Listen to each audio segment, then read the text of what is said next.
Oneida, repeated the scout, who was fast losing his interest in the scene, in an apathy nearly assimilated to that of his red associates, but who now advanced in uncommon earnestness to regard the bloody badge. By the Lord, if the Oneidas are outlying upon the trail, we shall be flanked by devils on every side of us. Now, to white eyes there is no difference between this bit of skin and that of any other Indian, and yet the Sagamore declares it came from the pole of a Mingo. Nay, he even names the tribe of the poor devil, with as much ease as if the scalp was the leaf of a book, and each hair a letter. What right have Christian whites to boast of their learning, when a savage can read a language that would prove too much for the wisest of them all? What say you, lad, of what people was the knave? Uncas raised his eyes to the face of the scout, and answered in his soft voice. Oneida. Oneida again? When one Indian makes a declaration it is commonly true, but when he is supported by his people, set it down as gospel. The poor fellow has mistaken us for French, said Hayward, or he would not have attempted the life of a friend. He mistake a Mohican in his paint for a Huron. You would be as likely to mistake the white-coated grenadiers of Montcalm for the scarlet jackets of the Royal Americans, returned the scout. No, no, the Sarpent knew his errand, nor was there any great mistake in the matter, for there is but little love atween a Delaware and a Mingo, let their tribes go out to fight for whom they may, in a white quarrel. For that matter, though the Oneidas do serve his sacred majesty, who is my sovereign lord and master, I should not have deliberated long about letting off Killdeer at the imp myself, had luck thrown him in my way. That would have been an abuse of our treaties, and unworthy of your character. When a man consort much with a people, continued Hawkeye, if they were honest and he no knave, love will grow up atwixt them. It is true that white cunning has managed to throw the tribes into great confusion, as respects friends and enemies, so that the Hurons and the Oneidas, who speak the same tongue, or what may be called the same, take each other's scalps, and the Delawares are divided among themselves. A few hanging about their great council fire on their own river, and fighting on the same side with the Mingos, while the greater part are in the Canadas, out of natural enmity to the Maquas, thus throwing everything into disorder and destroying all the harmony of warfare. Yet a red nader is not likely to alter with every shift of policy, so that the love atwixt a Mohican and a Mingo is much like the regard between a white man and a Sarpent. I regret to hear it, for I had believed those natives who dwelt within our boundaries had found us too just and liberal not to identify themselves fully with our quarrels. Why, I believe it is nader to give a preference to one's own quarrels before those of strangers. Now, for myself, I do love justice, and therefore I will not say I hate a Mingo, for that may be unsuitable to my color and my religion, though I will just repeat, it may have been owing to the night that Killdeer had no hand in the death of this skulking Oneida. Then, as if satisfied with the force of his own reasons, whatever might be their effect on the opinions of the other disputant, the honest but implacable woodsman turned from the fire, content to let the controversy slumber. Hayward withdrew to the rampart, too uneasy and too little accustomed to the warfare of the woods to remain at ease under the possibility of such insidious attacks. Not so, however, with the scout and the Mohicans. Those acute and long-practiced senses, whose powers so often exceed the limits of all ordinary credulity, after having detected the danger, had enabled them to ascertain its magnitude and duration. Not one of the three appeared in the least to doubt their perfect security, as was indicated by the preparations that were soon made to sit in council over their future proceedings. The confusion of nations, and even of tribes to which Hawkeye alluded, existed at that period in the fullest force. The great tie of language, and of course of a common origin, was severed in many places, and it was one of its consequences that the Delaware and the Mingo, as the people of the Six Nations were called, were found fighting in the same ranks, while the latter sought the scalp of the Huron, though believed to be the root of his own stock. The Delawares were even divided among themselves. Though love for the soil which had belonged to his ancestors kept the Sagamore of the Mohicans with a small band of followers who were serving at Edward, under the banners of the English king. By far the largest portion of his nation were known to be in the field as allies of Montcalm. The reader probably knows, if enough has not already been gleaned from this narrative, that the Delaware, or Lenape, claimed to be the progenitors of that numerous people, who once were masters of most of the eastern and northern states of America, of whom the community of the Mohicans was an ancient and highly honored member. It was, of course, with a perfect understanding of the minute and intricate interests which had armed friend against friend, and brought natural enemies to combat by each other's side, that the scout and his companions now disposed themselves to deliberate on the measures that were to govern their future movements, amid so many jarring and savage races of men. Duncan knew enough of Indian customs to understand the reason that the fire was replenished, and why the warriors, not excepting Hawkeye, took their seats within the curl of its smoke with so much gravity and decorum. Placing himself at an angle of the works, where he might be a spectator of the scene without, he awaited the result with as much patience as he could summon. After a short and impressive pause, Chingachgook lighted a pipe whose bowl was curiously carved in one of the soft stones of the country, and whose stem was a tube of wood, and commenced smoking. When he had inhaled enough of the fragrance of the soothing weed, he passed the instrument into the hands of the scout. In this manner the pipe had made its rounds 3 several times, amid the most profound silence, before either of the party opened his lips. Then the Sagamore, as the oldest and highest in rank, in a few calm and dignified words proposed the subject for deliberation. He was answered by the scout, and Chingachgook rejoined when the other objected to his opinions. But the youthful Uncas continued a silent and respectful listener, until Hawkeye, in complaisance, demanded his opinion. Hayward gathered from the manners of the different speakers that the father and son espoused one side of a disputed question, while the white man maintained the other. The contest gradually grew warmer, until it was quite evident the feelings of the speakers began to be somewhat enlisted in the debate. Notwithstanding the increasing warmth of the amicable contest, the most decorous Christian assembly, not even excepting those in which its reverend ministers are collected, might have learned a wholesome lesson of moderation from the forbearance and courtesy of the disputants. The words of Uncas were received with the same deep attention as those which fell from the maturer wisdom of his father, and so far from manifesting any impatience, neither spoke in reply, until a few moments of silent meditation were, seemingly, bestowed in deliberating on what had already been said. The language of the Mohicans was accompanied by gestures so direct and natural that Hayward had but little difficulty in following the thread of their argument. On the other hand, the scout was obscure, because from the lingering pride of color, he rather affected the cold and artificial manner which characterizes all classes of Anglo-Americans when unexcited. By the frequency with which the Indians described the marks of a forest trial, it was evident they urged a pursuit by land, while the repeated sweep of Hawkeye's arm toward the Mohican denoted that he was for a passage across its waters. The latter was to every appearance fast losing ground, and the point was about to be decided against him, when he arose to his feet, and shaking off his apathy, he suddenly assumed the manner of an Indian and adopted all the arts of native eloquence. Elevating an arm, he pointed out the track of the sun, repeating the gesture for every day that was necessary to accomplish their objects. Then he delineated a long and painful path, amid rocks and watercourses.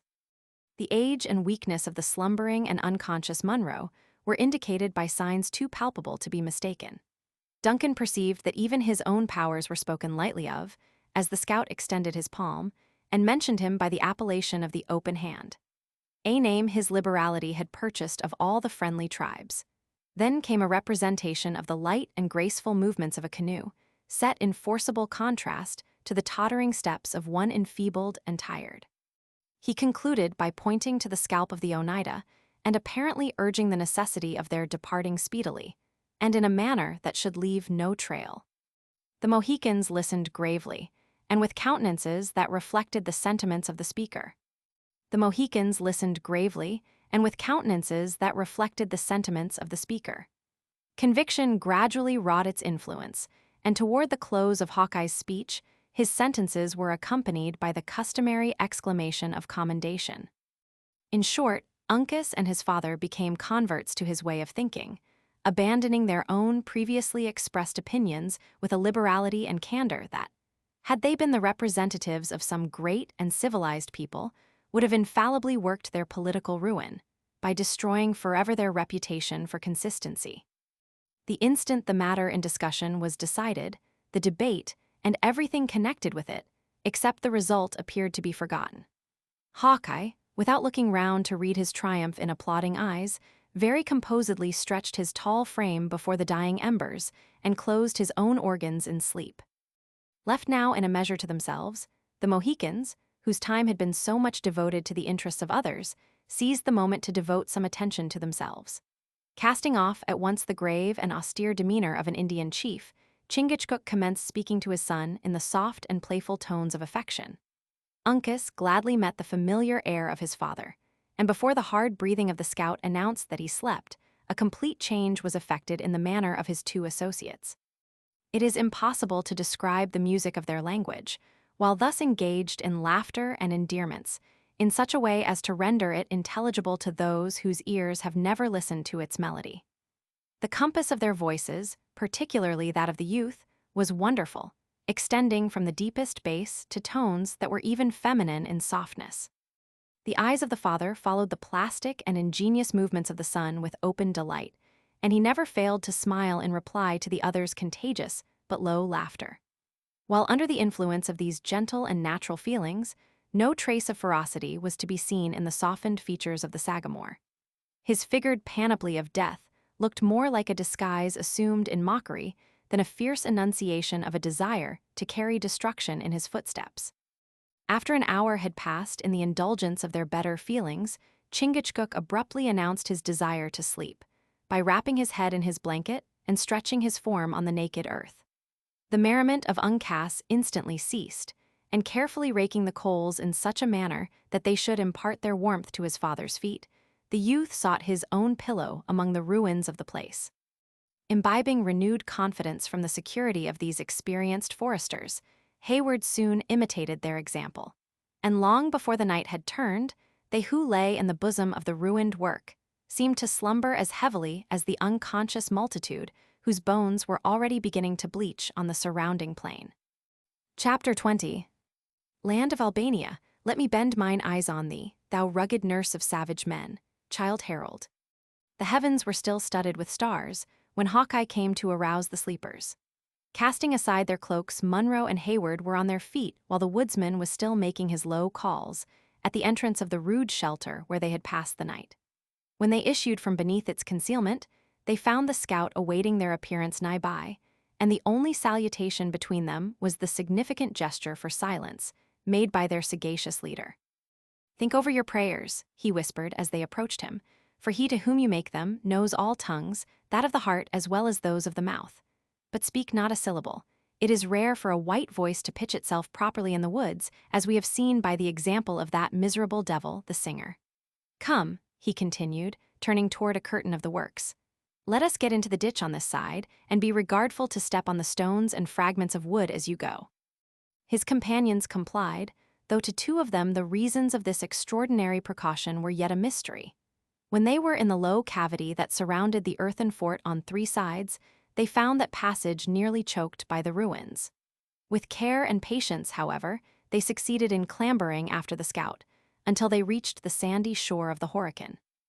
"That's a trail that nothing but a nose can follow," said the satisfied scout, looking back along their difficult way. "Grass is a treacherous carpet for a flying party to tread on, but wood and stone take no print from a moccasin. Had you worn your armed boots, there might indeed have been something to fear, but with the deerskins suitably prepared, a man may trust himself generally on rocks with safety. Shove in the canoe nigher to the land, Uncas. This sand will take a stamp as easily as the butter of the Jarmans on the Mohawk. Softly, lad, softly. It must not touch the beach, or the knaves will know by what road we have left the place." The young man observed the precaution, and the scout, laying a board from the ruins to the canoe, made a sign for the two officers to enter.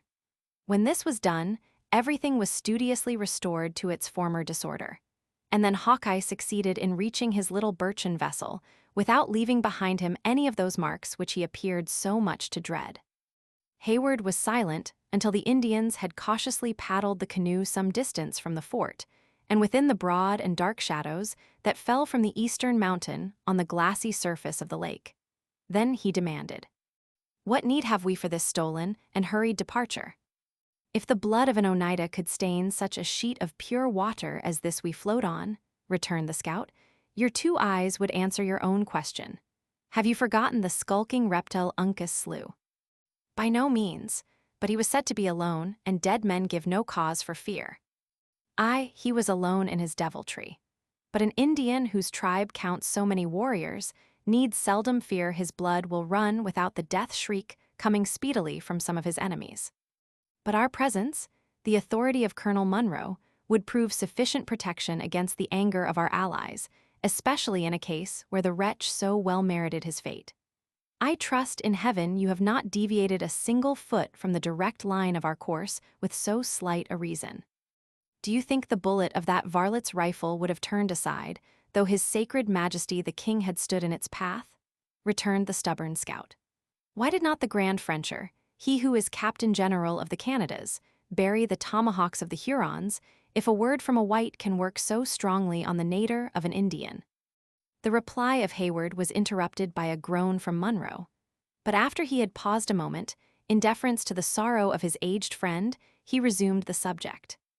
The Marquis of Montcalm can only settle that error with his God, said the young man solemnly. Aye, now there is reason in your words, for they are bottomed on religion and honesty. There is a vast difference between throwing a regiment of white coats atwixt the tribes and the prisoners, and coaxing an angry savage to forget he carries a knife and rifle, with words that must begin with calling him your son. No, continued the scout, looking back at the dim shore of William Henry, which was now fast receding, and laughing in his own silent but heartfelt manner. I have put a trail of water atween us, and unless the imps can make friends with the fishes and hear who has paddled across their basin this fine morning, we shall throw the length of the Horican behind us before they have made up their minds which path to take. With foes in front and foes in our rear, our journey is like to be one of danger. Danger, repeated Hawkeye calmly. No, not absolutely of danger, for with vigilant ears and quick eyes we can manage to keep a few hours ahead of the knaves. Or, if we must try the rifle, there are 3 of us who understand its gifts as well as any you can name on the borders. No, not of danger, but that we shall have what you may call a brisk push of it is probable, and it may happen a brush, a scrimmage, or some such diversion, but always where covers are good and ammunition abundant. It is possible that Hayward's estimate of danger differed in some degree from that of the scout, for instead of replying, he now sat in silence, while the canoe glided over several miles of water. Just as the day dawned, they entered the narrows of the lake and stole swiftly and cautiously among their numberless little islands. It was by this road that Montcalm had retired with his army, and the adventurers knew not but he had left some of his Indians in ambush to protect the rear of his forces and collect the stragglers. They, therefore, approached the passage with the customary silence of their guarded habits. The beauties of Lake George are well known to every American tourist. In the height of the mountains which surround it, and in artificial accessories, it is inferior to the finest of the Swiss and Italian lakes, while in outline and purity of water it is fully their equal, and in the number and disposition of its isles and islets much superior to them altogether. There are said to be some hundreds of islands in a sheet of water less than 30 miles long. The Narrows, which connect what may be called, in truth, 2 lakes, are crowded with islands to such a degree as to leave passages between them frequently of only a few feet in width. The lake itself varies in breadth from 1 to 3 miles. Chingachgook laid aside his paddle, while Uncas and the scout urged the light vessel through crooked and intricate channels, where every foot that they advanced exposed them to the danger of some sudden rising on their progress. The eyes of the Sagamore moved warily from islet to islet and copse to copse as the canoe proceeded, and when a clearer sheet of water permitted, his keen vision was bent along the bald rocks and impending forests that frowned upon the narrow strait. Hayward, who was a doubly interested spectator, as well from the beauties of the place as from the apprehension natural to his situation, was just believing that he had permitted the latter to be excited without sufficient reason, when the paddle ceased moving, in obedience to a signal from Chingachgook. "Hugh," exclaimed Uncas, nearly at the moment that the light tap his father had made on the side of the canoe notified them of the vicinity of danger. "What now?" asked the scout. "The lake is as smooth as if the winds had never blown, and I can see along its sheet for miles. There is not so much as the black head of a loon dotting the water." The Indian gravely raised his paddle, and pointed in the direction in which his own steady look was riveted. Duncan's eyes followed the motion. A few rods in their front lay another of the wooded islets, but it appeared as calm and peaceful as if its solitude had never been disturbed by the foot of man. "I see nothing," he said, "but land and water, and a lovely scene it is." "Hist," interrupted the scout. "Aye, Sagamore, there is always a reason for what you do. 'Tis but a shade, and yet it is not natural. You see the mist, Major, that is rising above the island. You can't call it a fog, for it is more like a streak of thin cloud. It is vapor from the water. That a child could tell. But what is the edging of blacker smoke that hangs along its lower side, and which you may trace down into the thicket of hazel? 'Tis from a fire, but one that, in my judgment, has been suffered to burn low." "Let us, then, push for the place, and relieve our doubts," said the impatient Duncan. "The party must be small that can lie on such a bit of land. If you judge of Indian cunning by the rules you find in books, or by white sagacity, they will lead you astray, if not to your death," returned Hawkeye, examining the signs of the place with that acuteness which distinguished him. "If I may be permitted to speak in this matter, it will be to say that we have but two things to choose between. The one is to return and give up all thoughts of following the Hurons." "Never!" exclaimed Hayward, in a voice far too loud for their circumstances. "Well, well," continued Hawkeye, making a hasty sign to repress his impatience, "I am much of your mind myself, though I thought it becoming my experience to tell the whole. We must, then, make a push, and if the Indians or Frenchers are in the Narrows, run the gauntlet through these toppling mountains. Is there reason in my words, Sagamore?" The Indian made no other answer than by dropping his paddle into the water and urging forward the canoe. As he held the office of directing its course, his resolution was sufficiently indicated by the movement. The whole party now plied their paddles vigorously, and in a very few moments they had reached a point whence they might command an entire view of the northern shore of the island, the side that had hitherto been concealed. "There they are, by all the truth of signs," whispered the scout, "two canoes and a smoke. The knaves haven't yet got their eyes out of the mist, or we should hear the accursed whoop. Together, friends, we are leaving them and are already nearly out of whistle of a bullet." The well-known crack of a rifle, whose ball came skipping along the placid surface of the strait, and a shrill yell from the island, interrupted his speech, and announced that their passage was discovered. In another instant, several savages were seen rushing into canoes, which were soon dancing over the water in pursuit. These fearful precursors of a coming struggle produced no change in the countenances and movements of his three guides, so far as Duncan could discover, except that the strokes of their paddles were longer and more in unison, and caused the little bark to spring forward like a creature possessing life and volition. "Hold them there, Sagamore," said Hawkeye, looking coolly backward over this left shoulder, while he still plied his paddle. "Keep them just there. Them Hurons have never a piece in their nation that will execute at this distance, but Killdeer has a barrel on which a man may calculate." The scout, having ascertained that the Mohicans were sufficient of themselves to maintain the requisite distance, deliberately laid aside his paddle and raised the fatal rifle. Several times he brought the piece to his shoulder, and when his companions were expecting its report, he as often lowered it to request the Indians would permit their enemies to approach a little nigher. At length his accurate and fastidious eye seemed satisfied, and throwing out his left arm on the barrel, he was slowly elevating the muzzle, when an exclamation from Uncas, who sat in the bow, once more caused him to suspend the shot. "What now, lad?" demanded Hawkeye. "You save a Huron from the death shriek by that word. Have you reason for what you do?" Uncas pointed toward a rocky shore a little in their front, whence another war canoe was darting directly across their course. It was too obvious now that their situation was imminently perilous to need the aid of language to confirm it. The scout laid aside his rifle and resumed the paddle, while Chingachgook inclined the bows of the canoe a little toward the western shore, in order to increase the distance between them and this new enemy. In the meantime, they were reminded of the presence of those who pressed upon their rear by wild and exulting shouts. The stirring scene awakened even Munro from his apathy. "Let us make for the rocks on the main," he said, with the mien of a tired soldier, "and give battle to the savages.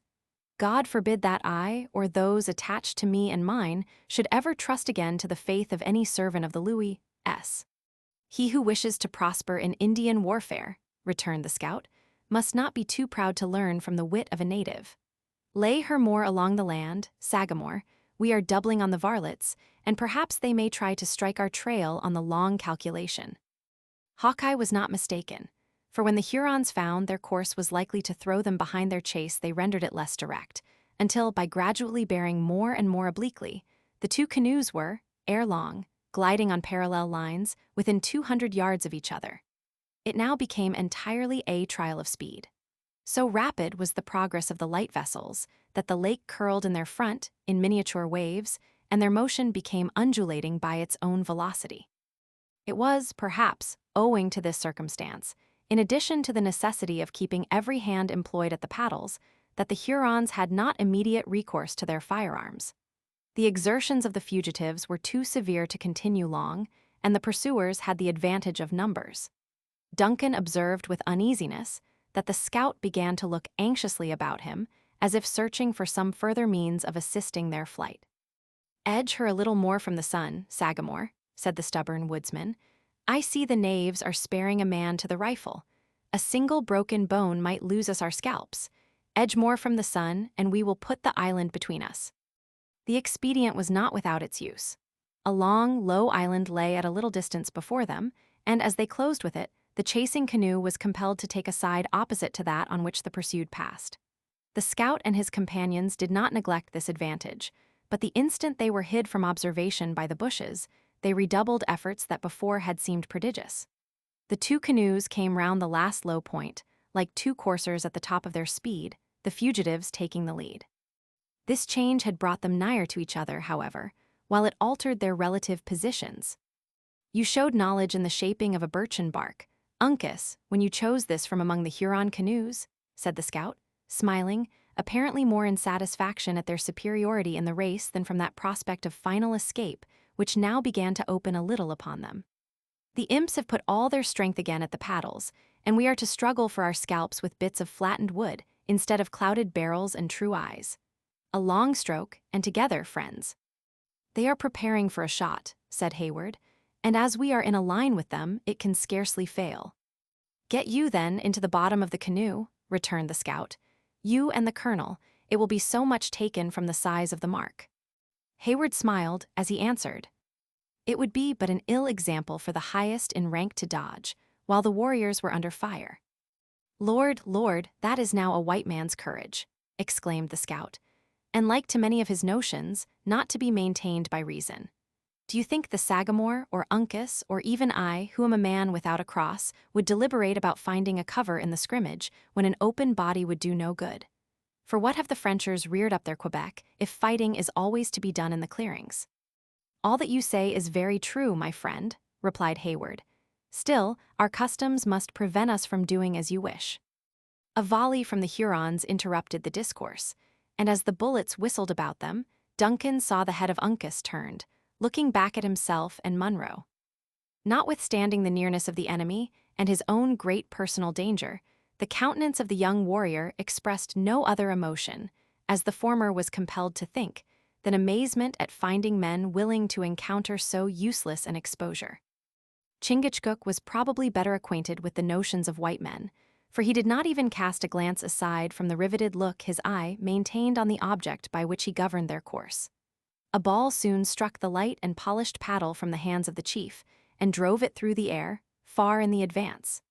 A shout arose from the Hurons, who seized the opportunity to fire another volley. Uncas described an arc in the water with his own blade, and as the canoe passed swiftly on, Chingachgook recovered his paddle, and flourishing it on high, he gave the war-whoop of the Mohicans, and then lent his strength and skill again to the important task. The clamorous sounds of Le Gros Serpent, La Longue Carabine, Le Surf Agile, burst at once from the canoes behind and seemed to give new zeal to the pursuers. The scout seized Killdeer in his left hand, and elevating it about his head, he shook it in triumph at his enemies. The savages answered the insult with a yell, and immediately another volley succeeded. The bullets pattered along the lake, and one even pierced the bark of their little vessel. No perceptible emotion could be discovered in the Mohicans during this critical moment, their rigid features expressing neither hope nor alarm. But the scout again turned his head, and, laughing in his own silent manner, he said to Hayward, "The knaves love to hear the sounds of their pieces, but the eye is not to be found among the Mingos that can calculate a true range in a dancing canoe. You see the dumb devils have taken off a man to charge, and by the smallest measurement that can be allowed, we move 3 feet to their 2. Duncan, who was not altogether as easy under this nice estimate of distances as his companions, was glad to find, however, that owing to their superior dexterity and the diversion among their enemies, they were very sensibly obtaining the advantage. The Hurons soon fired again, and a bullet struck the blade of Hawkeye's paddle without injury. "That will do," said the scout, examining the slight indentation with a curious eye. "It would not have cut the skin of an infant, much less of men, who, like us, have been blown upon by the heavens in their anger. Now, Major, if you will try to use this piece of flattened wood, I'll let Killdeer take a part in the conversation." Hayward seized the paddle and applied himself to the work with an eagerness that supplied the place of skill, while Hawkeye was engaged in inspecting the priming of his rifle. The latter then took a swift aim and fired. The Huron in the bows of the leading canoe had risen with a similar object, and he now fell backward, suffering his gun to escape from his hands into the water. In an instant, however, he recovered his feet, though his gestures were wild and bewildered. At the same moment, his companions suspended their efforts, and the chasing canoes clustered together and became stationary. Chingachgook and Uncas profited by the interval to regain their wind, though Duncan continued to work with the most persevering industry.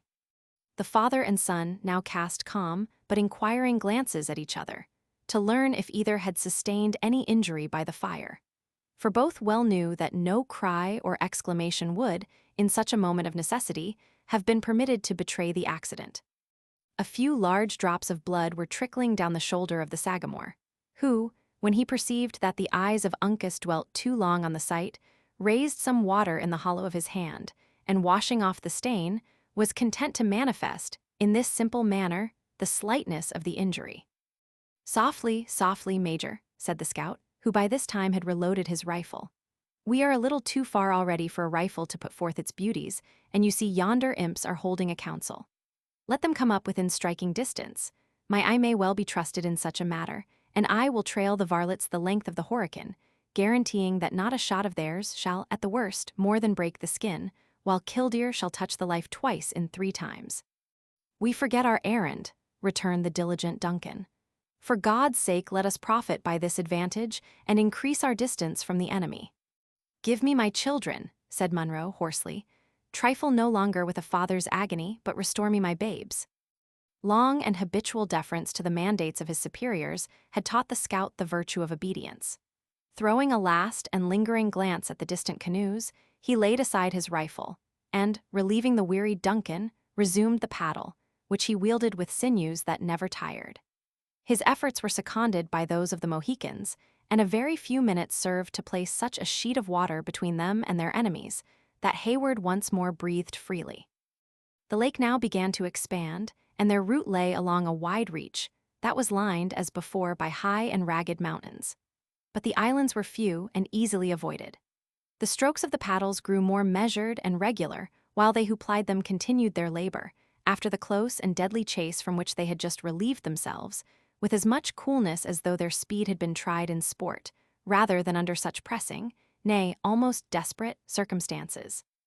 Instead of following the western shore, whither their errand led them, the wary Mohican inclined his course more toward those hills behind which Montcalm was known to have led his army into the formidable fortress of Ticonderoga. As the Hurons, to every appearance, had abandoned the pursuit, there was no apparent reason for this excess of caution. It was, however, maintained for hours, until they had reached a bay, nigh the northern termination of the lake. Here the canoe was driven upon the beach, and the whole party landed. Hawkeye and Hayward ascended an adjacent bluff, where the former, after considering the expanse of water beneath him, pointed out to the latter a small black object, hovering under a headland at the distance of several miles. "Do you see it?" demanded the scout. "Now, what would you account that spot, were you left alone to white experience to find your way through this wilderness? But for its distance and its magnitude, I should suppose it a bird. Can it be a living object? 'Tis a canoe of good birchen bark, and paddled by fierce and crafty Mingoes. Though Providence has lent to those who inhabit the woods eyes that would be needless to men in the settlements, where there are inventions to assist the sight, yet no human organs can see all the dangers which at this moment circumvent us. These varlets pretend to be bent chiefly on their sundown meal, but the moment it is dark they will be on our trail, as true as hounds on the scent. We must throw them off, or our pursuit of Le Renard Subtil may be given up. These lakes are useful at times, especially when the game take the water, continued the scout, gazing about him with a countenance of concern, but they give no cover, except it be to the fishes. God knows what the country would be if the settlements should ever spread far from the two rivers. Both hunting and war would lose their beauty.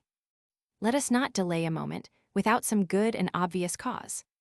I little like that smoke, which you may see worming up along the rock above the canoe, interrupted the abstracted scout. My life on it, other eyes than ours see it and know its meaning. Well, words will not mend the matter, and it is time that we were doing. Hawkeye moved away from the lookout and descended, musing profoundly, to the shore. He communicated the result of his observations to his companions, in Delaware, and a short and earnest consultation succeeded. When it terminated, the three instantly set about executing their new resolutions. The canoe was lifted from the water and borne on the shoulders of the party, they proceeded into the wood, making as broad and obvious a trail as possible. They soon reached the watercourse, which they crossed, and continuing onward, until they came to an extensive and naked rock.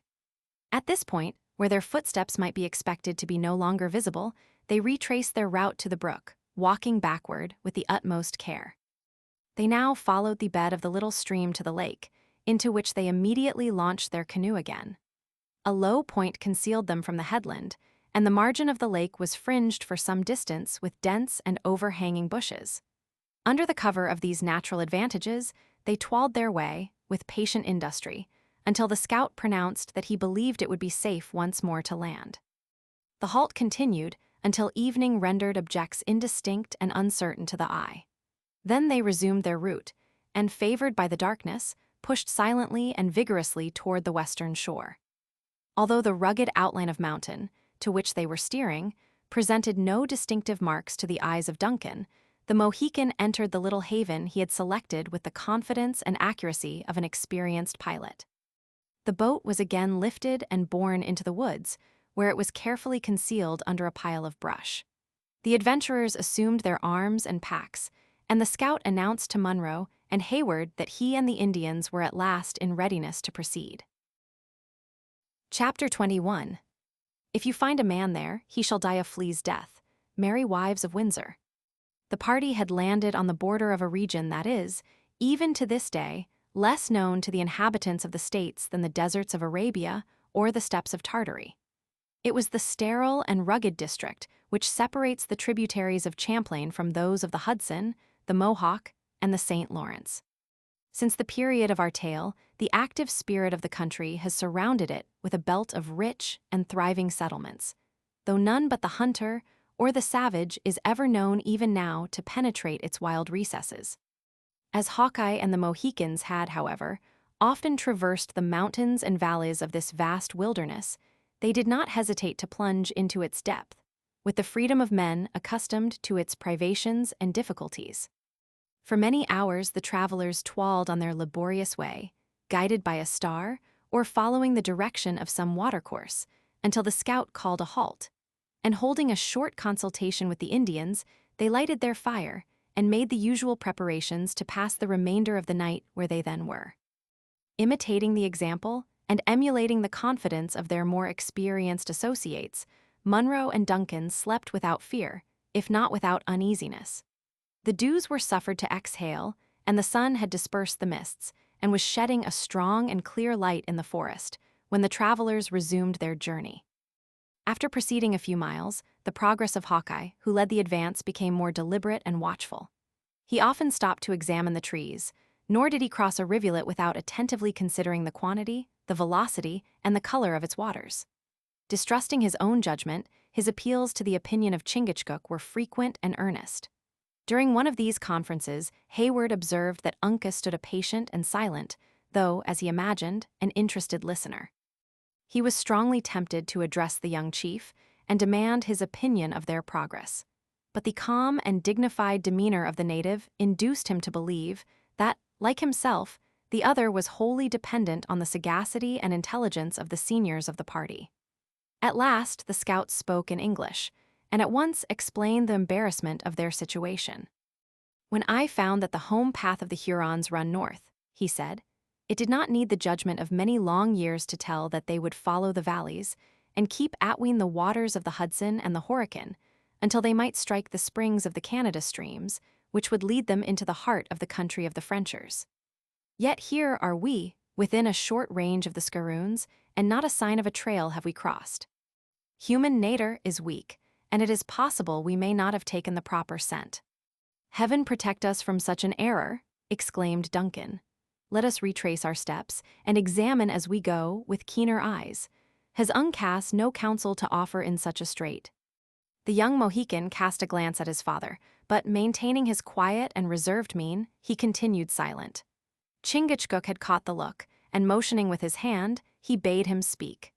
The moment this permission was accorded, the countenance of Uncas changed from its grave composure to a gleam of intelligence and joy. Bounding forward like a deer, he sprang up the side of a little acclivity, a few rods in advance, and stood exultingly over a spot of fresh earth that looked as though it had been recently upturned by the passage of some heavy animal. The eyes of the whole party followed the unexpected movement, and read their success in the air of triumph that the youth assumed. "'Tis the trail," exclaimed the scout, advancing to the spot. "The lad is quick of sight and keen of wit for his years." "'Tis extraordinary that he should have withheld his knowledge so long," muttered Duncan, at his elbow. "It would have been more wonderful had he spoken without a bidding." "No, no. Your young wight, who gathers his learning from books and can measure what he knows by the page, may conceit that his knowledge, like his legs, outruns that of his father's. But, where experience is the master, the scholar is made to know the value of years and respects them accordingly." "See," said Uncas, pointing north and south, at the evident marks of the broad trail on either side of him. "The dark hair has gone toward the forest." "Hound never ran on a more beautiful scent," responded the scout, dashing forward at once on the indicated route. "We are favored, greatly favored, and can follow with high noses. Aye, here are both your waddling beasts. This Huron travels like a white general. The fellow is stricken with a judgment and is mad. Look sharp for wheels, Sagamore," he continued, looking back and laughing in his newly awakened satisfaction. "We shall soon have the fool journeying in a coach, and that with 3 of the best pair of eyes on the borders in his rear." The spirits of the scout, and the astonishing success of the chase, in which a circuitous distance of more than 40 miles had been passed, did not fail to impart a portion of hope to the whole party. Their advance was rapid, and made with as much confidence as a traveler would proceed along a wide highway. If a rock, or a rivulet, or a bit of earth harder than common, severed the links of the clue they followed, the true eye of the scout recovered them at a distance, and seldom rendered the delay of a single moment necessary. Their progress was much facilitated by the certainty that Magua had found it necessary to journey through the valleys, a circumstance which rendered the general direction of the route sure. Nor had the Huron entirely neglected the arts uniformly practiced by the natives when retiring in front of an enemy. False trails and sudden turnings were frequent, wherever a brook or the formation of the ground rendered them feasible. But his pursuers were rarely deceived, and never failed to detect their error, before they had lost either time or distance on the deceptive track. By the middle of the afternoon they had passed the Skaroons, and were following the route of the declining sun. After descending an eminence to a low bottom, through which a swift stream glided, they suddenly came to a place where the party of Le Renard had made a halt. Extinguished brands were lying around a spring, the offals of a deer were scattered about the place, and the trees bore evident marks of having been browsed by the horses. At a little distance, Hayward discovered, and contemplated with tender emotion, the small bower under which he was fain to believe that Cora and Alice had reposed. But while the earth was trodden, and the footsteps of both men and beasts were so plainly visible around the place, the trail appeared to have suddenly ended. It was easy to follow the tracks of the Narragansetts, but they seemed only to have wandered without guides or any other object than the pursuit of food. At length Uncas, who, with his father, had endeavored to trace the route of the horses, came upon a sign of their presence that was quite recent. Before following the clue, he communicated his success to his companions, and while the latter were consulting on the circumstance, the youth reappeared, leading the two fillies, with their saddles broken and the housings soiled, as though they had been permitted to run at will for several days. "What should this prove?" said Duncan, turning pale and glancing his eyes around him, as if he feared the brush and leaves were about to give up some horrid secret. "That our march is come to a quick end, and that we are in an enemy's country," returned the scout. "Had the knave been pressed, and the gentle ones wanted horses to keep up with the party, he might have taken their scalps, but without an enemy at his heels, and with such rugged beasts as these, he would not hurt a hair of their heads. I know your thoughts, and shame be it to our color that you have reason for them, but he who thinks that even a Mingo would ill-treat a woman, unless it be to tomahawk her, knows nothing of Indian nature or the laws of the woods. No, no, I have heard that the French Indians had come into these hills to hunt the moose, and we are getting within scent of their camp. Why should they not? The morning and evening guns of Ty may be heard any day among these mountains, for the Frenchers are running a new line atween the provinces of the King and the Canadas. It is true that the horses are here, but the Hurons are gone. Let us, then, hunt for the path by which they parted." Hawkeye and the Mohicans now applied themselves to their task in good earnest. A circle of a few hundred feet in circumference was drawn, and each of the party took a segment for his portion. The examination, however, resulted in no discovery.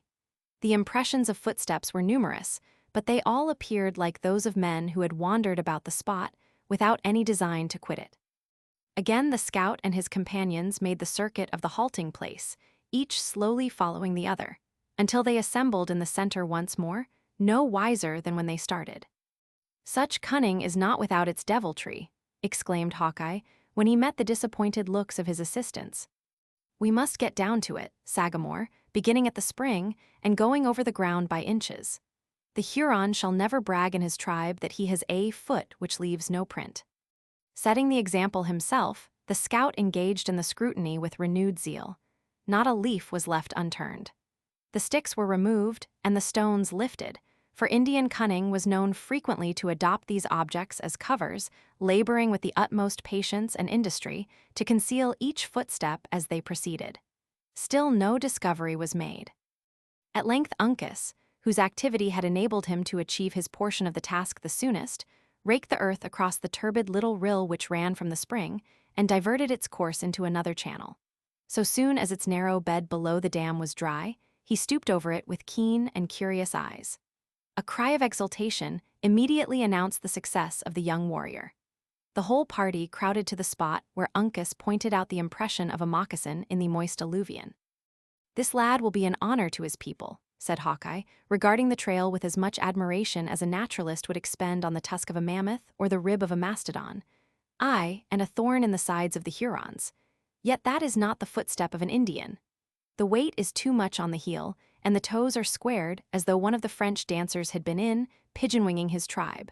Run back, Uncas, and bring me the size of the singer's foot. You will find a beautiful print of it just opposite yon rock, agin the hillside." While the youth was engaged in this commission, the scout and Chingachgook were attentively considering the impressions. The measurements agreed, and the former unhesitatingly pronounced that the footstep was that of David, who had once more been made to exchange his shoes for moccasins. "I can now read the whole of it as plainly as if I had seen the arts of Le Subtil," he added. "The singer, being a man whose gifts lay chiefly in his throat and feet, was made to go first, and the others have trod in his steps, imitating their formation." "But," cried Duncan, "I see no signs of—" "The gentle ones," interrupted the scout. "The varlet has found a way to carry them, until he supposed he had thrown any followers off the scent. My life on it, we see their pretty little feet again before many rods go by." The whole party now proceeded, following the course of the rill, keeping anxious eyes on the regular impressions. The water soon flowed into its bed again, but watching the ground on either side, the foresters pursued their way content with knowing that the trail lay beneath. More than half a mile was passed before the rill rippled close around the base of an extensive and dry rock. Here they paused to make sure that the Hurons had not quitted the water. It was fortunate they did so, for the quick and active Uncas soon found the impression of a foot on a bunch of moss, where it would seem an Indian had inadvertently trodden. Pursuing the direction given by this discovery, he entered the neighboring thicket and struck the trail, as fresh and obvious as it had been before they reached the spring. Another shout announced the good fortune of the youth to his companions, and at once terminated the search. It has been planned with Indian judgment," said the scout, when the party was assembled around the place, and would have blinded white eyes. "Shall we proceed?" demanded Hayward. "Softly, softly, we know our path, but it is good to examine the formation of things. This is my schooling, Major, and if one neglects the book, there is little chance of learning from the open land of Providence. All is plain but one thing, which is the manner that the knave contrived to get the gentle ones along the blind trail. Even a Huron would be too proud to let their tender feet touch the water." "Will this assist in explaining the difficulty?" said Hayward, pointing toward the fragments of a sort of hand-barrow that had been rudely constructed of boughs and bound together with withes, and which now seemed carelessly cast aside as useless. "'Tis explained," cried the delighted Hawkeye. "If them varlets have passed a minute, they have spent hours in striving to fabricate a lying end to their trail. Well, I've known them to waste a day in the same manner to as little purpose. Here we have 3 pair of moccasins and 2 of little feet. It is amazing that any mortal beings can journey on limbs so small. Pass me the thong of buckskin, Uncas, and let me take the length of this foot. By the Lord, it is no longer than a child's, and yet the maidens are tall and comely. That Providence is partial in its gifts, for its own wise reasons, the best and most contented of us must allow. The tender limbs of my daughters are unequal to these hardships," said Munro, looking at the light footsteps of his children with a parent's love. "We shall find their fainting forms in this desert." "Of that there is little cause of fear," returned the scout, slowly shaking his head. "This is a firm and straight, though a light step and not over long. See, the heel has hardly touched the ground, and there the dark hair has made a little jump from root to root. No, my knowledge for it, neither of them was nigh fainting hereaway.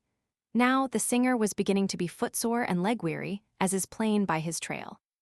There you see, he slipped. Here he has traveled wide and tottered, and there again it looks as though he journeyed on snowshoes.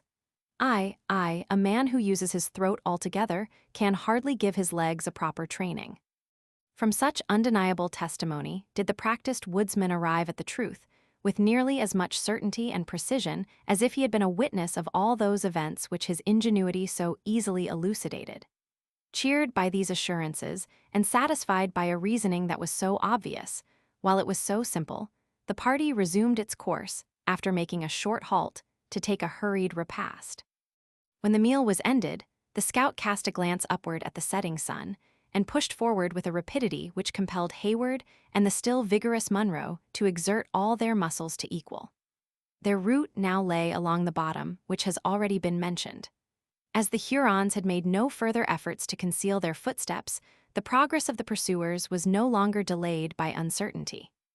Before an hour had elapsed, however, the speed of Hawkeye sensibly abated, and his head, instead of maintaining its former direct and forward look, began to turn suspiciously from side to side, as if he were conscious of approaching danger. He soon stopped again, and waited for the whole party to come up. "I sent the Hurons," he said, speaking to the Mohicans. "Yonder is open sky, through the treetops, and we are getting too nigh their encampment. Sagamore, you will take the hillside to the right. Uncas will bend along the brook to the left, while I will try the trail. If anything should happen, the call will be 3 croaks of a crow. I saw one of the birds fanning himself in the air, just beyond the dead oak, another sign that we are approaching an encampment." The Indians departed their several ways without reply, while Hawkeye cautiously proceeded with the 2 gentlemen. Hayward soon pressed to the side of their guide, eager to catch an early glimpse of those enemies he had pursued with so much toil and anxiety. His companion told him to steal to the edge of the wood, which, as usual, was fringed with a thicket, and wait his coming, for he wished to examine certain suspicious signs a little on one side. Duncan obeyed, and soon found himself in a situation to command a view which he found as extraordinary as it was novel. The trees of many acres had been felled, and the glow of a mild summer's evening had fallen on the clearing, in beautiful contrast to the gray light of the forest.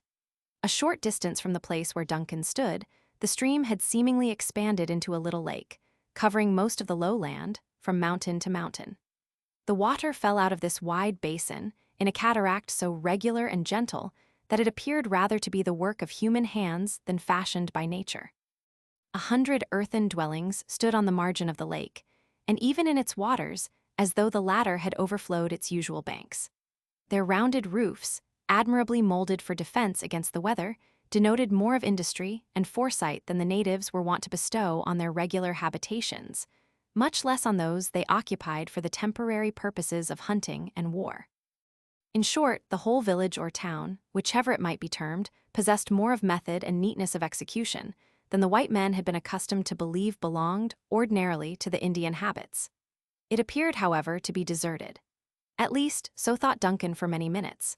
But at length, he fancied he discovered several human forms advancing toward him on all fours and apparently dragging in the train some heavy, and as he was quick to apprehend, some formidable engine. Just then a few dark-looking heads gleamed out of the dwellings, and the place seemed suddenly alive with beings, which, however, glided from cover to cover so swiftly as to allow no opportunity of examining their humors or pursuits. Alarmed at these suspicious and inexplicable movements, he was about to attempt the signal of the crows, when the rustling of leaves at hand drew his eyes in another direction. The young man started and recoiled a few paces instinctively when he found himself within 100 yards of a stranger Indian. Recovering his recollection on the instant, instead of sounding an alarm, which might prove fatal to himself, he remained stationary, an attentive observer of the other's motions. An instant of calm observation served to assure Duncan that he was undiscovered. The native, like himself, seemed occupied in considering the low dwellings of the village and the stolen movements of its inhabitants. It was impossible to discover the expression of his features through the grotesque mask of paint under which they were concealed, though Duncan fancied it was rather melancholy than savage. His head was shaved, as usual, with the exception of the crown, from whose tuft 3 or 4 faded feathers from a hawk's wing were loosely dangling. A ragged calico mantle half encircled his body, while his nether garment was composed of an ordinary shirt, the sleeves of which were made to perform the office that is usually executed by a much more commodious arrangement. His legs were, however, covered with a pair of good deerskin moccasins. Altogether, the appearance of the individual was forlorn and miserable. Duncan was still curiously observing the person of his neighbor when the scout stole silently and cautiously to his side. "You see, we have reached their settlement or encampment," whispered the young man, "and here is one of the savages himself, in a very embarrassing position for our further movements." Hawkeye started and dropped his rifle, when, directed by the finger of his companion, the stranger came under his view. Then, lowering the dangerous muzzle, he stretched forward his long neck, as if to assist a scrutiny that was already intensely keen. "The imp is not a Huron," he said, "nor of any of the Canada tribes, and yet you see, by his clothes, the knave has been plundering a white. Aye, Montcalm has raked the woods for his inroad, and a whooping, murdering set of varlets has he gathered together. Can you see where he has put his rifle or his bow? He appears to have no arms, nor does he seem to be viciously inclined. Unless he communicate the alarm to his fellows, who, as you see, are dodging about the water, we have but little to fear from him." The scout turned to Hayward and regarded him a moment with unconcealed amazement. Then, opening wide his mouth, he indulged in unrestrained and heartfelt laughter, though in that silent and peculiar manner which danger had so long taught him to practice. Repeating the words, "Fellows who are dodging about the water," he added, "so much for schooling and passing a boyhood in the settlements. The knave has long legs, though, and shall not be trusted. Do you keep him under your rifle while I creep in behind, through the bush, and take him alive. Fire on no account." Hayward had already permitted his companion to bury part of his person in the thicket, when, stretching forth his arm, he arrested him in order to ask, "If I see you in danger, may I not risk a shot?" Hawkeye regarded him a moment, like one who knew not how to take the question. Then, nodding his head, he answered, still laughing, though inaudibly. "Fire a whole platoon, Major." In the next moment he was concealed by the leaves. Duncan waited several minutes in feverish impatience before he caught another glimpse of the scout. Then he reappeared, creeping along the earth, from which his dress was hardly distinguishable, directly in the rear of his intended captive. Having reached within a few yards of the latter, he arose to his feet, silently and slowly. At that instant, several loud blows were struck on the water, and Duncan turned his eyes just in time to perceive that 100 dark forms were plunging, in a body, into the troubled little sheet. Grasping his rifle, his looks were again bent on the Indian near him. Instead of taking the alarm, the unconscious savage stretched forward his neck, as if he also watched the movements about the gloomy lake with a sort of silly curiosity. In the meantime, the uplifted hand of Hawkeye was above him. But without any apparent reason, it was withdrawn, and its owner indulged in another long, though still silent, fit of merriment. When the peculiar and hearty laughter of Hawkeye was ended, instead of grasping his victim by the throat, he tapped him lightly on the shoulder and exclaimed aloud, "How now, friend, have you a mind to teach the beavers to sing?" "Even so," was the ready answer. It would seem that the being that gave them power to improve his gift so well would not deny them voices to proclaim his praise. Chapter 22. "But, Abable we all met, pat pat, and here's a marvelous convenient place for our rehearsal. Midsummer Night's Dream." The reader may better imagine than we describe the surprise of Hayward. His lurking Indians were suddenly converted into four-footed beasts, his lake into a beaver pond, his cataract into a dam constructed by those industrious and ingenious quadrupeds, and a suspected enemy into his tried friend, David Gamut, the master of psalmody. The presence of the latter created so many unexpected hopes relative to the sisters that, without a moment's hesitation, the young man broke out of his ambush and sprang forward to join the two principal actors in the scene. The merriment of Hawkeye was not easily appeased. Without ceremony, and with a rough hand, he twirled the supple Gamut around on his heel, and more than once affirmed that the Hurons had done themselves great credit in the fashion of his costume. Then, seizing the hand of the other, he squeezed it with a grip that brought tears into the eyes of the placid David, and wished him joy of his new condition. "You were about opening your throat practicings among the beavers, were ye?" he said. "The cunning devils know half the trade already, for they beat the time with their tails, as you heard just now, and in good time it was, too, or killdeer might have sounded the first note among them. I have known greater fools, who could read and write than an experienced old beaver, but as for squalling, the animals are born dumb. What think you of such a song as this?" David shut his sensitive ears, and even Hayward, apprised as he was of the nature of the cry, looked upward in quest of the bird, as the cawing of a crow rang in the air about them. "See," continued the laughing scout, as he pointed toward the remainder of the party, who, in obedience to the signal, were already approaching. "This is music which has its natural virtues. It brings 2 good rifles to my elbow, to say nothing of the knives and tomahawks. But we see that you are safe. Now tell us what has become of the maidens." "They are captives to the heathen," said David, "and, though greatly troubled in spirit, enjoying comfort and safety in the body." "Both?" demanded the breathless Hayward. "Even so.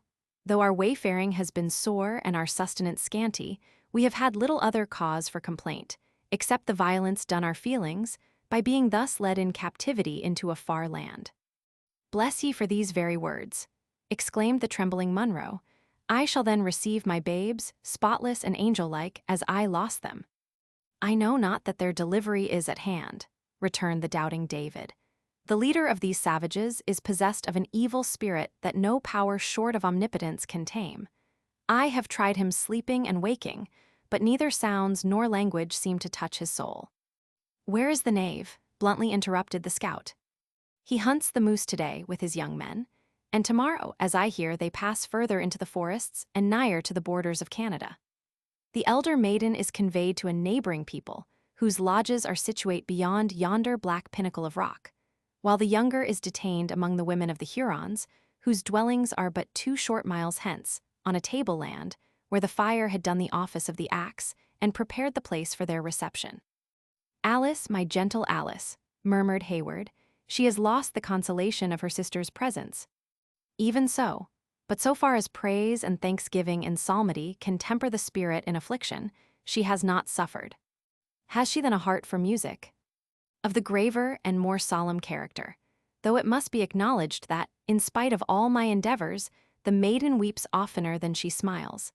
At such moments I forbear to press the holy songs, but there are many sweet and comfortable periods of satisfactory communication, when the ears of these savages are astounded with the upliftings of our voices. And why are you permitted to go at large, unwatched? David composed his features into what he intended should express an air of modest humility, before he meekly replied, "Little be the praise to such a worm as I, but, though the power of psalmody was suspended in the terrible business of that field of blood through which we have passed, it has recovered its influence even over the souls of the heathen, and I am suffered to go and come at will." The scout laughed, and, tapping his own forehead significantly, he perhaps explained the singular indulgence more satisfactorily when he said, "The Indians never harm a noncompasser. But why, when the path lay open before your eyes, did you not strike back on your own trail? It is not so blind as that which a squirrel would make, and bring in the tidings to Edward." The scout, remembering only his own sturdy and iron nature, had probably exacted a task that David, under no circumstances, could have performed. But, without entirely losing the meekness of his air, the latter was content to answer, "Though my soul would rejoice to visit the habitations of Christendom once more, my feet would rather follow the tender spirits entrusted to my keeping, even into the idolatrous province of the Jesuits, than take one step backward, while they pined in captivity and sorrow." Though the figurative language of David was not very intelligible, the sincere and steady expression of his eye and the glow of his honest countenance were not easily mistaken. Uncas pressed closer to his side and regarded the speaker with a look of commendation, while his father expressed his satisfaction by the ordinary pithy exclamation of approbation. The scout shook his head as he rejoined, "The Lord never intended that the man should place all his endeavors in his throat to the neglect of other and better gifts. But he has fallen into the hands of some silly woman, when he should have been gathering his education under a blue sky among the beauties of the forest. Here, friend, I did intend to kindle a fire with this tooting whistle of thine, but as you value the thing, take it and blow your best on it." Gamut received his pitch pipe with as strong an expression of pleasure as he believed compatible with the grave functions he exercised. After essaying its virtues repeatedly, in contrast with his own voice, and satisfying himself that none of its melody was lost, he made a very serious demonstration toward achieving a few stanzas of one of the longest effusions in the little volume so often mentioned. Hayward, however, hastily interrupted his pious purpose by continuing questions concerning the past and present condition of his fellow captives, and in a manner more methodical than had been permitted by his feelings in the opening of their interview. David, though he regarded his treasure with longing eyes, was constrained to answer, especially as the venerable father took a part in the interrogatories, with an interest too imposing to be denied. Nor did the scout fail to throw in a pertinent inquiry whenever a fitting occasion presented. In this manner, though with frequent interruptions which were filled with certain threatening sounds from the recovered instrument, the pursuers were put in possession of such leading circumstances as were likely to prove useful in accomplishing their great and engrossing object, the recovery of the sisters. The narrative of David was simple, and the facts but few. Magua had waited on the mountain until a safe moment to retire presented itself, when he had descended, and taken the route along the western side of the Mohican in direction of the Canadas. As the subtle Huron was familiar with the paths and well knew there was no immediate danger of pursuit, their progress had been moderate and far from fatiguing. It appeared from the unembellished statement of David that his own presence had been rather endured than desired, though even Magua had not been entirely exempt from that veneration with which the Indians regard those whom the Great Spirit had visited in their intellects. At night, the utmost care had been taken of the captives, both to prevent injury from the damps of the woods and to guard against an escape. At the spring, the horses were turned loose, as has been seen, and notwithstanding the remoteness and length of their trail, the artifices already named were resorted to, in order to cut off every clue to their place of retreat. On their arrival at the encampment of his people, Magua, in obedience to a policy seldom departed from, separated his prisoners. Cora had been sent to a tribe that temporarily occupied an adjacent valley, though David was far too ignorant of the customs and history of the natives to be able to declare anything satisfactory concerning their name or character. He only knew that they had not engaged in the late expedition against William Henry, that, like the Hurons themselves, they were allies of Montcalm, and that they maintained an amicable, though a watchful intercourse with the warlike and savage people whom chance had for a time brought in such close and disagreeable contact with themselves. The Mohicans and the scout listened to his interrupted and imperfect narrative with an interest that obviously increased as he proceeded. And it was while attempting to explain the pursuits of the community in which Cora was detained that the latter abruptly demanded, "Did you see the fashion of their knives? Were they of English or French formation?"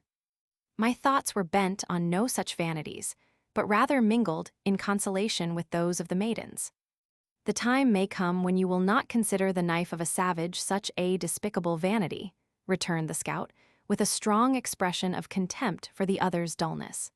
Had they held their corn feast, or can you say anything of the totems of the tribe? Of corn, we had many and plentiful feasts, for the grain, being in the milk, is both sweet to the mouth and comfortable to the stomach. Of totem, I know not the meaning, but if it appertaineth in any wise to the art of Indian music, it need not be inquired after at their hands. They never join their voices in praise, and it would seem that they are among the profanest of the idolatrous. Therein you belie the nature of an Indian. Even the Mingo adores but the true and loving God.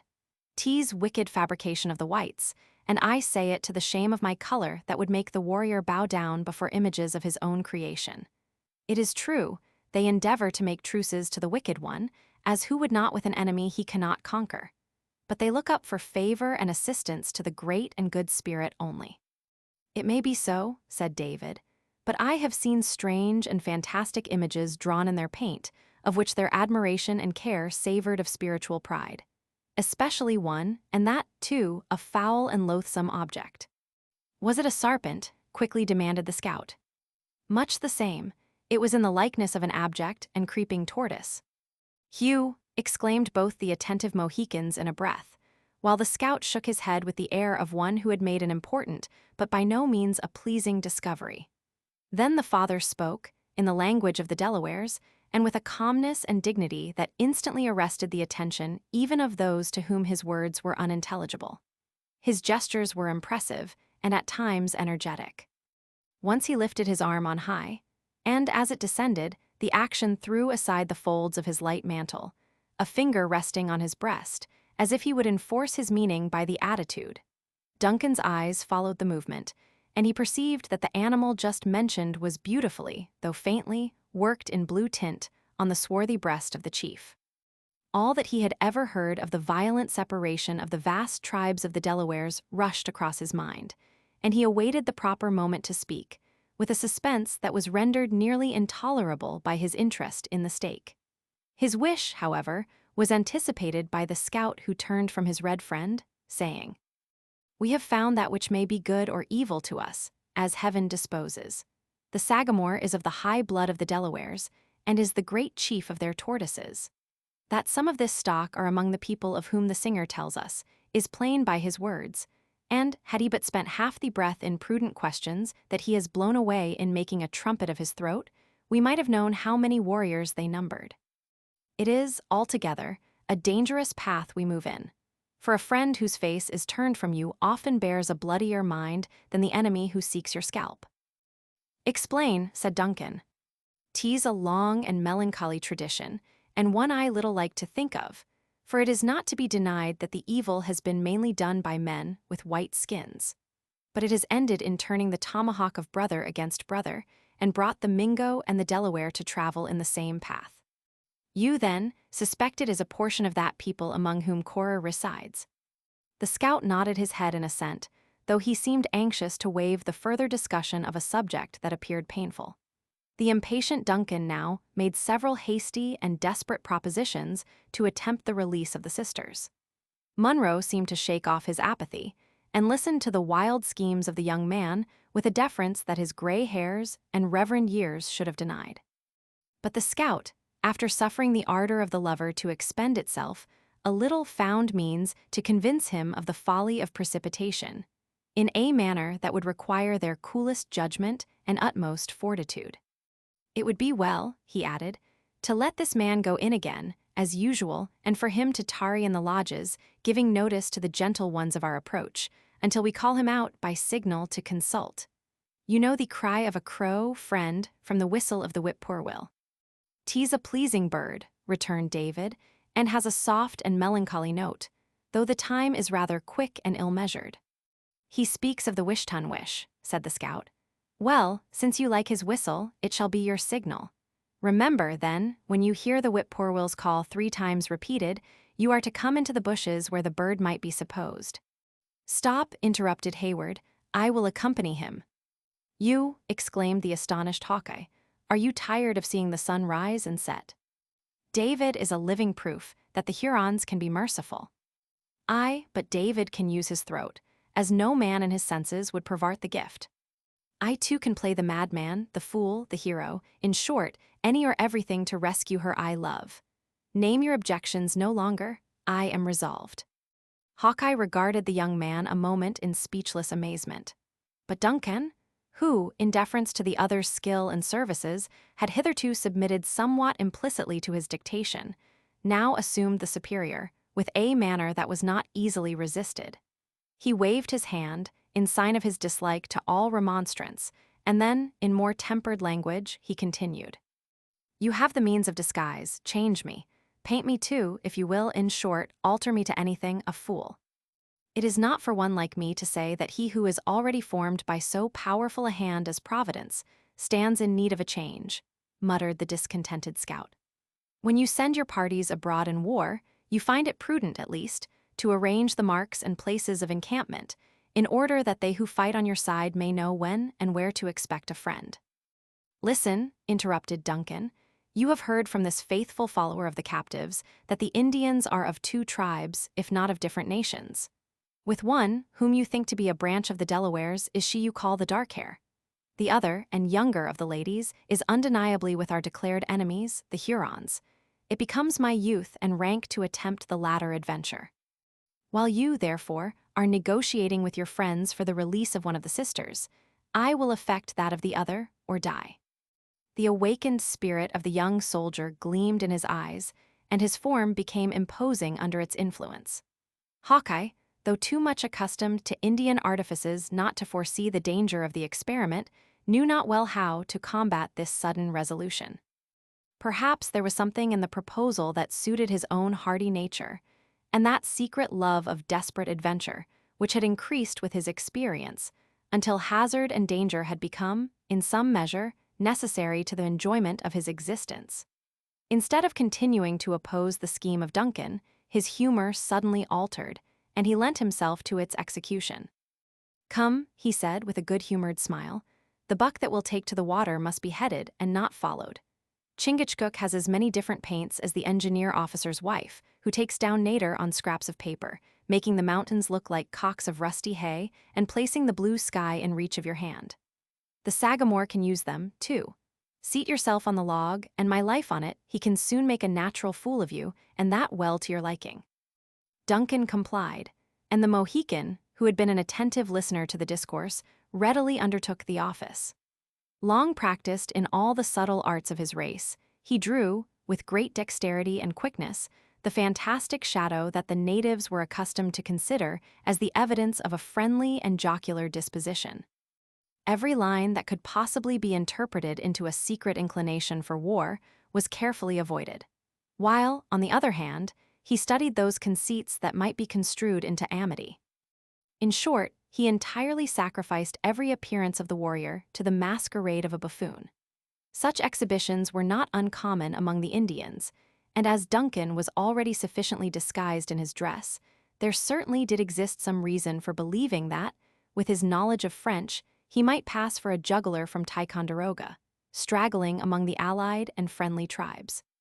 When he was thought to be sufficiently painted, the scout gave him much friendly advice, concerted signals, and appointed the place where they should meet, in the event of mutual success. The parting between Munro and his young friend was more melancholy. Still, the former submitted to the separation with an indifference that his warm and honest nature would never have permitted in a more healthful state of mind. The scout led Hayward aside and acquainted him with his intention to leave the veteran in some safe encampment in charge of Chingachgook, while he and Uncas pursued their inquiries among the people they had reason to believe were Delawares.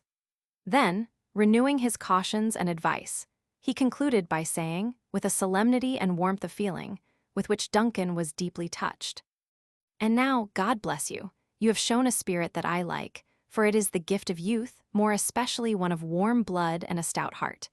But believe the warning of a man who has reason to know all he says to be true.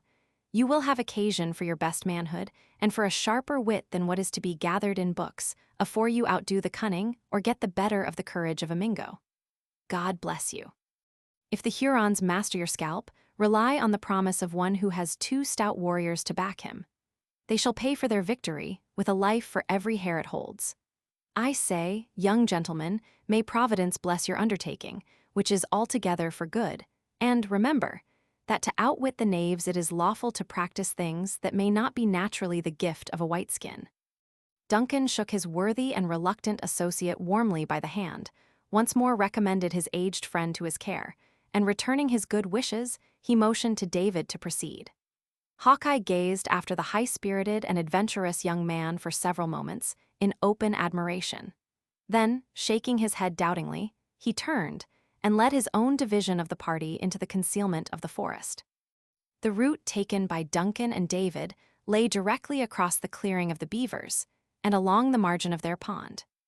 When the former found himself alone with one so simple, and so little qualified to render any assistance in desperate emergencies, he first began to be sensible of the difficulties of the task he had undertaken. The fading light increased the gloominess of the bleak and savage wilderness that stretched so far on every side of him, and there was even a fearful character in the stillness of those little huts that he knew were so abundantly peopled. It struck him, as he gazed at the admirable structures and the wonderful precautions of their sagacious inmates, that even the brutes of these vast wilds were possessed of an instinct nearly commensurate with his own reason, and he could not reflect, without anxiety, on the unequal contest that he had so rashly courted.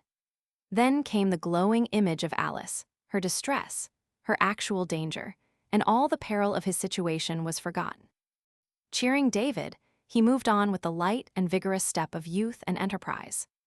After making nearly a semicircle around the pond, they diverged from the watercourse and began to ascend to the level of a slight elevation in that bottom land, over which they journeyed.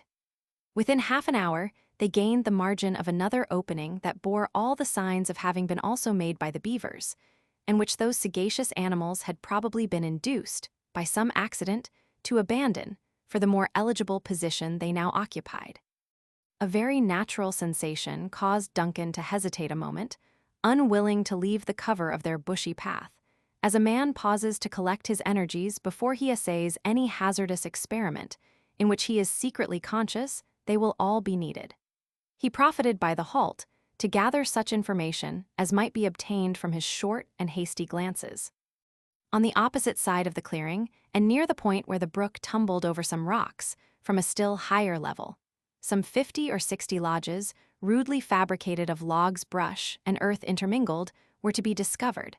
They were arranged without any order, and seemed to be constructed with very little attention to neatness or beauty. Indeed, so very inferior were they in the 2 latter particulars to the village Duncan had just seen, that he began to expect a second surprise, no less astonishing than the former.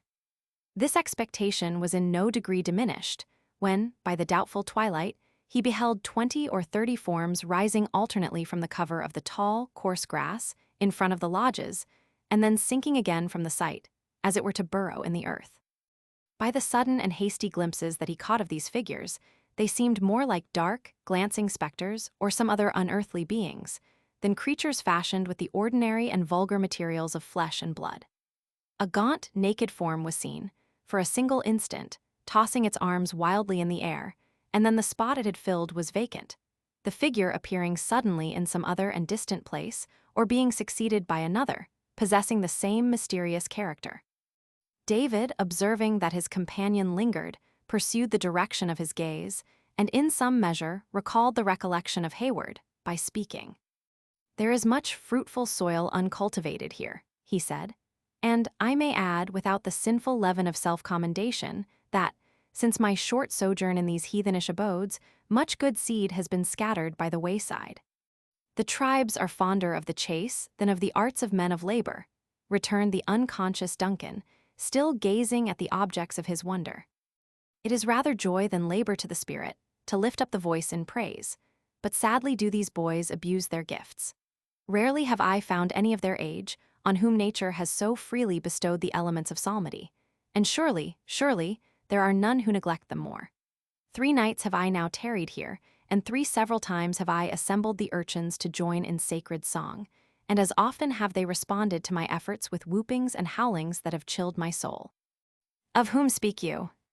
"Of those children of the devil, who waste the precious moments in yonder idle antics. Ah, the wholesome restraint of discipline is but little known among this self-abandoned people. In a country of birches, a rod is never seen, and it ought not to appear a marvel in my eyes that the choicest blessings of Providence are wasted in such cries as these." David closed his ears against the juvenile pack, whose yell just then rang shrilly through the forest. And Duncan, suffering his lip to curl, as in mockery of his own superstition, said firmly, "We will proceed." Without removing the safeguards from his ears, the master of song complied, and together they pursued their way toward what David was sometimes wont to call the tents of the Philistines. Chapter 23. But though the beast of game the privilege of chase may claim, though space and law the stag we lend ere hound we slip, or bow we bend, whoever recked, where, how, or when the prowling fox was trapped or slain, Lady of the Lake. It is unusual to find an encampment of the natives, like those of the more instructed whites, guarded by the presence of armed men. Well informed of the approach of every danger, while it is yet at a distance, the Indian generally rests secure under his knowledge of the signs of the forest, and the long and difficult paths that separate him from those he has most reason to dread.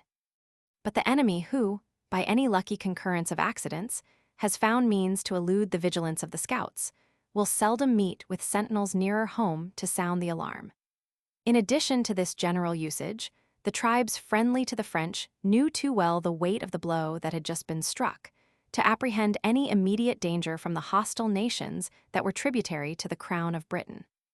When Duncan and David, therefore, found themselves in the center of the children, who played the antics already mentioned, it was without the least previous intimation of their approach. But so soon as they were observed, the whole of the juvenile pack raised, by common consent, a shrill and warning whoop, and then sank, as it were, by magic, from before the sight of their visitors. The naked, tawny bodies of the crouching urchins blended so nicely at that hour, with the withered herbage, that at first it seemed as if the earth had, in truth, swallowed up their forms. Though when surprise permitted Duncan to bend his look more curiously about the spot, he found it everywhere met by dark, quick, and rolling eyeballs. Gathering no encouragement from this startling presage of the nature of the scrutiny he was likely to undergo from the more mature judgments of the men, there was an instant when the young soldier would have retreated. It was, however, too late to appear to hesitate. The cry of the children had drawn a dozen warriors to the door of the nearest lodge, where they stood clustered in a dark and savage group, gravely awaiting the nearer approach of those who had unexpectedly come among them. David, in some measure familiarized to the scene, led the way with a steadiness that no slight obstacle was likely to disconcert, into this very building. It was the principal edifice of the village, though roughly constructed of the bark and branches of trees, being the lodge in which the tribe held its councils and public meetings during their temporary residence on the borders of the English province. Duncan found it difficult to assume the necessary appearance of unconcern, as he brushed the dark and powerful frames of the savages who thronged its threshold. But conscious that his existence depended on his presence of mind, he trusted to the discretion of his companion, whose footsteps he closely followed, endeavoring, as he proceeded, to rally his thoughts for the occasion. His blood curdled when he found himself in absolute contact with such fierce and implacable enemies, but he so far mastered his feelings as to pursue his way into the center of the lodge, with an exterior that did not betray the weakness. Imitating the example of the deliberate gamut, he drew a bundle of fragrant brush from beneath a pile that filled the corner of the hut and seated himself in silence. So soon as their visitor had passed, the observant warriors fell back from the entrance, and arranging themselves about him, they seemed patiently to await the moment when it might comport with the dignity of the stranger to speak. By far the greater number stood leaning, in lazy, lounging attitudes, against the upright posts that supported the crazy building, while 3 or 4 of the oldest and most distinguished of the chiefs placed themselves on the earth a little more in advance. A flaring torch was burning in the place, and set its red glare from face to face and figure to figure as it waved in the currents of air. Duncan profited by its light to read the probable character of his reception in the countenances of his hosts, but his ingenuity availed him little against the cold artifices of the people he had encountered. The chiefs in front scarce cast a glance at his person, keeping their eyes on the ground with an air that might have been intended for respect, but which it was quite easy to construe into distrust. The men in the shadow were less reserved. Duncan soon detected their searching, but stolen looks which, in truth, scanned his person and attire inch by inch, leaving no emotion of the countenance, no gesture, no line of the paint, nor even the fashion of a garment, unheeded and without comment. At length one whose hair was beginning to be sprinkled with gray, but whose sinewy limbs and firm tread announced that he was still equal to the duties of manhood, advanced out of the gloom of a corner, whither he had probably posted himself to make his observations unseen, and spoke. He used the language of the Wyandots or Hurons. His words were, consequently, unintelligible to Hayward, though they seemed, by the gestures that accompanied them, to be uttered more in courtesy than anger. The latter shook his head, and made a gesture indicative of his inability to reply. "Do none of my brothers speak the French or the English?" he said, in the former language, looking about him from countenance to countenance in hopes of finding a nod of assent. Though more than one had turned, as if to catch the meaning of his words, they remained unanswered. "I should be grieved to think," continued Duncan, speaking slowly, and using the simplest French of which he was the master, "to believe that none of this wise and brave nation understand the language that the Grand Monarch uses when he talks to his children. His heart would be heavy did he believe his red warriors paid him so little respect." A long and grave pause succeeded, during which no movement of a limb, nor any expression of an eye, betrayed the expression produced by his remark. Duncan, who knew that silence was a virtue among his hosts, gladly had recourse to the custom in order to arrange his ideas. At length the same warrior who had before addressed him replied, by dryly demanding, in the language of the Canadas, "When our great father speaks to his people, is it with the tongue of a Huron?" "He knows no difference in his children, whether the color of the skin be red or black or white," returned Duncan, evasively, "though chiefly is he satisfied with the brave Hurons." "In what manner will he speak?" demanded the wary chief, "when the runners count to him the scalps which 5 nights ago grew on the heads of the Yengeese?" "They were his enemies," said Duncan, shuddering involuntarily, "and doubtless he will say it is good. My Hurons are very gallant. Our Canada father does not think it. Instead of looking forward to reward his Indians, his eyes are turned backward. He sees the dead Yengeese, but no Huron. What can this mean? A great chief like him has more thoughts than tongues. He looks to see that no enemies are on his trail." "The canoe of a dead warrior will not float on the Mohican," returned the savage, gloomily. "His ears are open to the Delawares, who are not our friends, and they fill them with lies. It cannot be. See, he has bid me, who am a man that knows the art of healing, to go to his children, the red Hurons of the Great Lakes, and ask if any are sick." Another silence succeeded this enunciation of the character Duncan had assumed. Every eye was simultaneously bent on his person, as if to inquire into the truth or falsehood of the declaration, with an intelligence and keenness that caused the subject of their scrutiny to tremble for the result. He was, however, relieved again by the former speaker. "Do the cunning men of the Canadas paint their skins?" the Huron coldly continued. "We have heard them boast that their faces were pale." "When an Indian chief comes among his white fathers," returned Duncan, with great steadiness, He lays aside his buffalo robe to carry the shirt that is offered him. My brothers have given me paint, and I wear it. A low murmur of applause announced that the compliment of the tribe was favorably received. The elderly chief made a gesture of commendation, which was answered by most of his companions, who each threw forth a hand and uttered a brief exclamation of pleasure. Duncan began to breathe more freely, believing that the weight of his examination was past, and, as he had already prepared a simple and probable tale to support his pretended occupation, his hopes of ultimate success grew brighter. After a silence of a few moments, as if adjusting his thoughts, in order to make a suitable answer to the declaration their guests had just given, another warrior arose and placed himself in an attitude to speak.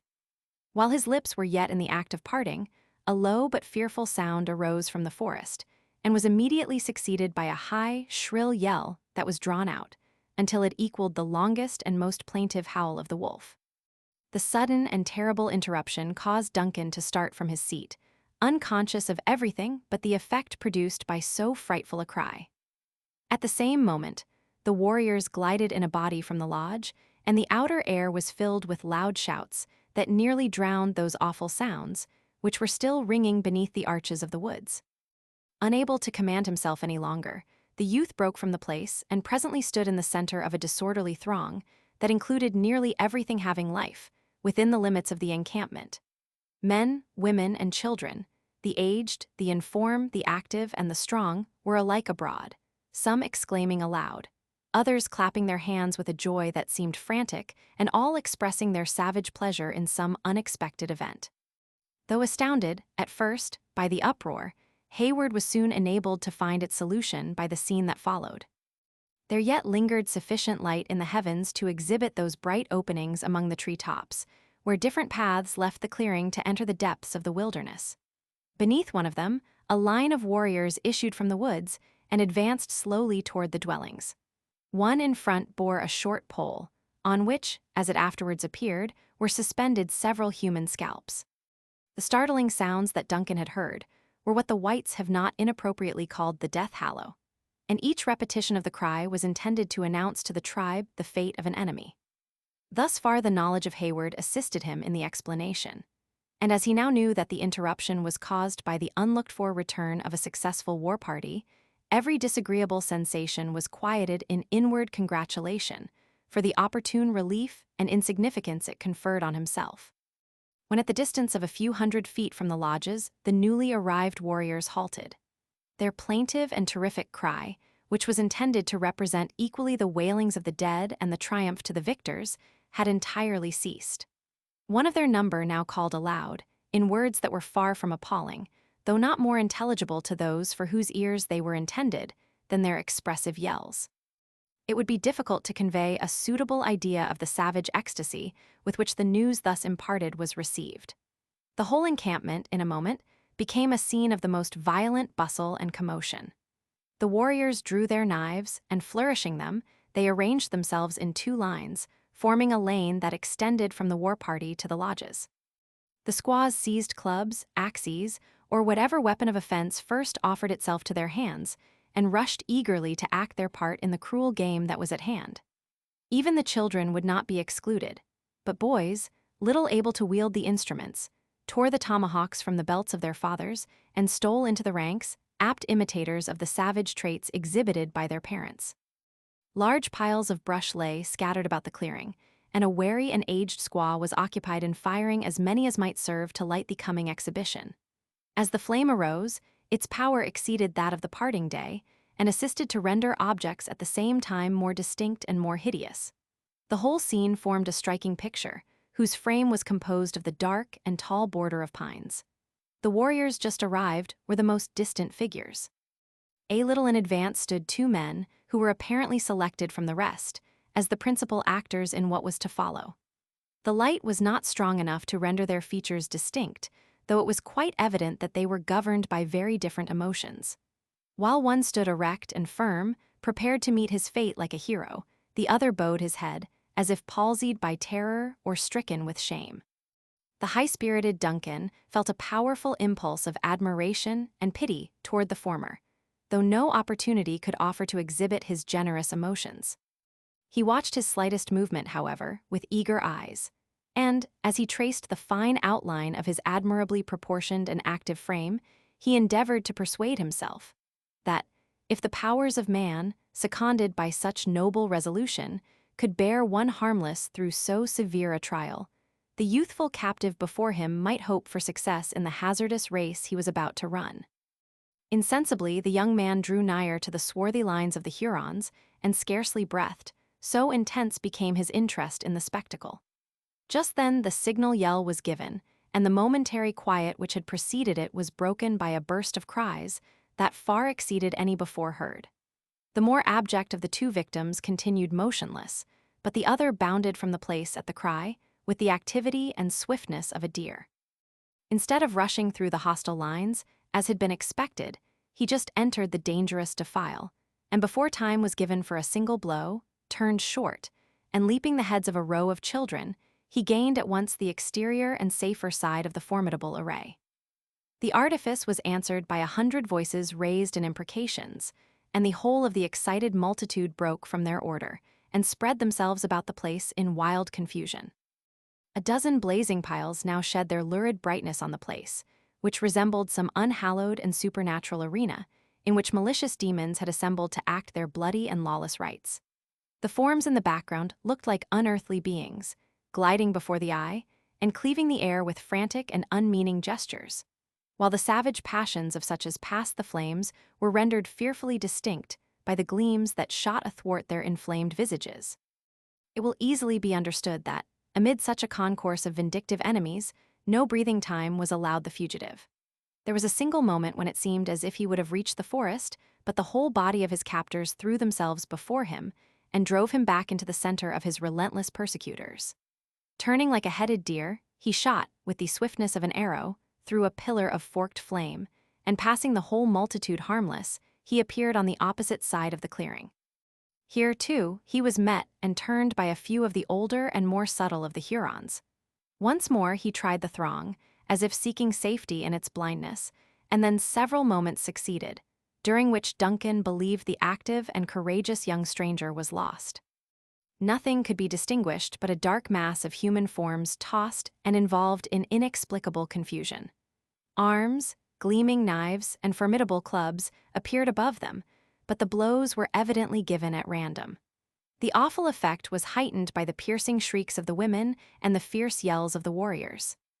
Now and then Duncan caught a glimpse of a light form cleaving the air in some desperate bound, and he rather hoped than believed that the captive yet retained the command of his astonishing powers of activity.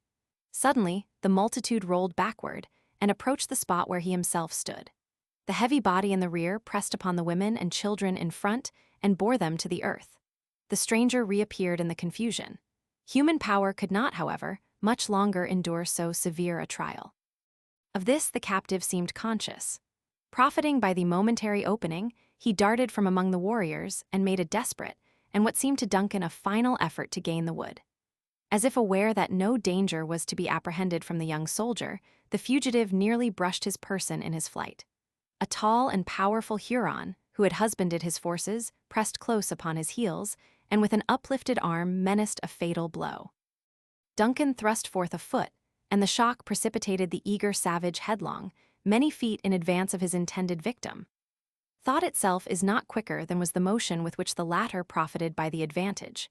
He turned, gleamed like a meteor again before the eyes of Duncan, and at the next moment, when the latter recovered his recollection and gazed around in quest of the captive, he saw him quietly leaning against a small painted post, which stood before the door of the principal lodge. Apprehensive that the part he had taken in the escape might prove fatal to himself, Duncan left the place without delay. He followed the crowd, which drew nigh the lodges, gloomy and sullen, like any other multitude that had been disappointed in an execution. Curiosity, or perhaps a better feeling, induced him to approach the stranger. He found him, standing with one arm cast about the protecting post, and breathing thick and hard after his exertions, but disdaining to permit a single sign of suffering to escape. His person was now protected by immemorial and sacred usage, until the tribe in council had deliberated and determined on his fate. It was not difficult, however, to foretell the result, if any presage could be drawn from the feelings of those who crowded the place. There was no term of abuse known to the Huron vocabulary that the disappointed women did not lavishly expend on the successful stranger. They flouted at his efforts and told him, with bitter scoffs, that his feet were better than his hands, and that he merited wings while he knew not the use of an arrow or a knife. To all this the captive made no reply, but was content to preserve an attitude in which dignity was singularly blended with disdain. Exasperated as much by his composure as by his good fortune, their words became unintelligible and were succeeded by shrill, piercing yells. Just then the crafty squaw, who had taken the necessary precaution to fire the piles, made her way through the throng and cleared a place for herself in front of the captive. The squalid and withered person of this hag might well have obtained for her the character of possessing more than human cunning. Throwing back her light vestment, she stretched forth her long, skinny arm in derision, and using the language of the Lenape as more intelligible to the subject of her jibes, she commenced aloud. "Look you, Delaware," she said, snapping her fingers in his face, "your nation is a race of women, and the hoe is better fitted to your hands than the gun.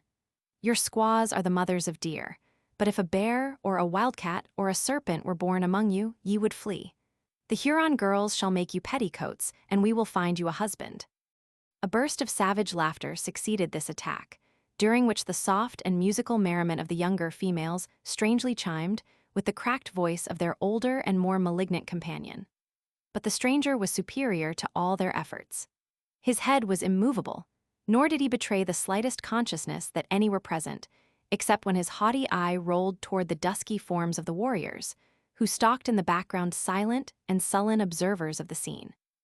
Infuriated at the self-command of the captive, the woman placed her arms akimbo, and, throwing herself into a posture of defiance, she broke out anew, in a torrent of words that no art of ours could commit successfully to paper. Her breath was, however, expended in vain, for, although distinguished in her nation as a proficient in the art of abuse, she was permitted to work herself into such a fury as actually to foam at the mouth, without causing a muscle to vibrate in the motionless figure of the stranger. The effect of his indifference began to extend itself to the other spectators, and a youngster, who was just quitting the condition of a boy to enter the state of manhood, attempted to assist the termagant by flourishing his tomahawk before their victim and adding his empty boasts to the taunts of the women. Then, indeed, the captive turned his face toward the light and looked down on the stripling with an expression that was superior to contempt. At the next moment, he resumed his quiet and reclining attitude against the post. But the change of posture had permitted Duncan to exchange glances with the firm and piercing eyes of Uncas.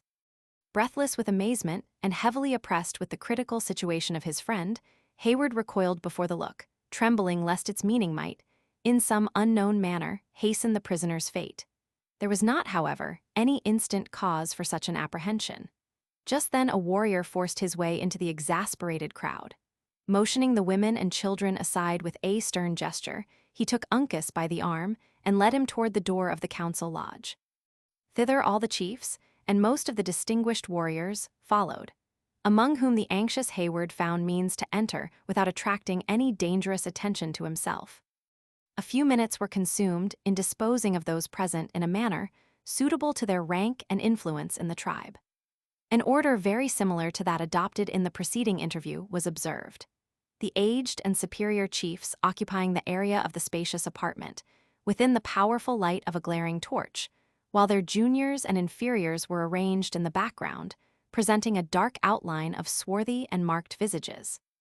In the very center of the lodge, immediately under an opening that admitted the twinkling light of one or two stars, stood Uncas, calm, elevated, and collected.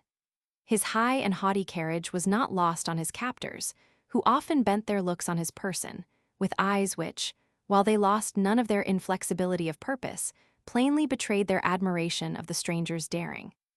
The case was different with the individual whom Duncan had observed to stand forth with his friend, previously to the desperate trial of Speed, and who, instead of joining in the chase, had remained, throughout its turbulent uproar like a cringing statue, expressive of shame and disgrace. Though not a hand had been extended to greet him, nor yet an eye had condescended to watch his movements, he had also entered the lodge, as though impelled by a fate to whose decrees he submitted, seemingly, without a struggle. Hayward profited by the first opportunity to gaze in his face, secretly apprehensive he might find the features of another acquaintance. But they proved to be those of a stranger, and, what was still more inexplicable, of one who bore all the distinctive marks of a Huron warrior. Instead of mingling with his tribe, however, he sat apart, a solitary being in a multitude, his form shrinking into a crouching and abject attitude, as if anxious to fill as little space as possible. When each individual had taken his proper station, and silence reigned in the place, the gray-haired chief already introduced to the reader spoke aloud in the language of the Lenni Lenape. "Delaware," he said, "though one of a nation of women, you have proved yourself a man. I would give you food, but he who eats with a Huron should become his friend. Rest in peace till the morning sun, when our last words shall be spoken. 7 nights and as many summer days have I fasted on the trail of the Hurons," Uncas coldly replied. "The children of the Lenape know how to travel the path of the just without lingering to eat." "2 of my young men are in pursuit of your companion," resumed the other, without appearing to regard the boast of his captive. "When they get back, then will our wise man say to you, 'Live or die.'" "Has a Huron no ears?" scornfully exclaimed Uncas. "Twice, since he has been your prisoner, has the Delaware heard a gun that he knows. Your young men will never come back." A short and sullen pause succeeded this bold assertion. Duncan, who understood the Mohican to allude to the fatal rifle of the scout, bent forward in earnest observation of the effect it might produce on the conquerors, but the chief was content with simply retorting, "If the Lenape are so skillful, why is one of their bravest warriors here?" He followed in the steps of a flying coward and fell into a snare. The cunning beaver may be caught. As Uncas thus replied, he pointed with his finger toward the solitary Huron, but without deigning to bestow any other notice on so unworthy an object. The words of the answer and the air of the speaker produced a strong sensation among his auditors. Every eye rolled sullenly toward the individual indicated by the simple gesture, and a low, threatening murmur passed through the crowd. The ominous sounds reached the outer door, and the women and children pressing into the throng, no gap had been left, between shoulder and shoulder, that was not now filled with the dark lineaments of some eager and curious human countenance. In the meantime, the more aged chiefs in the center communed with each other in short and broken sentences. Not a word was uttered that did not convey the meaning of the speaker, in the simplest and most energetic form. Again, a long and deeply solemn pause took place. It was known, by all present, to be the brave precursor of a weighty and important judgment. They who composed the outer circle of faces were on tiptoe to gaze, and even the culprit for an instant forgot his shame in a deeper emotion, and exposed his abject features in order to cast an anxious and troubled glance at the dark assemblage of chiefs. The silence was finally broken by the aged warrior so often named. He arose from the earth, and moving past the immovable form of Uncas, placed himself in a dignified attitude before the offender. At that moment, the withered squaw already mentioned moved into the circle, in a slow, sidling sort of a dance, holding the torch, and muttering the indistinct words of what might have been a species of incantation. Though her presence was altogether an intrusion, it was unheeded. Approaching Uncas, she held the blazing brand in such a manner as to cast its red glare on his person, and to expose the slightest emotion of his countenance. The Mohican maintained his firm and haughty attitude, and his eyes, so far from deigning to meet her inquisitive look, dwelt steadily on the distance, as though it penetrated the obstacles which impeded the view and looked into futurity. Satisfied with her examination, she left him, with a slight expression of pleasure, and proceeded to practice the same trying experiment on her delinquent countrymen. The young Huron was in his war paint, and very little of a finely molded form was concealed by his attire. The light rendered every limb and joint discernible, and Duncan turned away in horror when he saw they were writhing in irrepressible agony. The woman was commencing a low and plaintive howl at the sad and shameful spectacle, when the chief put forth his hand and gently pushed her aside. "Read that, Benz," he said, addressing the young culprit by name, and in his proper language. "Though the Great Spirit has made you pleasant to the eyes, it would have been better that you had not been born. Your tongue is loud in the village, but in battle it is still." None of my young men strike the tomahawk deeper into the war post, none of them so lightly on the Yengeese. The enemy know the shape of your back, but they have never seen the color of your eyes. 3 times have they called on you to come, and as often did you forget to answer. Your name will never be mentioned again in your tribe, it is already forgot. As the chief slowly uttered these words, pausing impressively between each sentence, the culprit raised his face, in deference to the other's rank and years. Shame, horror, and pride struggled in its lineaments. His eye, which was contracted with inward anguish, gleamed on the persons of those whose breath was his fame, and the latter emotion for an instant predominated. He arose to his feet and, baring his bosom, looked steadily on the keen, glittering knife that was already upheld by his inexorable judge. As the weapon passed slowly into his heart, he even smiled, as if in joy at having found death less dreadful than he had anticipated, and fell heavily on his face, at the feet of the rigid and unyielding form of Uncas. The squaw gave a loud and plaintive yell, dashed the torch to the earth, and buried everything in darkness. The whole shuddering group of spectators glided from the lodge like troubled sprites, and Duncan thought that he and the yet throbbing body of the victim of an Indian judgment had now become its only tenants. Chapter 24. Thus spoke the sage, the kings without delay dissolved the council and their chief obey, Pope's Iliad. A single moment served to convince the youth that he was mistaken. A hand was laid, with a powerful pressure, on his arm, and the low voice of Uncas muttered in his ear. The Hurons are dogs. The sight of a coward's blood can never make a warrior tremble. The gray head and the sagamore are safe, and the rifle of Hawkeye is not asleep. Go, Uncas, and the open hand are now strangers. It is enough. Hayward would gladly have heard more, but a gentle push from his friend urged him toward the door and admonished him of the danger that might attend the discovery of their intercourse. Slowly and reluctantly yielding to the necessity, he quitted the place and mingled with the throng that hovered nigh. The dying fires in the clearing cast a dim and uncertain light on the dusky figures that were silently stalking to and fro, and occasionally a brighter gleam than common glanced into the lodge, and exhibited the figure of Uncas still maintaining its upright attitude near the dead body of the Huron. A knot of warriors soon entered the place again, and reissuing, they bore the senseless remains into the adjacent woods. After this termination of the scene, Duncan wandered among the lodges, unquestioned and unnoticed, endeavoring to find some trace of her in whose behalf he incurred the risk he ran. In the present temper of the tribe, it would have been easy to have fled and rejoined his companions, had such a wish crossed his mind. But in addition to the never-ceasing anxiety on account of Alice, a fresher though feebler interest in the fate of Uncas assisted to chain him to the spot. He continued, therefore, to stray from hut to hut, looking into each only to encounter additional disappointment, until he had made the entire circuit of the village.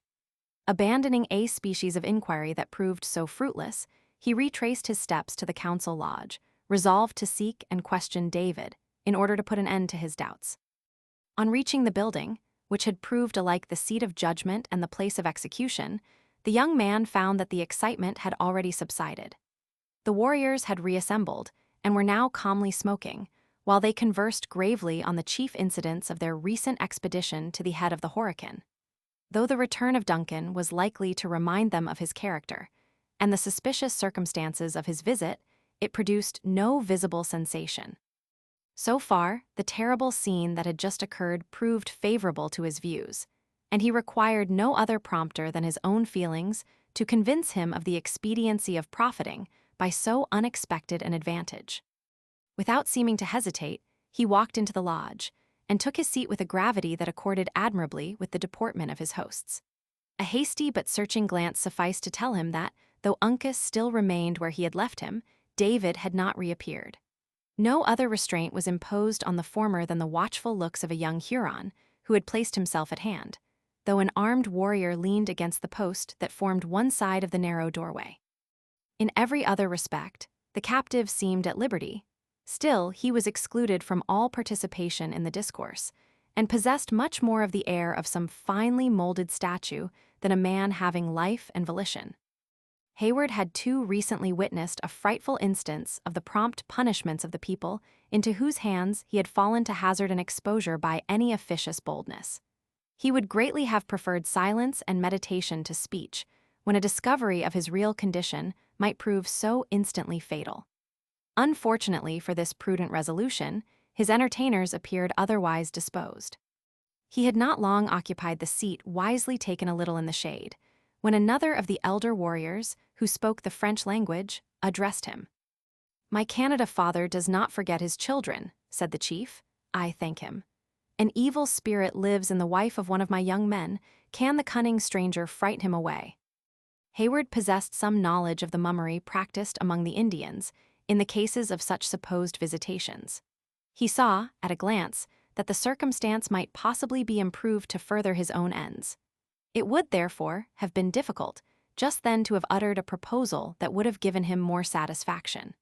Aware of the necessity of preserving the dignity of his imaginary character, however, he repressed his feelings and answered with suitable mystery.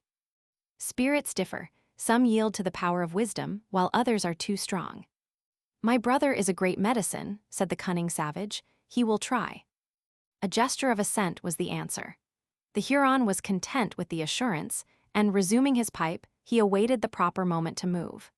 The impatient Hayward, inwardly execrating the cold customs of the savages, which required such sacrifices to appearance, was fain to assume an air of indifference, equal to that maintained by the chief, who was, in truth, a near relative of the afflicted woman. The minutes lingered, and the delay had seemed an hour to the adventurer in empiricism, when the Huron laid aside his pipe and drew his robe across his breast, as if about to lead the way to the lodge of the invalid. Just then, a warrior of powerful frame darkened the door, and stalking silently among the attentive group, he seated himself on one end of the low pile of brush which sustained Duncan. The latter cast an impatient look at his neighbor, and felt his flesh creep with uncontrollable horror when he found himself in actual contact with Magua. The sudden return of this artful and dreaded chief caused a delay in the departure of the Huron. Several pipes, that had been extinguished, were lighted again, while the newcomer, without speaking a word, drew his tomahawk from his girdle, and filling the bowl on its head began to inhale the vapors of the weed through the hollow handle, with as much indifference as if he had not been absent 2 weary days on a long and toilsome hunt. 10 minutes, which appeared so many ages to Duncan, might have passed in this manner, and the warriors were fairly enveloped in a cloud of white smoke before any of them spoke. "Welcome," one at length uttered. "Has my friend found the moose?" "The young men stagger under their burdens," returned Magua. "Let Read that Bends go on the hunting path, he will meet them." A deep and awful silence succeeded the utterance of the forbidden name. Each pipe dropped from the lips of its owner as though all had inhaled an impurity at the same instant. The smoke wreathed above their heads in little eddies, and curling in a spiral form, it ascended swiftly through the opening in the roof of the lodge, leaving the place beneath clear of its fumes, and each dark visage distinctly visible. The looks of most of the warriors were riveted on the earth, though a few of the younger and less gifted of the party suffered their wild and glaring eyeballs to roll in the direction of a white-headed savage, who sat between 2 of the most venerated chiefs of the tribe. There was nothing in the air or attire of this Indian that would seem to entitle him to such a distinction. The former was rather depressed than remarkable for the bearing of the natives, and the latter was such as was commonly worn by the ordinary men of the nation. Like most around him, for more than a minute his look, too, was on the ground, but, trusting his eyes at length to steal a glance aside, he perceived that he was becoming an object of general attention. Then he arose and lifted his voice in the general silence. "It was a lie," he said. "I had no son. He who was called by that name is forgotten. His blood was pale, and it came not from the veins of a Huron. The wicked Chippewas cheated my squaw. The Great Spirit has said that the family of Wissentush should end. He is happy who knows that the evil of his race dies with himself. I have done." The speaker, who was the father of the recreant young Indian, looked round and about him, as if seeking commendation of his stoicism in the eyes of the auditors. But the stern customs of his people had made too severe an exaction of the feeble old man.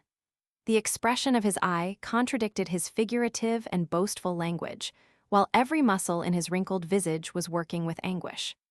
Standing a single minute to enjoy his bitter triumph, he turned away, as if sickening at the gaze of men, and, veiling his face in his blanket, he walked from the lodge with the noiseless step of an Indian seeking, in the privacy of his own abode, the sympathy of one like himself, aged, forlorn, and childless. The Indians, who believe in the hereditary transmission of virtues and defects in character, suffered him to depart in silence. Then, with an elevation of breeding that many in a more cultivated state of society might profitably emulate, one of the chiefs drew the attention of the young men from the weakness they had just witnessed, by saying, in a cheerful voice, addressing himself in courtesy to Magua, as the newest comer, "The Delawares have been like bears after the honey pots, prowling around my village, but who has ever found a Huron asleep?"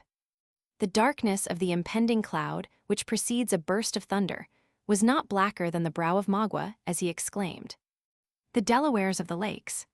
Not so, they who wear the petticoats of squaws on their own river. One of them has been passing the tribe. Did my young men take his scalp? His legs were good, though his arm is better for the hoe than the tomahawk," returned the other, pointing to the immovable form of Uncas. Instead of manifesting any womanish curiosity to feast his eyes with the sight of a captive from a people he was known to have so much reason to hate, Magua continued to smoke, with the meditative air that he usually maintained, when there was no immediate call on his cunning or his eloquence. Although secretly amazed at the facts communicated by the speech of the aged father, he permitted himself to ask no questions, reserving his inquiries for a more suitable moment. It was only after a sufficient interval that he shook the ashes from his pipe, replaced the tomahawk, tightened his girdle, and arose, casting for the first time a glance in the direction of the prisoner, who stood a little behind him. The wary, though seemingly abstracted Uncas caught a glimpse of the movement, and turning suddenly to the light, their looks met. Near a minute, these two bold and untamed spirits stood regarding one another steadily in the eye, neither quailing in the least before the fierce gaze he encountered. The form of Uncas dilated, and his nostrils opened like those of a tiger at bay. But so rigid and unyielding was his posture that he might easily have been converted by the imagination into an exquisite and faultless representation of the warlike deity of his tribe. The lineaments of the quivering features of Magua proved more ductile. His countenance gradually lost its character of defiance in an expression of ferocious joy, and heaving a breath from the very bottom of his chest, he pronounced aloud the formidable name of Le Cerf Agile. Each warrior sprang upon his feet at the utterance of the well-known appellation, and there was a short period during which the stoical constancy of the natives was completely conquered by surprise. The hated and yet respected name was repeated as by one voice, carrying the sound even beyond the limits of the lodge. The women and children, who lingered around the entrance, took up the words in an echo, which was succeeded by another shrill and plaintive howl. The latter was not yet ended, when the sensation among the men had entirely abated. Each one in presence seated himself, as though ashamed of his precipitation, but it was many minutes before their meaning eyes ceased to roll toward their captive, in curious examination of a warrior who had so often proved his prowess on the best and proudest of their nation. Uncas enjoyed his victory, but was content with merely exhibiting his triumph by a quiet smile, an emblem of scorn which belongs to all time and every nation. Magua caught the expression, and raising his arm, he shook it at the captive, the light silver ornaments attached to his bracelet rattling with the trembling agitation of the limb, as, in a tone of vengeance, he exclaimed in English, "Mohican, you die." "The healing waters will never bring the dead Hurons to life," returned Uncas, in the music of the Delawares. "The tumbling river washes their bones, their men are squaws, their women owls. Go, call together the Huron dogs that they may look upon a warrior. My nostrils are offended, they scent the blood of a coward." The latter allusion struck deep, and the injury rankled. Many of the Hurons understood the strange tongue in which the captive spoke, among which number was Magua. This cunning savage beheld and instantly profited by his advantage. Dropping the light robe of skin from his shoulder, he stretched forth his arm and commenced a burst of his dangerous and artful eloquence. However much his influence among his people had been impaired by his occasional and besetting weakness, as well as by his desertion of the tribe, his courage and his fame as an orator were undeniable. He never spoke without auditors, and rarely without making converts to his opinions. On the present occasion, his native powers were stimulated by the thirst of revenge. He again recounted the events of the attack on the island at Glenn's, the death of his associates, and the escape of their most formidable enemies. Then he described the nature and position of the mount whither he had led such captives as had fallen into their hands. Of his own bloody intentions toward the maidens, and of his baffled malice he made no mention, but passed rapidly on to the surprise of the party by La Longue Carabine, and its fatal termination. Here he paused and looked about him in affected veneration for the departed, but in truth to note the effect of his opening narrative. As usual, every eye was riveted on his face. Each dusky figure seemed a breathing statue, so motionless was the posture, so intense the attention of the individual. Then Magua dropped his voice, which had hitherto been clear, strong, and elevated, and touched upon the merits of the dead. No quality that was likely to command the sympathy of an Indian escaped his notice. One had never been known to follow the chase in vain, another had been indefatigable on the trail of their enemies. This was brave, that generous. In short, he so managed his illusions that in a nation which was composed of so few families, he contrived to strike every chord that might find, in its turn, some breast in which to vibrate. "Are the bones of my young men," he concluded, "in the burial place of the Hurons? You know they are not. Their spirits are gone toward the setting sun, and are already crossing the great waters to the happy hunting grounds. But they departed without food, without guns or knives, without moccasins, naked and poor as they were born. Shall this be? Are their souls to enter the land of the just like hungry Iroquois or unmanly Delawares, or shall they meet their friends with arms in their hands and robes on their backs? What will our fathers think the tribes of the Wyandots have become? They will look on their children with a dark eye and say, 'Go, a Chippewa has come hither with the name of a Huron.' Brothers, we must not forget the dead. A redskin never ceases to remember. We will load the back of this Mohican until he staggers under our bounty and dispatch him after my young men. They call to us for aid, though our ears are not open. They say, 'Forget us not.' When they see the spirit of this Mohican toiling after them with his burden, they will know we are of that mind. Then will they go on happy, and our children will say, 'So did our fathers to their friends, so must we do to them.' What is a Yenji? We have slain many, but the earth is still pale. A stain on the name of Huron can only be hid by blood that comes from the veins of an Indian. Let this Delaware die." The effect of such an harangue, delivered in the nervous language, and with the emphatic manner of a Huron orator, could scarcely be mistaken. Magua had so artfully blended the natural sympathies with the religious superstition of his auditors, that their minds, already prepared by custom to sacrifice a victim to the manes of their countrymen, lost every vestige of humanity in a wish for revenge. One warrior in particular, a man of wild and ferocious mien, had been conspicuous for the attention he had given to the words of the speaker. His countenance had changed with each passing emotion, until it settled into a look of deadly malice.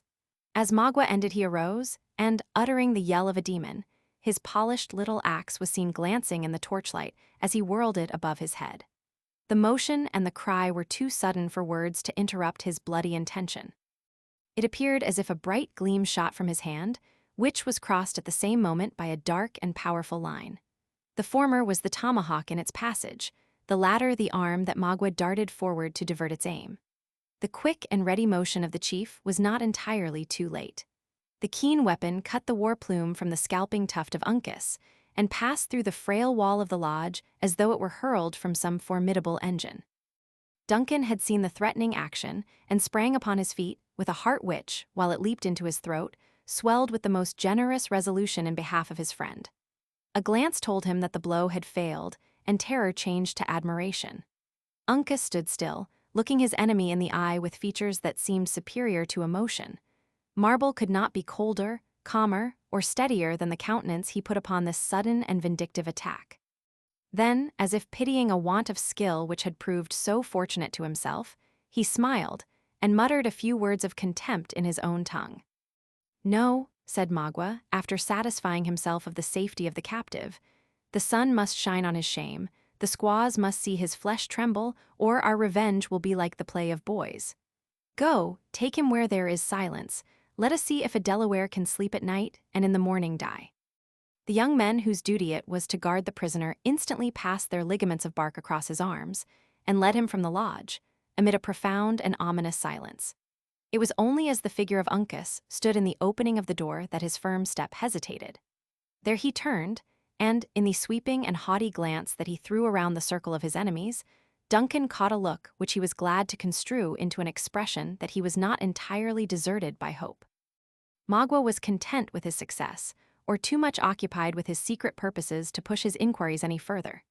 Shaking his mantle and folding it on his bosom, he also quitted the place, without pursuing a subject which might have proved so fatal to the individual at his elbow. Notwithstanding his rising resentment, his natural firmness, and his anxiety on behalf of Uncas, Hayward felt sensibly relieved by the absence of so dangerous and so subtle a foe. The excitement produced by the speech gradually subsided. The warriors resumed their seats and clouds of smoke once more filled the lodge.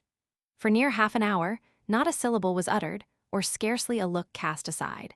A grave and meditative silence being the ordinary succession to every scene of violence and commotion among these beings, who were alike so impetuous and yet so self-restrained.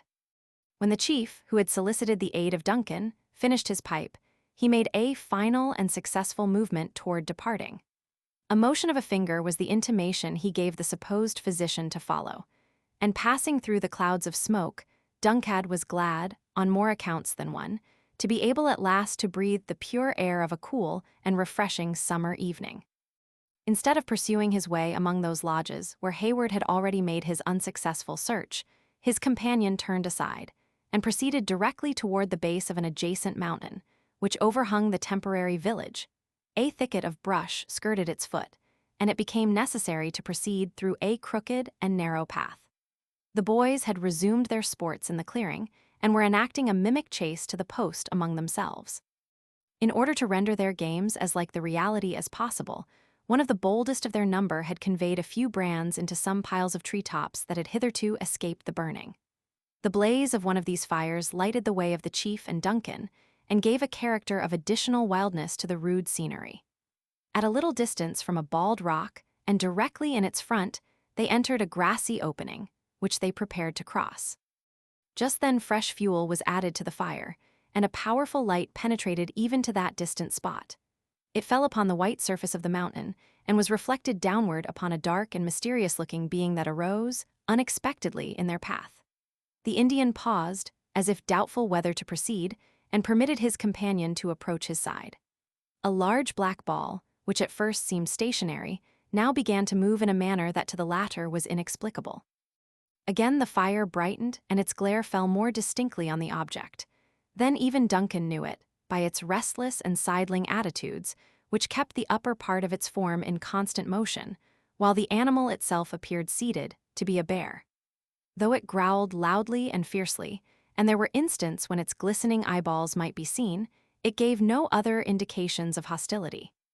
The Huron, at least, seemed assured that the intentions of this singular intruder were peaceable, for after giving it an attentive examination, he quietly pursued his course. Duncan, who knew that the animal was often domesticated among the Indians, followed the example of his companion, believing that some favorite of the tribe had found its way into the thicket in search of food. They passed it unmolested. Though obliged to come nearly in contact with the monster, the Huron, who had at first so warily determined the character of his strange visitor, was now content with proceeding without wasting a moment in further examination.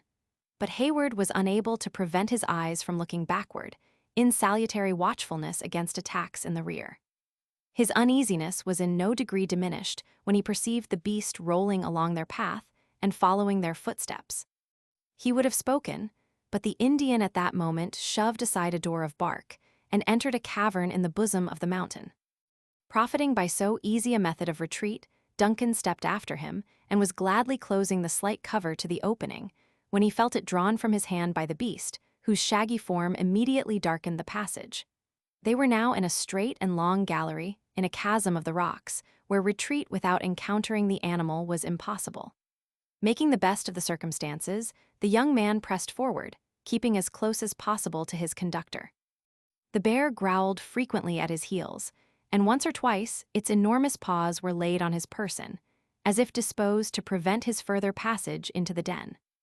How long the nerves of Hayward would have sustained him in this extraordinary situation, it might be difficult to decide, for, happily, he soon found relief. A glimmer of light had constantly been in their front, and they now arrived at the place whence it proceeded. A large cavity in the rock had been rudely fitted to answer the purposes of many apartments. The subdivisions were simple but ingenious, being composed of stone, sticks, and bark, intermingled. Openings above admitted the light by day, and at night fires and torches supplied the place of the sun. Hither the Hurons had brought most of their valuables, especially those which more particularly pertained to the nation. And hither, as it now appeared, the sick woman, who was believed to be the victim of supernatural power, had been transported also, under an impression that her tormentor would find more difficulty in making his assaults through walls of stone than through the leafy coverings of the lodges. The apartment into which Duncan and his guide first entered had been exclusively devoted to her accommodation.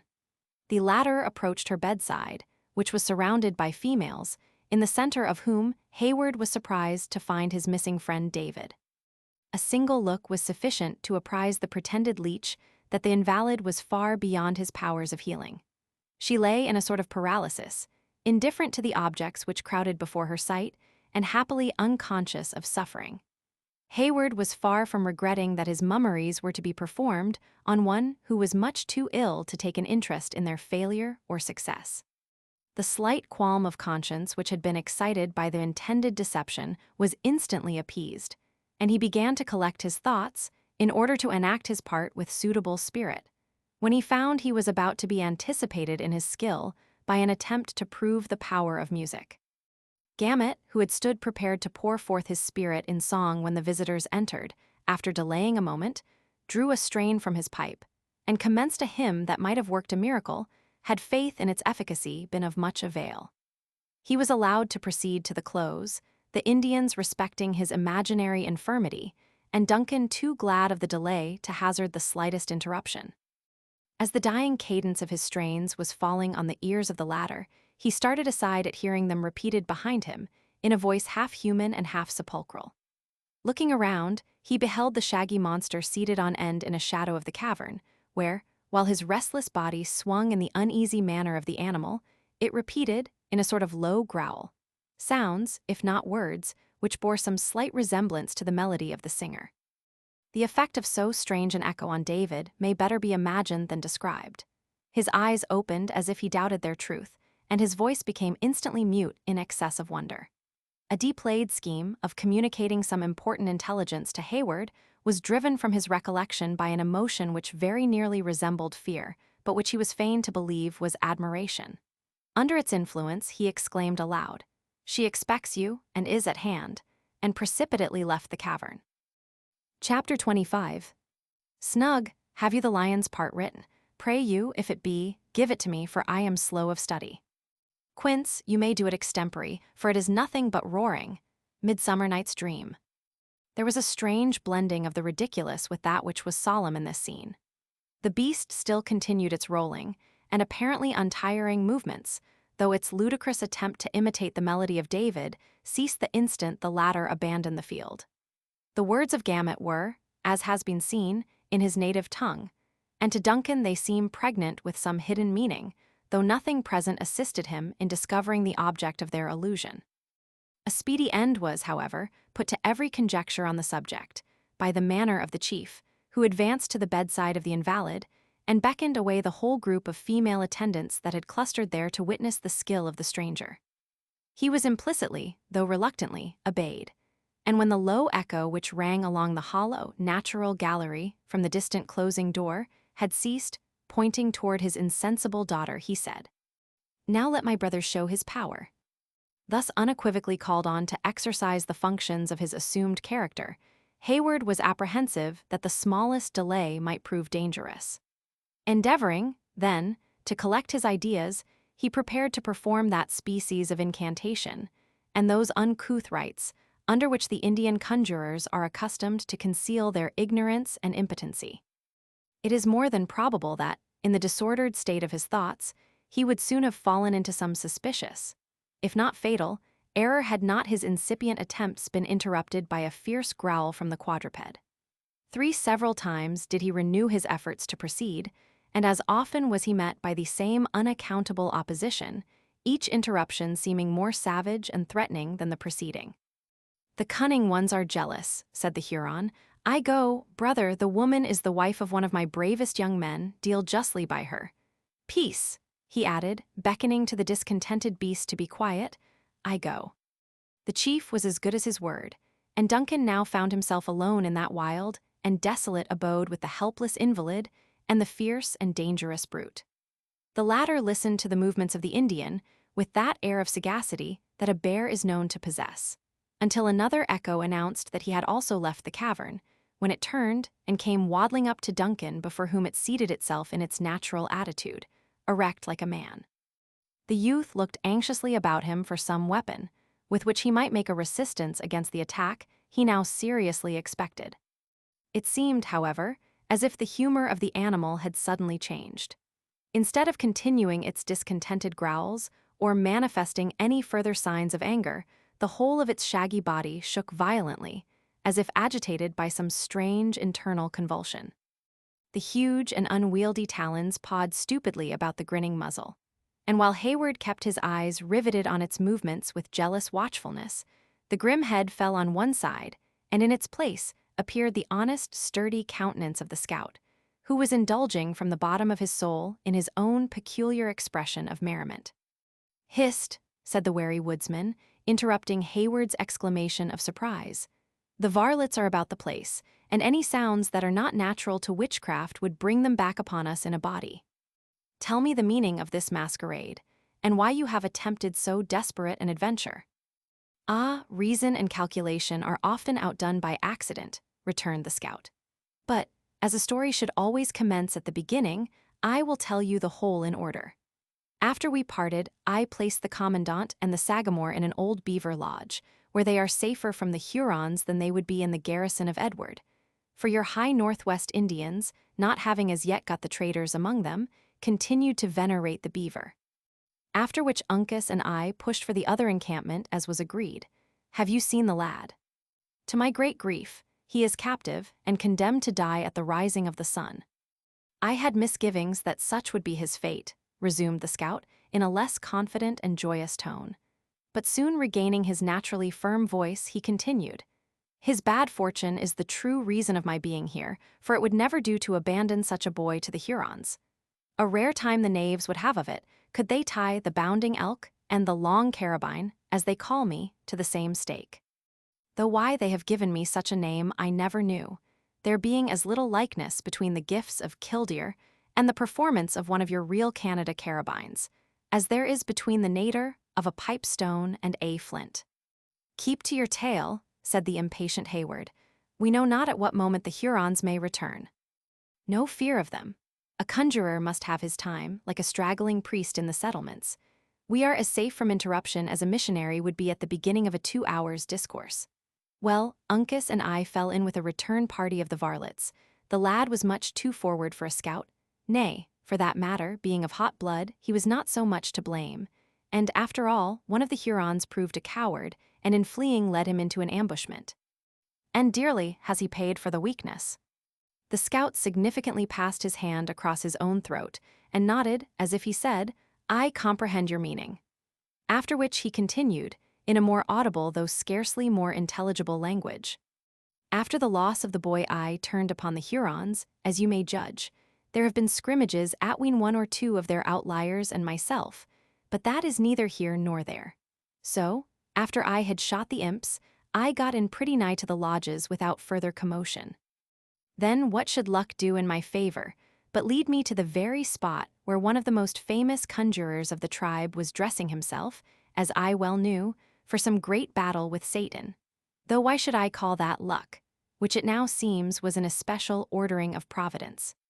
So a judgmatical rap over the head stiffened the lying impostor for a time, and leaving him a bit of walnut for his supper, to prevent an uproar, and stringing him up atween 2 saplings, I made free with his finery, and took the part of the bear on myself, in order that the operations might proceed. And admirably did you enact the character. The animal itself might have been shamed by the representation. Lord Major, returned the flattered woodsman. "I should be but a poor scholar for one who has studied so long in the wilderness, did I not know how to set forth the movements or nadir of such a beast. Had it been now a catamount, or even a full-size panther, I would have embellished a performance for you worth regarding. But it is no such marvelous feat to exhibit the feats of so dull a beast, though, for that matter, too, a bear may be overacted. Yes, yes, it is not every imitator that knows nadir may be outdone easier than she is equaled. But all our work is yet before us. Where is the gentle one? Heaven knows. I have examined every lodge in the village, without discovering the slightest trace of her presence in the tribe. You heard what the singer said as he left us. She is at hand and expects you. I have been compelled to believe he alluded to this unhappy woman. The simpleton was frightened and blundered through his message, but he had a deeper meaning. Here are walls enough to separate the whole settlement. A bear ought to climb, therefore will I take a look above them. There may be honey pots hid in these rocks, and I am a beast, that has a hankering for the sweets. The scout looked behind him, laughing at his own conceit, while he clambered up the partition, imitating, as he went, the clumsy motions of the beast he represented. But the instant the summit was gained, he made a gesture for silence, and slid down with the utmost precipitation. "She is here," he whispered, "and by that door you will find her." I would have spoken a word of comfort to the afflicted soul, but the sight of such a monster might upset her reason. Though for that matter, Major, you are none of the most inviting yourself in your paint. Duncan, who had already swung eagerly forward, drew instantly back on hearing these discouraging words. "Am I then so very revolting?" he demanded with an air of chagrin. "You might not startle a wolf or turn the Royal Americans from a discharge, but I have seen the time when you had a better favored look. Your streaked countenances are not ill-judged of by the squaws, but young women of white blood give the preference to their own color. See," he added, pointing to a place where the water trickled from a rock, forming a little crystal spring, before it found an issue through the adjacent crevices. "You may easily get rid of the Sagamore's daub, and when you come back I will try my hand at a new embellishment. It's as common for a conjurer to alter his paint as for a buck in the settlements to change his finery." The deliberate woodsman had little occasion to hunt for arguments to enforce his advice. He was yet speaking when Duncan availed himself of the water. In a moment, every frightful or offensive mark was obliterated, and the youth appeared again in the lineaments with which he had been gifted by nature. Thus prepared for an interview with his mistress, he took a hasty leave of his companion and disappeared through the indicated passage. The scout witnessed his departure with complacency, nodding his head after him and muttering his good wishes. After which he very coolly set about an examination of the state of the larder, among the Hurons, the cavern, among other purposes, being used as a receptacle for the fruits of their hunts.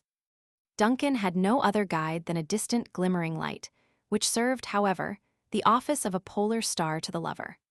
By its aid, he was enabled to enter the haven of his hopes, which was merely another apartment of the cavern that had been solely appropriated to the safekeeping of so important a prisoner as a daughter of the commandant of William Henry. It was profusely strewed with the plunder of that unlucky fortress. In the midst of this confusion he found her he sought, pale, anxious, and terrified, but lovely. David had prepared her for such a visit. "Duncan," she exclaimed, in a voice that seemed to tremble at the sounds created by itself. "Alice," he answered, leaping carelessly among trunks, boxes, arms, and furniture, until he stood at her side. "I knew that you would never desert me," she said, looking up with a momentary glow on her otherwise dejected countenance. "But you are alone. Grateful as it is to be thus remembered, I could wish to think you are not entirely alone." Duncan, observing that she trembled in a manner which betrayed her inability to stand, gently induced her to be seated, while he recounted those leading incidents which it has been our task to accord. Alice listened with breathless interest, and though the young man touched lightly on the sorrows of the stricken father, taking care, however, not to wound the self-love of his auditor, the tears ran as freely down the cheeks of the daughter as though she had never wept before. The soothing tenderness of Duncan, however, soon quieted the first burst of her emotions, and she then heard him to the close with undivided attention, if not with composure. "And now, Alice," he added, "you will see how much is still expected of you. By the assistance of our experienced and invaluable friend, the scout, we may find our way from this savage people, but you will have to exert your utmost fortitude. Remember that you fly to the arms of your venerable parent, and how much his happiness, as well as your own, depends on those exertions. Can I do otherwise for a father who has done so much for me? And for me, too, continued the youth, gently pressing the hand he held in both his own. The look of innocence and surprise which he received in return convinced Duncan of the necessity of being more explicit. This is neither the place nor the occasion to detain you with selfish wishes, he added, but what heart loaded like mine would not wish to cast its burden? They say misery is the closest of all ties, our common suffering in your behalf left but little to be explained between your father and myself. And dearest Cora, Duncan, surely Cora was not forgotten. Not forgotten. No, regretted as woman was seldom mourned before. Your venerable father knew no difference between his children, but I, Alice, you will not be offended when I say that to me her worth was in a degree obscured. Then you knew not the merit of my sister, said Alice, withdrawing her hand. Of you she ever speaks as of one who is her dearest friend. I would gladly believe her such, returned Duncan hastily. I could wish her to be even more. But with you, Alice, I have the permission of your father to aspire to a still nearer and dearer tie. Alice trembled violently, and there was an instant during which she bent her face aside, yielding to the emotions common to her sex. But they quickly passed away, leaving her mistress of her deportment, if not of her affections. Hayward, she said, looking him full in the face with a touching expression of innocence and dependency, give me the sacred presence and the holy sanction of that parent before you urge me further. Though more I should not, less I could not say. The youth was about to answer, when he was interrupted by a light tap on his shoulder. Starting to his feet, he turned, and confronting the intruder, his looks fell on the dark form and malignant visage of Magua. The deep guttural laugh of the savage sounded, at such a moment, to Duncan, like the hellish taunt of a demon. Had he pursued the sudden and fierce impulse of the instant, he would have cast himself on the Huron, and committed their fortunes to the issue of a deadly struggle. But, without arms of any description, ignorant of what succor his subtle enemy could command, and charged with the safety of one who was just then dearer than ever to his heart, he no sooner entertained than he abandoned the desperate intention. "What is your purpose?" said Alice, meekly folding her arms on her bosom, and struggling to conceal an agony of apprehension in behalf of Hayward, in the usual cold and distant manner with which she received the visits of her captor. The exulting Indian had resumed his austere countenance, though he drew warily back before the menacing glance of the young man's fiery eye. He regarded both his captives for a moment with a steady look, and then, stepping aside, he dropped a log of wood across a door different from that by which Duncan had entered. The latter now comprehended the manner of his surprise, and believing himself irretrievably lost, he drew Alice to his bosom, and stood prepared to meet a fate which he hardly regretted, since it was to be suffered in such company. But Magua meditated no immediate violence. His first measures were very evidently taken to secure his new captive, nor did he even bestow a second glance at the motionless forms in the center of the cavern, until he had completely cut off every hope of retreat through the private outlet he had himself used. He was watched in all his movements by Hayward, who, however, remained firm, still folding the fragile form of Alice to his heart, at once too proud and too hopeless to ask favor of an enemy so often foiled. When Magua had effected his object, he approached his prisoners, and said in English, "The pale faces trap the cunning beavers, but the redskins know how to take the Yengeese." "Huron, do your worst," exclaimed the excited Hayward, forgetful that a double stake was involved in his life. "You and your vengeance are alike despised." "Will the white man speak these words at the stake?" asked Magua, manifesting, at the same time, how little faith he had in the other's resolution by the sneer that accompanied his words. "Here, singly to your face, or in the presence of your nation." "Le Renard Subtil is a great chief," returned the Indian. "He will go and bring his young men to see how bravely a pale face can laugh at tortures." He turned away while speaking, and was about to leave the place through the avenue by which Duncan had approached, when a growl caught his ear and caused him to hesitate. The figure of the bear appeared in the door, where it sat, rolling from side to side in its customary restlessness. Magua, like the father of the sick woman, eyed it keenly for a moment, as if to ascertain its character.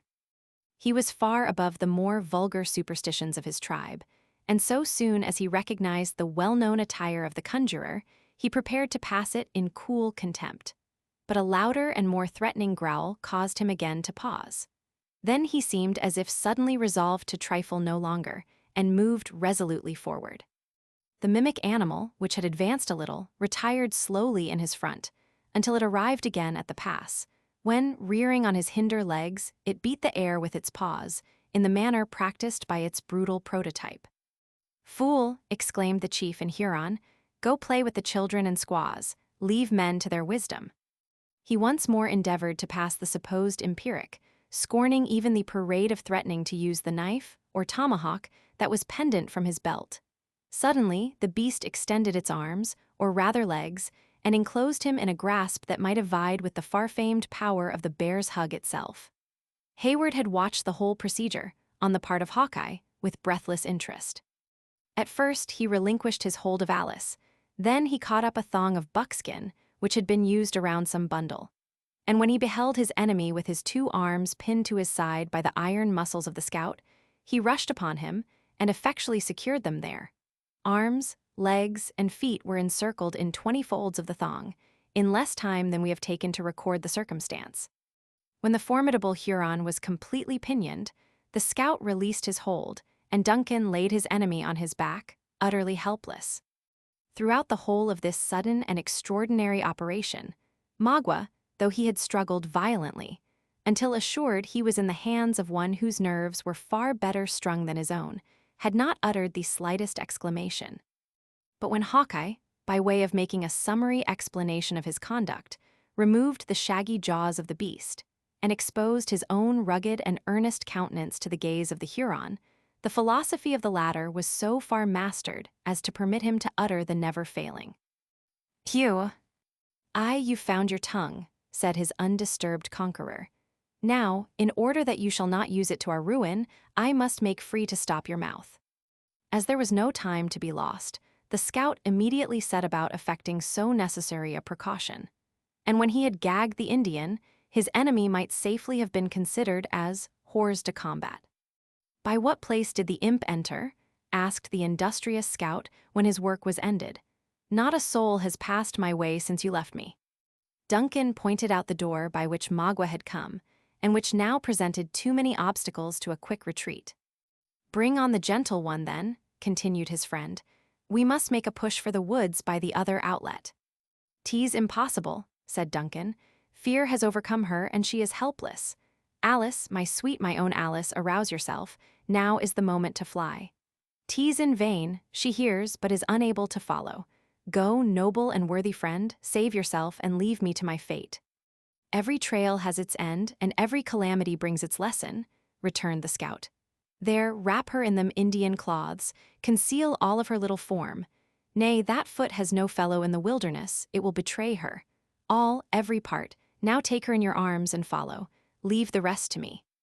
Duncan, as may be gathered from the words of his companion, was eagerly obeying, and, as the other finished speaking, he took the light person of Alice in his arms and followed in the footsteps of the scout.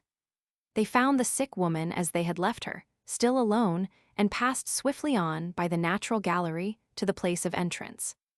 As they approached the little door of bark, a murmur of voices without announced that the friends and relatives of the invalid were gathered about the place, patiently awaiting a summons to re-enter. "If I open my lips to speak," Hawkeye whispered, "my English, which is the genuine tongue of a whiteskin, will tell the varlets that an enemy is among them. You must give 'em your jargon, Major, and say that we have shut the evil spirit in the cave and are taking the woman to the woods in order to find strengthening roots. Practice all your cunning, for it is a lawful undertaking." The door opened a little, as if one without was listening to the proceedings within, and compelled the scout to cease his directions.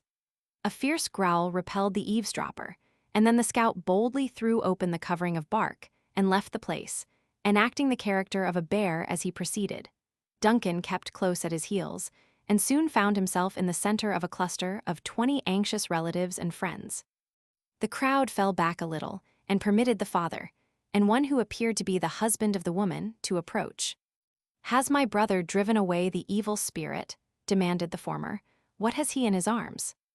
"Thy child," returned Duncan gravely. "The disease has gone out of her. It is shut up in the rocks.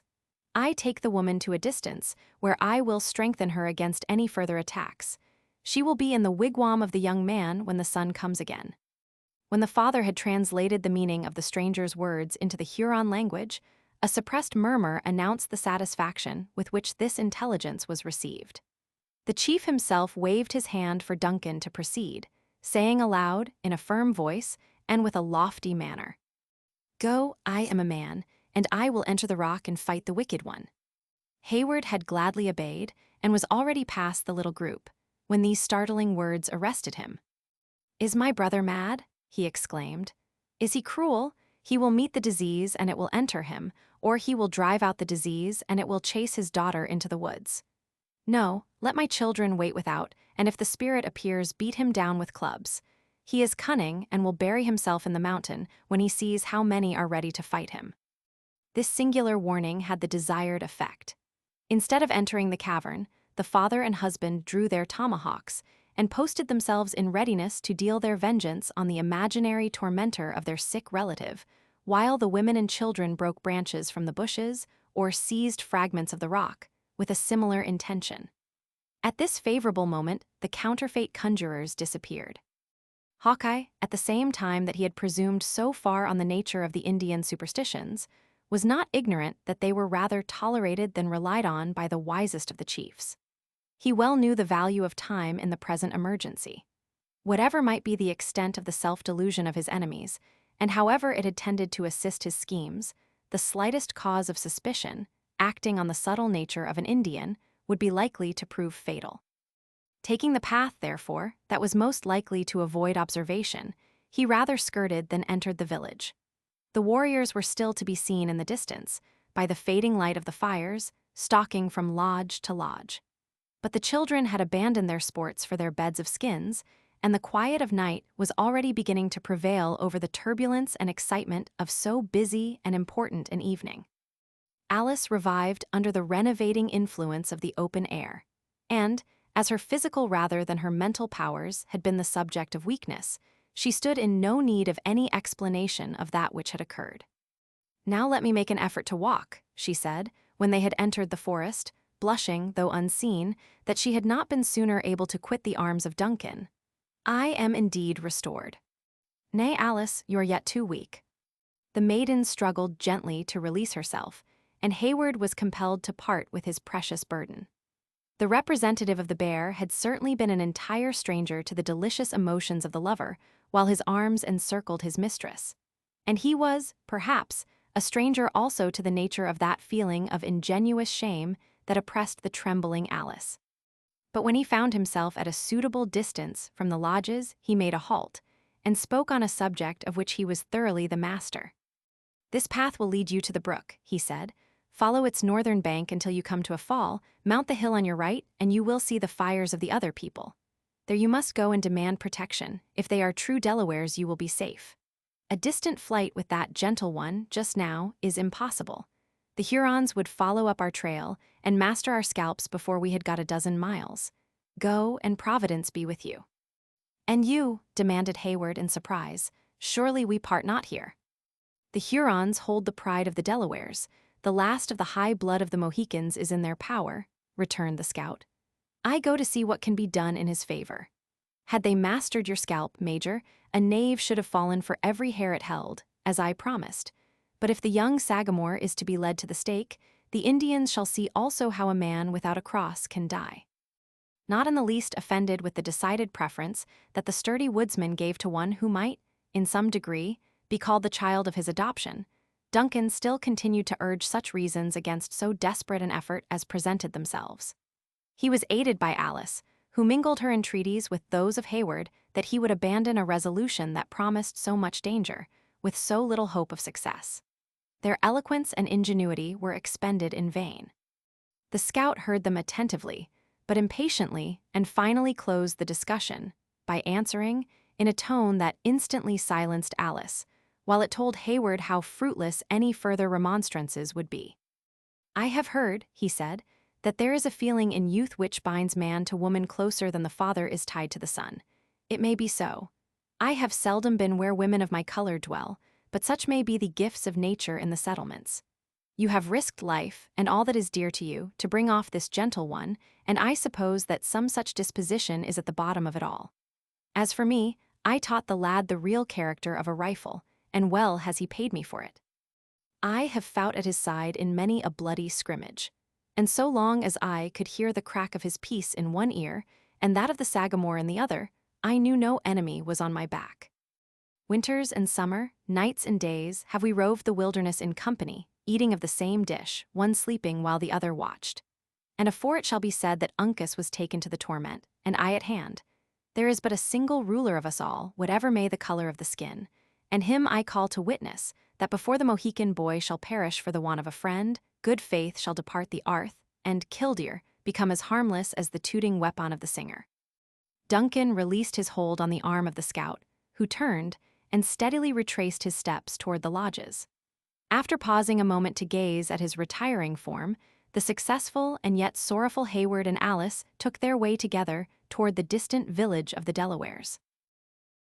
Chapter 26. But let me play the lion too, Midsummer Night's Dream. Notwithstanding the high resolution of Hawkeye, he fully comprehended all the difficulties and danger he was about to incur.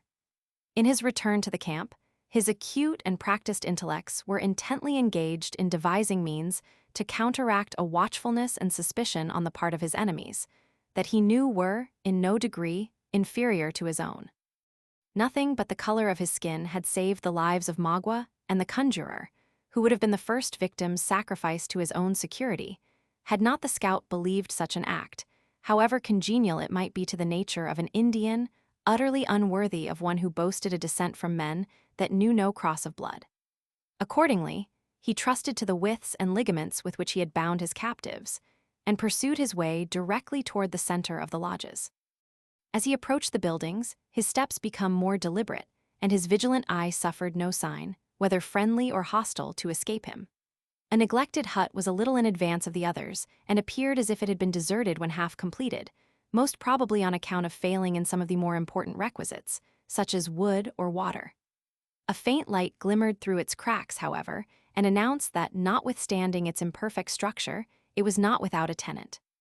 Thither, then, the scout proceeded, like a prudent general, who was about to feel the advanced positions of his enemy before he hazarded the main attack. Throwing himself into a suitable posture for the beast he represented, Hawkeye crawled to a little opening where he might command a view of the interior. It proved to be the abiding place of David Gamut. Hither the faithful singing master had now brought himself, together with all his sorrows, his apprehensions, and his meek dependence on the protection of Providence. At the precise moment when his ungainly person came under the observation of the scout, in the manner just mentioned, the woodsman himself, though in his assumed character, was the subject of the solitary being's profounded reflections. However implicit the faith of David was in the performance of ancient miracles, he eschewed the belief of any direct supernatural agency in the management of modern morality. In other words, while he had implicit faith in the ability of Balaam's ass to speak, he was somewhat skeptical on the subject of a bear's singing. And yet he had been assured of the latter, on the testimony of his own exquisite organs. There was something in his air and manner that betrayed to the scout the utter confusion of the state of his mind. He was seated on a pile of brush, a few twigs from which occasionally fed his low fire, with his head leaning on his arm in a posture of melancholy musing. The costume of the votary of music had undergone no other alteration from that so lately described, except that he had covered his bald head with the triangular beaver, which had not proved sufficiently alluring to excite the cupidity of any of his captors. The ingenious Hawkeye, who recalled the hasty manner in which the other had abandoned his post at the bedside of the sick woman, was not without his suspicions concerning the subject of so much solemn deliberation. First making the circuit of the hut, and ascertaining that it stood quite alone, and that the character of its inmate was likely to protect it from visitors, he ventured through its low door into the very presence of Gamut. The position of the latter brought the fire between them, and when Hawkeye had seated himself on end, near a minute elapsed, during which the two remained regarding each other without speaking. The suddenness and the nature of the surprise had nearly proved too much for, we will not say the philosophy, but for the pitch and resolution of David. He fumbled for his pitch pipe and arose with a confused intention of attempting a musical exorcism. "Dark and mysterious monster," he exclaimed, while with trembling hands he disposed of his auxiliary eyes and sought his never-failing resource in trouble, the gifted version of the Psalms. "I know not your nature nor intents, but if aught you meditate against the person and rights of one of the humblest servants of the temple, listen to the inspired language of the youth of Israel, and repent." The bear shook his shaggy sides, and then a well-known voice replied, "Put up the tooting weapon, and teach your throat modesty. 5 words of plain and comprehensible English are worth just now an hour of squalling." "What art thou?" demanded David, utterly disqualified to pursue his original intention and nearly gasping for breath. "A man like yourself, and one whose blood is as little tainted by the cross of a bear or an Indian as your own. Have you so soon forgotten from whom you received the foolish instrument you hold in your hand?" "Can these things be?" returned David, breathing more freely, as the truth began to dawn upon him. "I have found many marvels during my sojourn with the heathen, but surely nothing to excel this." "Come, come," returned Hawkeye, uncasing his honest countenance, the better to assure the wavering confidence of his companion. "You may see a skin which, if it be not as white as one of the gentle ones, has no tinge of red to it that the winds of the heaven and the sun have not bestowed. Now let us to business." "First tell me of the maiden, and of the youth who so bravely sought her," interrupted David. "Aye, they are happily freed from the tomahawks of these varlets, but can you put me on the scent of Uncas? The young man is in bondage, and much I fear his death is decreed. I greatly mourn that one so well disposed should die in his ignorance, and I have sought a goodly him. Can you lead me to him?" "The task will not be difficult," returned David, hesitating, "though I greatly fear your presence would rather increase than mitigate his unhappy fortunes." "No more words, but lead on," returned Hawkeye, concealing his face again and setting the example in his own person by instantly quitting the lodge. As they proceeded, the scout ascertained that his companion found access to Uncas, under privilege of his imaginary infirmity, aided by the favor he had acquired with one of the guards, who, in consequence of speaking a little English, had been selected by David as the subject of a religious conversion.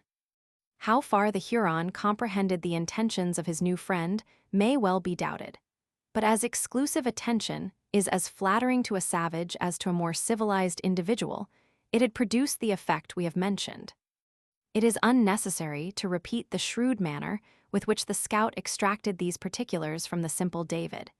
Neither shall we dwell in this place on the nature of the instruction he delivered, when completely master of all the necessary facts, as the whole will be sufficiently explained to the reader in the course of the narrative. The lodge in which Uncas was confined was in the very center of the village, and in a situation, perhaps, more difficult than any other to approach or leave without observation. But it was not the policy of Hawkeye to effect the least concealment. Presuming on his disguise and his ability to sustain the character he had assumed, he took the most plain and direct route to the place. The hour, however, afforded him some little of that protection which he appeared so much to despise. The boys were already buried in sleep, and all the women and most of the warriors had retired to their lodges for the night. 4 or 5 of the latter only lingered about the door of the prison of Uncas, wary but close observers of the manner of their captive. At the sight of Gamut, accompanied by one in the well-known masquerade of their most distinguished conjurer, they readily made way for them both. Still they betrayed no intention to depart. On the other hand, they were evidently disposed to remain bound to the place by an additional interest in the mysterious mummeries that they of course expected from such a visit. From the total inability of the scout to address the Hurons in their own language, he was compelled to trust the conversation entirely to David. Notwithstanding the simplicity of the latter, he did ample justice to the instructions he had received, more than fulfilling the strongest hopes of his teacher. "The Delawares are women," he exclaimed, addressing himself to the savage who had a slight understanding of the language in which he spoke. "The Yengeese, my foolish countrymen, have told them to take up the tomahawk and strike their fathers in the Canadas, and they have forgotten their sex. Does my brother wish to hear Le Cerf Agile ask for his petticoats and see him weep before the Hurons at the stake?" The exclamation, "Hugh!" delivered in a strong tone of assent, announced the gratification the savage would receive in witnessing such an exhibition of weakness in an enemy so long hated and so much feared.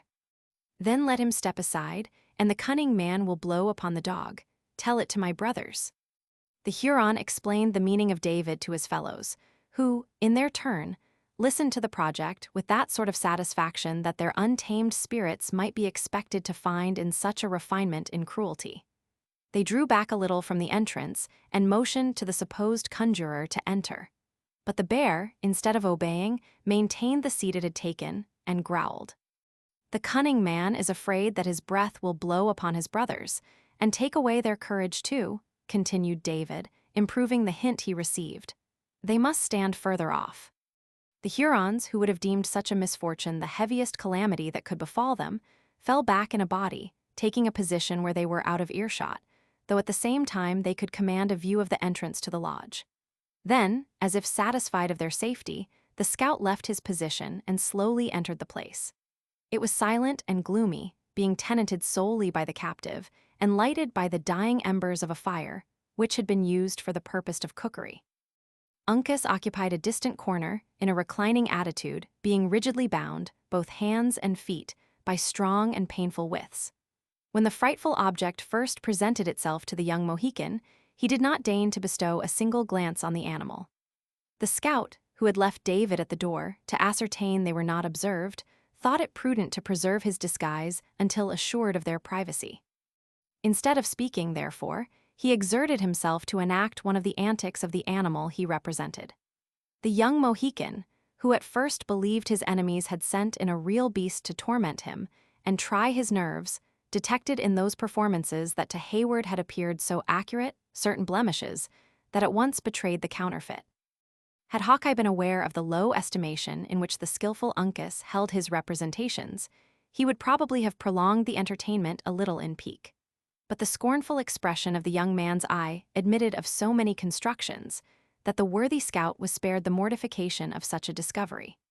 As soon, therefore, as David gave the preconcerted signal, a low hissing sound was heard in the lodge in place of the fierce growlings of the bear. His keen eye rested on the shaggy monster. Uncas had cast his body back against the wall of the hut and closed his eyes, as if willing to exclude so contemptible and disagreeable an object from his sight.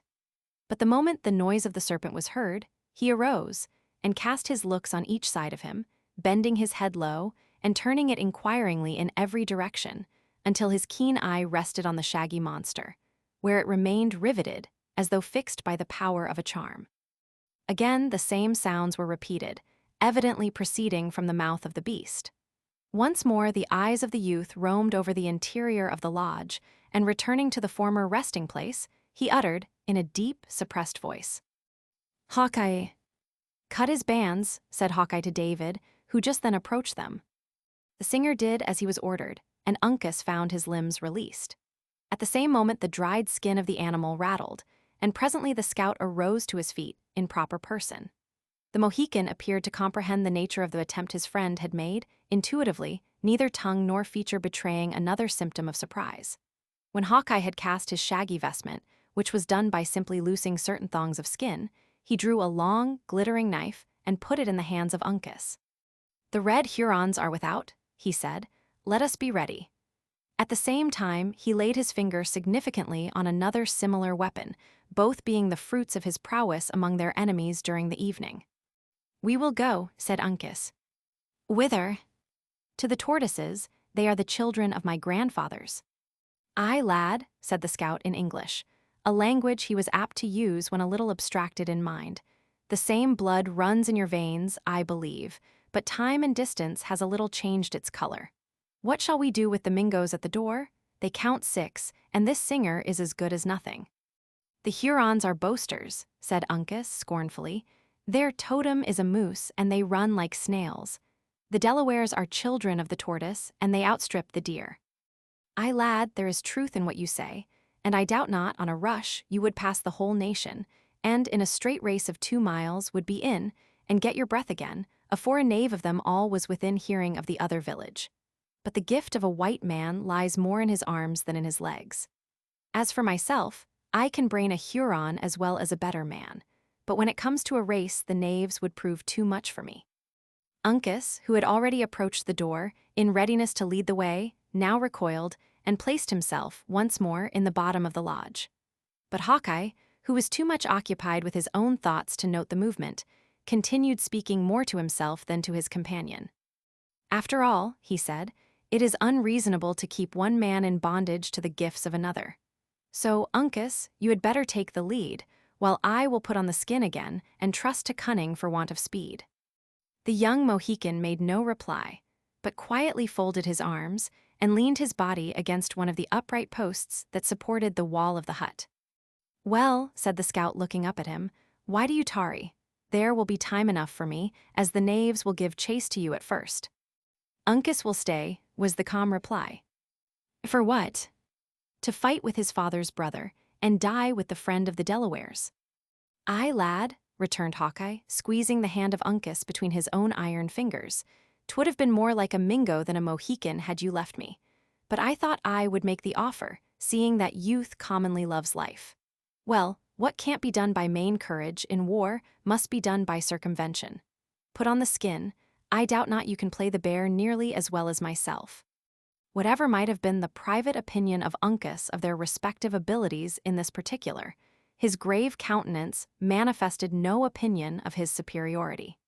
He silently and expeditiously encased himself in the covering of the beast, and then awaited such other movements as his more aged companion saw fit to dictate.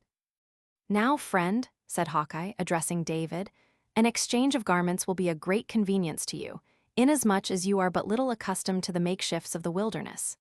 Here, take my hunting shirt and cap, and give me your blanket and hat. You must trust me with the book and spectacles, as well as the tutor, too. If we ever meet again in better times, you shall have all back again, with many thanks into the bargain. David parted with the several articles named with a readiness that would have done great credit to his liberality, had he not certainly profited, in many particulars, by the exchange. Hawkeye was not long in assuming his borrowed garments, and when his restless eyes were hid behind the glasses, and his head was surmounted by the triangular beaver, as their statures were not dissimilar, he might readily have passed for the singer by starlight. As soon as these dispositions were made, the scout turned to David and gave him his parting instructions. Are you much given to cowardice? He bluntly asked, by way of obtaining a suitable understanding of the whole case before he ventured a prescription. My pursuits are peaceful, and my temper, I humbly trust, is greatly given to mercy and love, returned David, a little nettled at so direct an attack on his manhood. But there are none who can say that I have ever forgotten my faith in the Lord, even in the greatest straits. Your chiefest danger will be at the moment when the savages find out that they have been deceived. If you are not then knocked on the head, your being a noncomposser will protect you, and you'll then have a good reason to expect to die in your bed. If you stay, it must be to sit down here in the shadow and take the part of Uncas, until such times as the cunning of the Indians discover the cheat, when, as I have already said, your times of trial will come. So choose for yourself, to make a rush or tarry here. Even so, said David firmly, I will abide in the place of the Delaware. Bravely and generously has he battled in my behalf, and this, and more, will I dare in his service. You have spoken as a man, and like one who, under wiser schooling, would have been brought to better things. Hold your head down and draw in your legs, their formation might tell the truth too early. Keep silent as long as may be, and it would be wise, when you do speak, to break out suddenly in one of your shoutings, which will serve to remind the Indians that you are not altogether as responsible as men should be. If, however, they take your scalp, as I trust and believe they will not, depend on it, Uncas and I will not forget the deed, but revenge it as becomes true warriors and trusty friends. Hold, said David, perceiving that with this assurance they were about to leave him. I am an unworthy and humble follower of one who taught not the damnable principle of revenge. Should I fall, therefore, seek no victims to my manes, but rather forgive my destroyers. And if you remember them at all, let it be in prayers for the enlightening of their minds and for their eternal welfare." The scout hesitated and appeared to muse. "There is a principle in that," he said, "different from the law of the woods, and yet it is fair and noble to reflect upon." Then, heaving a heavy sigh, probably among the last he ever drew in pining for a condition he had so long abandoned, he added, "It is what I would wish to practice myself, as one without a cross of blood, though it is not always easy to deal with an Indian as you would with a fellow Christian. God bless you, friend. I do believe your scent is not greatly wrong, when the matter is duly considered, and keeping eternity before the eyes, though much depends on the natural gifts and the force of temptation." So saying, the scout returned and shook David cordially by the hand, after which act of friendship he immediately left the lodge, attended by the new representative of the beast.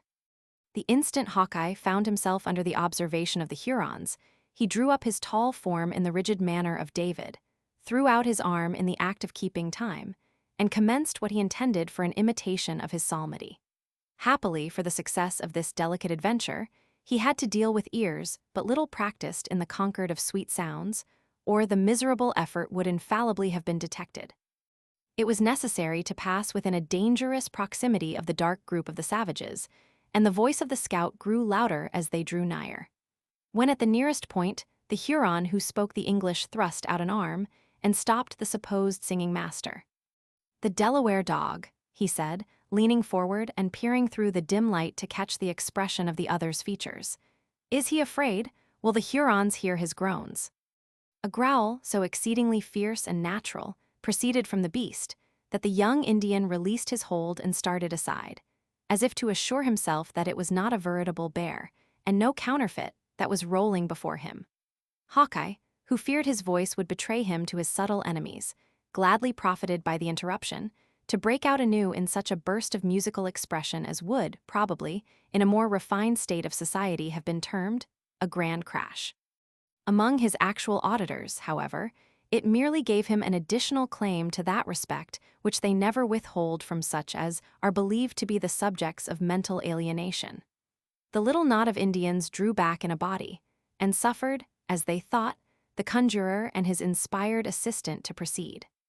It required no common exercise of fortitude in Uncas, and the scout to continue the dignified and deliberate pace they had assumed in passing the lodge, especially as they immediately perceived that curiosity had so far mastered fear as to induce the watchers to approach the hut, in order to witness the effect of the incantations. The least injudicious or impatient movement on the part of David might betray them, and time was absolutely necessary to ensure the safety of the scout. The loud noise the latter conceived it politic to continue drew many curious gazers to the doors of the different huts as they passed, and once or twice a dark-looking warrior stepped across their path, led to the act by superstition and watchfulness. They were not, however, interrupted, the darkness of the hour and the boldness of the attempt proving their principal friends. The adventurers had got clear of the village, and were now swiftly approaching the shelter of the woods, when a loud and long cry arose from the lodge where Uncas had been confined. The Mohican started on his feet and shook his shaggy covering, as though the animal he counterfeited was about to make some desperate effort. "Hold," said the scout, grasping his friend by the shoulder, "let them yell again. 'Twas nothing but wonderment." He had no occasion to delay, for at the next instant a burst of cries filled the outer air and ran along the whole extent of the village. Uncas cast his skin and stepped forth in his own beautiful proportions. Hawkeye tapped him lightly on the shoulder and glided ahead. "Now let the devils strike our scent," said the scout, tearing 2 rifles with all their attendant accoutrements from beneath a bush and flourishing killdeer as he handed Uncas his weapon. 2, at least, will find it to their deaths. Then, throwing their pieces to a low trail, like sportsmen in readiness for their game, they dashed forward, and were soon buried in the somber darkness of the forest. Chapter 27. "And I shall remember, when Caesar says do this, it is performed." Julius Caesar. The impatience of the savages who lingered about the prison of Uncas, as has been seen, had overcome their dread of the conjurer's breath. They stole cautiously, and with beating hearts, to a crevice, through which the faint light of the fire was glimmering. For several minutes they mistook the form of David for that of the prisoner, but the very accident which Hawkeye had foreseen occurred. Tired of keeping the extremities of his long person so near together, the singer gradually suffered the lower limbs to extend themselves until one of his misshapen feet actually came in contact with and shoved aside the embers of the fire. At first the Hurons believed the Delaware had been thus deformed by witchcraft. But when David, unconscious of being observed, turned his head and exposed his simple, mild countenance, in place of the haughty lineaments of their prisoner, it would have exceeded the credulity of even a native to have doubted any longer. They rushed together into the lodge, and laying their hands, with but little ceremony, on their captive, immediately detected the imposition. Then arose the cry first heard by the fugitives. It was succeeded by the most frantic and angry demonstrations of vengeance. David, however, firm in his determination to cover the retreat of his friends, was compelled to believe that his own final hour had come. Deprived of his book and his pipe, he was fain to trust to a memory that rarely failed him on such subjects, and breaking forth in a loud and impassioned strain, he endeavored to smooth his passage into the other world by singing the opening verse of a funeral anthem. The Indians were seasonably reminded of his infirmity, and rushing into the open air, they aroused the village in the manner described. A native warrior fights as he sleeps, without the protection of anything defensive. The sounds of the alarm were, therefore, hardly uttered before 200 men were afoot, and ready for the battle or the chase, as either might be required. The escape was soon known, and the whole tribe crowded in a body around the council lodge, impatiently awaiting the instruction of their chiefs. In such a sudden demand on their wisdom, the presence of the cunning Magua could scarcely fail of being needed. His name was mentioned, and all looked round in wonder that he did not appear. Messengers were then dispatched to his lodge requiring his presence. In the meantime, some of the swiftest and most discreet of the young men were ordered to make the circuit of the clearing under cover of the woods, in order to ascertain that their suspected neighbors, the Delawares, designed no mischief. Women and children ran to and fro, and, in short, the whole encampment exhibited another scene of wild and savage confusion. Gradually, however, these symptoms of disorder diminished, and in a few minutes the oldest and most distinguished chiefs were assembled in the lodge in grave consultation.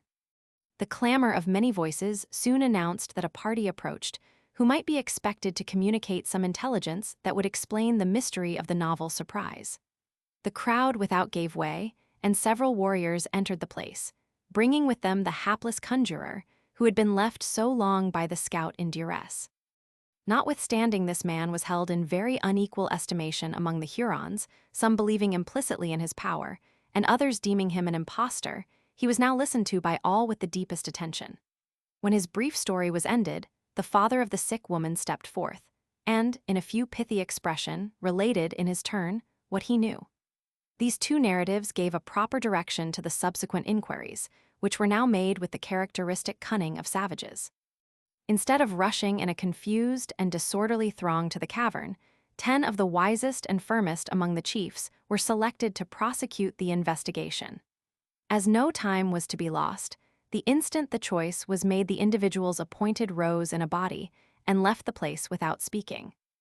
On reaching the entrance, the younger men in advance made way for their seniors, and the whole proceeded along the low, dark gallery, with the firmness of warriors ready to devote themselves to the public good, though, at the same time, secretly doubting the nature of the power with which they were about to contend. The outer apartment of the cavern was silent and gloomy. The woman lay in her usual place and posture, though there were those present who affirmed they had seen her borne to the woods by the supposed medicine of the white men. Such a direct and palpable contradiction of the tale related by the father caused all eyes to be turned on him. Chafed by the silent imputation, and inwardly troubled by so unaccountable a circumstance, the chief advanced to the side of the bed, and, stooping, cast an incredulous look at the features, as if distrusting their reality. His daughter was dead. The unerring feeling of nature for a moment prevailed, and the old warrior hid his eyes in sorrow. Then, recovering his self-possession, he faced his companions, and, pointing toward the corpse, he said, in the language of his people, "The wife of my young man has left us. The Great Spirit is angry with his children." The mournful intelligence was received in solemn silence. After a short pause, one of the elder Indians was about to speak, when a dark-looking object was seen rolling out of an adjoining apartment into the very center of the room where they stood. Ignorant of the nature of the beings they had to deal with, the whole party drew back a little, and, rising on end, exhibited the distorted but still fierce and sullen features of Magua. The discovery was succeeded by a general exclamation of amazement. As soon, however, as the true situation of the chief was understood, several knives appeared, and his limbs and tongue were quickly released. The Huron arose and shook himself like a lion quitting his lair. Not a word escaped him, though his hand played convulsively with the handle of his knife, while his lowering eyes scanned the whole party, as if they sought an object suited to the first burst of his vengeance. It was happy for Uncas and the scout, and even David, that they were all beyond the reach of his arm at such a moment. For, assuredly, no refinement in cruelty would then have deferred their deaths, in opposition to the promptings of the fierce temper that nearly choked him. Meeting everywhere faces that he knew as friends, the savage grated his teeth together like rasps of iron, and swallowed his passion for want of a victim on whom to vent it. This exhibition of anger was noted by all present, and from an apprehension of exasperating a temper that was already chafed nearly to madness, several minutes were suffered to pass before another word was uttered. When, however, suitable time had elapsed, the oldest of the party spoke. "My friend has found an enemy," he said. "Is he nigh that the Hurons might take revenge?" "Let the Delaware die," exclaimed Magua in a voice of thunder. Another longer and expressive silence was observed, and was broken, as before, with due precaution, by the same individual. "The Mohican is swift of foot and leaps far," he said, "but my young men are on his trail." "Is he gone?" demanded Magua, in tones so deep and guttural that they seemed to proceed from his inmost chest. "An evil spirit has been among us, and the Delaware has blinded our eyes." "An evil spirit," repeated the other mockingly. "'Tis the spirit that has taken the lives of so many Hurons, the spirit that slew my young men at the tumbling river, that took their scalps at the healing spring, and who has now bound the arms of Le Renard Subtil." "Of whom does my friend speak?" "Of the dog who carries the heart and cunning of a Huron under a pale skin, La Longue Carabine." The pronunciation of so terrible a name produced the usual effect among his auditors. But when time was given for reflection, and the warriors remembered that their formidable and daring enemy had even been in the bosom of their encampment, working injury, fearful rage took the place of wonder, and all those fierce passions with which the bosom of Magua had just been struggling were suddenly transferred to his companions. Some among them gnashed their teeth in anger, others vented their feelings in yells, and some, again, beat the air as frantically as if the object of their resentment were suffering under their blows. But this sudden outbreaking of temper as quickly subsided in the still and sullen restraint they most affected in their moments of inaction. Magua, who had in his turn found leisure for reflection, now changed his manner, and assumed the air of one who knew how to think and act with a dignity worthy of so grave a subject. "Let us go to my people," he said. "They wait for us." His companions consented in silence, and the whole of the savage party left the cavern and returned to the council lodge. When they were seated, all eyes turned on Magua, who understood from such an indication that, by common consent, they had devolved the duty of relating what had passed on him. He arose and told his tale without duplicity or reservation. The whole deception practiced by both Duncan and Hawkeye was, of course, laid naked, and no room was found, even for the most superstitious of the tribe, any longer to affix a doubt on the character of the occurrences. It was but too apparent that they had been insultingly, shamefully, disgracefully deceived. When he had ended and resumed his seat, the collected tribe, for his auditors, in substance, included all the fighting men of the party, sat regarding each other like men, astonished equally at the audacity and the success of their enemies. The next consideration, however, was the means and opportunities for revenge. Additional pursuers were sent on the trail of the fugitives, and then the chiefs applied themselves, in earnest, to the business of consultation.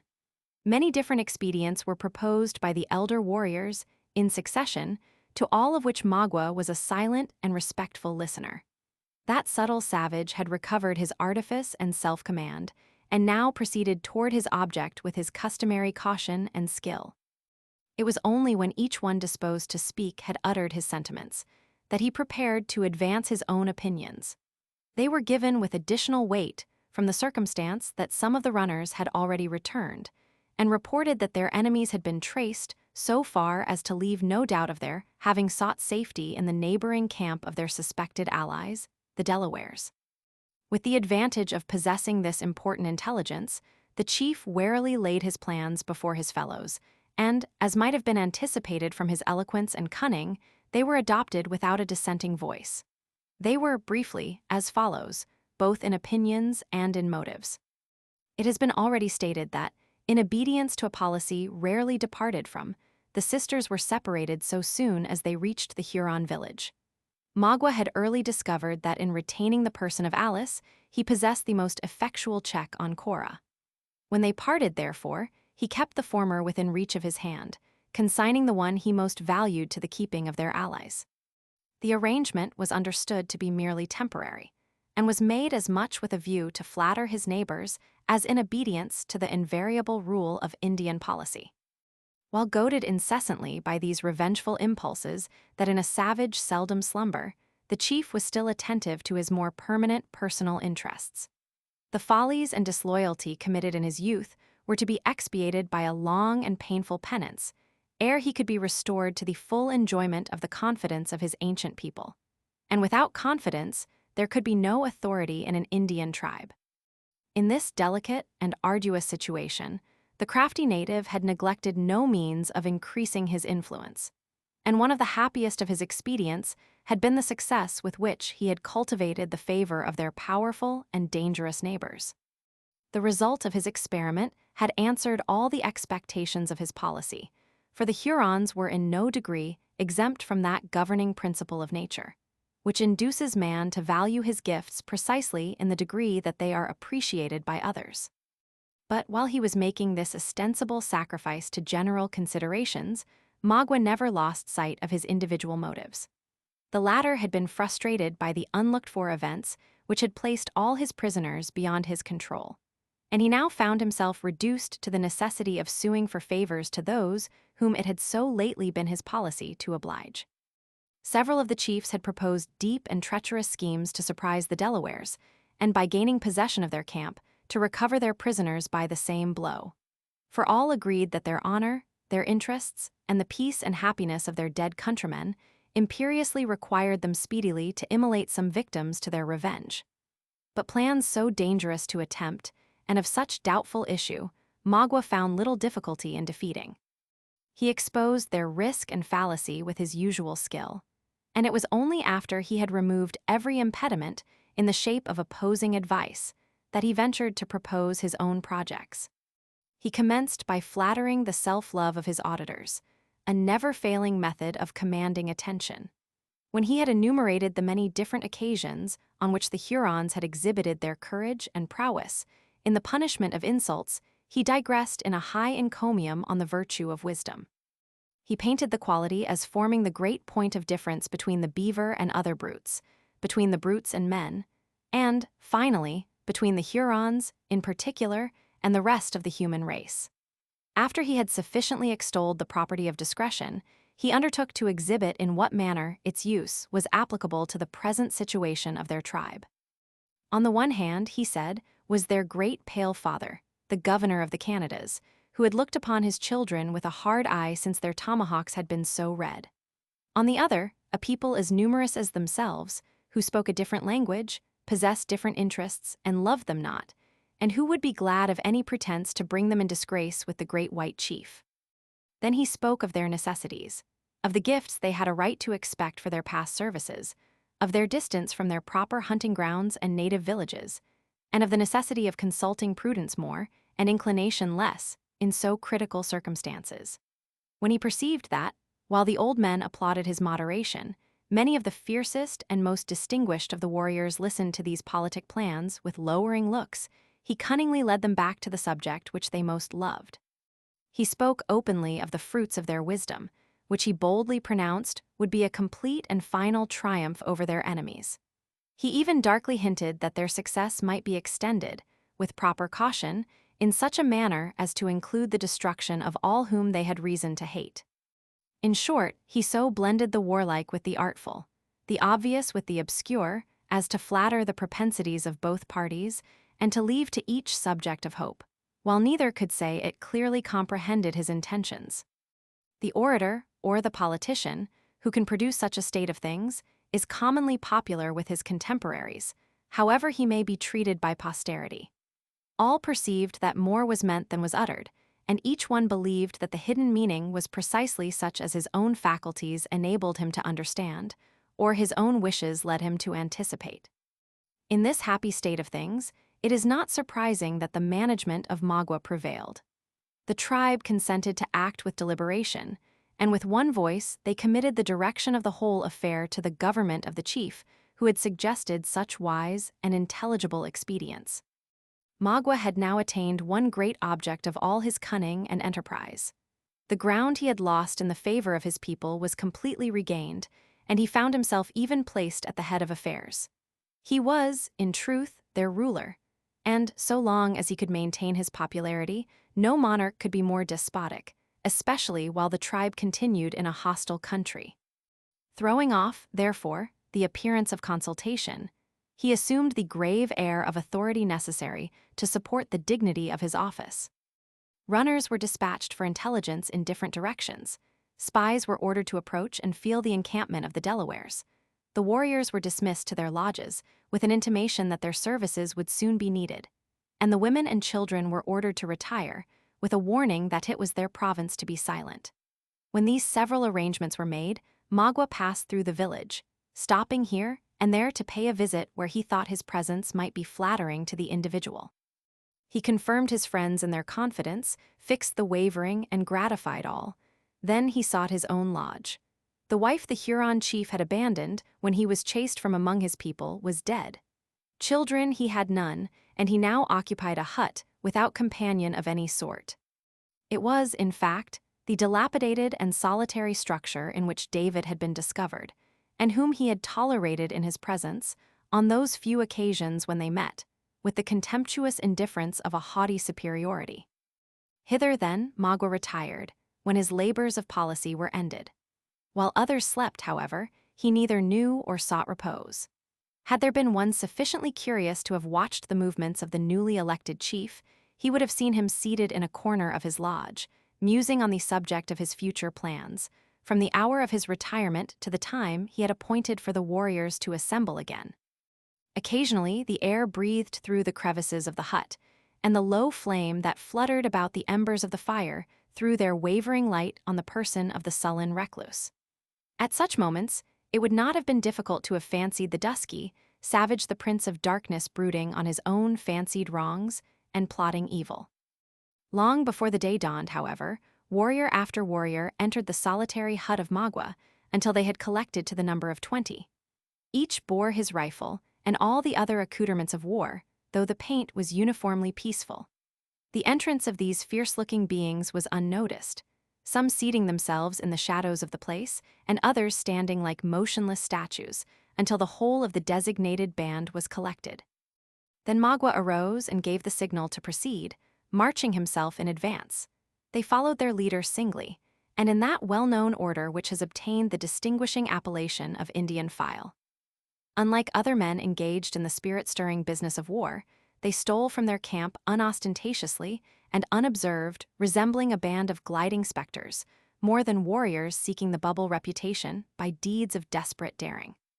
Instead of taking the path which led directly toward the camp of the Delawares, Magua led his party for some distance down the windings of the stream and along the little artificial lake of the beavers. The day began to dawn as they entered the clearing which had been formed by those sagacious and industrious animals. Though Magua, who had resumed his ancient garb, bore the outline of a fox on the dress skin which formed his robe, there was one chief of his party who carried the beaver as his peculiar symbol, or totem. There would have been a species of profanity in the omission, had this man passed so powerful a community of his fancied kindred, without bestowing some evidence of his regard. Accordingly, he paused and spoke in words as kind and friendly as if he were addressing more intelligent beings. He called the animals his cousins and reminded them that his protecting influence was the reason they remained unharmed, while many avaricious traders were prompting the Indians to take their lives. He promised a continuance of his favors and admonished them to be grateful. After which, he spoke of the expedition in which he was himself engaged, and intimated, though with sufficient delicacy and circumlocution, the expediency of bestowing on their relative a portion of that wisdom for which they were so renowned. These harangues of the beasts were frequent among the Indians. They often addressed their victims in this way, reproaching them for cowardice or commending their resolution, as they may happen to exhibit fortitude or the reverse in suffering. During the utterance of this extraordinary address, the companions of the speaker were as grave and as attentive to his language as though they were all equally impressed with its propriety. Once or twice, black objects were seen rising to the surface of the water, and the Huron expressed pleasure, conceiving that his words were not bestowed in vain. Just as he ended his address, the head of a large beaver was thrust from the door of a lodge, whose earthen walls had been much injured, and which the party had believed, from its situation, to be uninhabited. Such an extraordinary sign of confidence was received by the orator as a highly favorable omen, and though the animal retreated a little precipitately, he was lavish of his thanks and commendations. When Magua thought sufficient time had been lost in gratifying the family affection of the warrior, he again made the signal to proceed. As the Indians moved away in a body, and with a step that would have been inaudible to the ears of any common man, the same venerable-looking beaver once more ventured his head from its cover.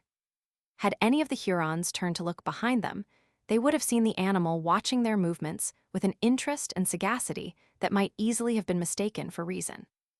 Indeed, so very distinct and intelligible were the devices of the quadruped, that even the most experienced observer would have been at a loss to account for its actions, until the moment when the party entered the forest, when the whole would have been explained by seeing the entire animal issue from the lodge, uncasing, by the act, the grave features of Chingachgook from his mask of fur. Chapter 28. Brief, I pray for you see, 'tis a busy time with me. Much ado about nothing.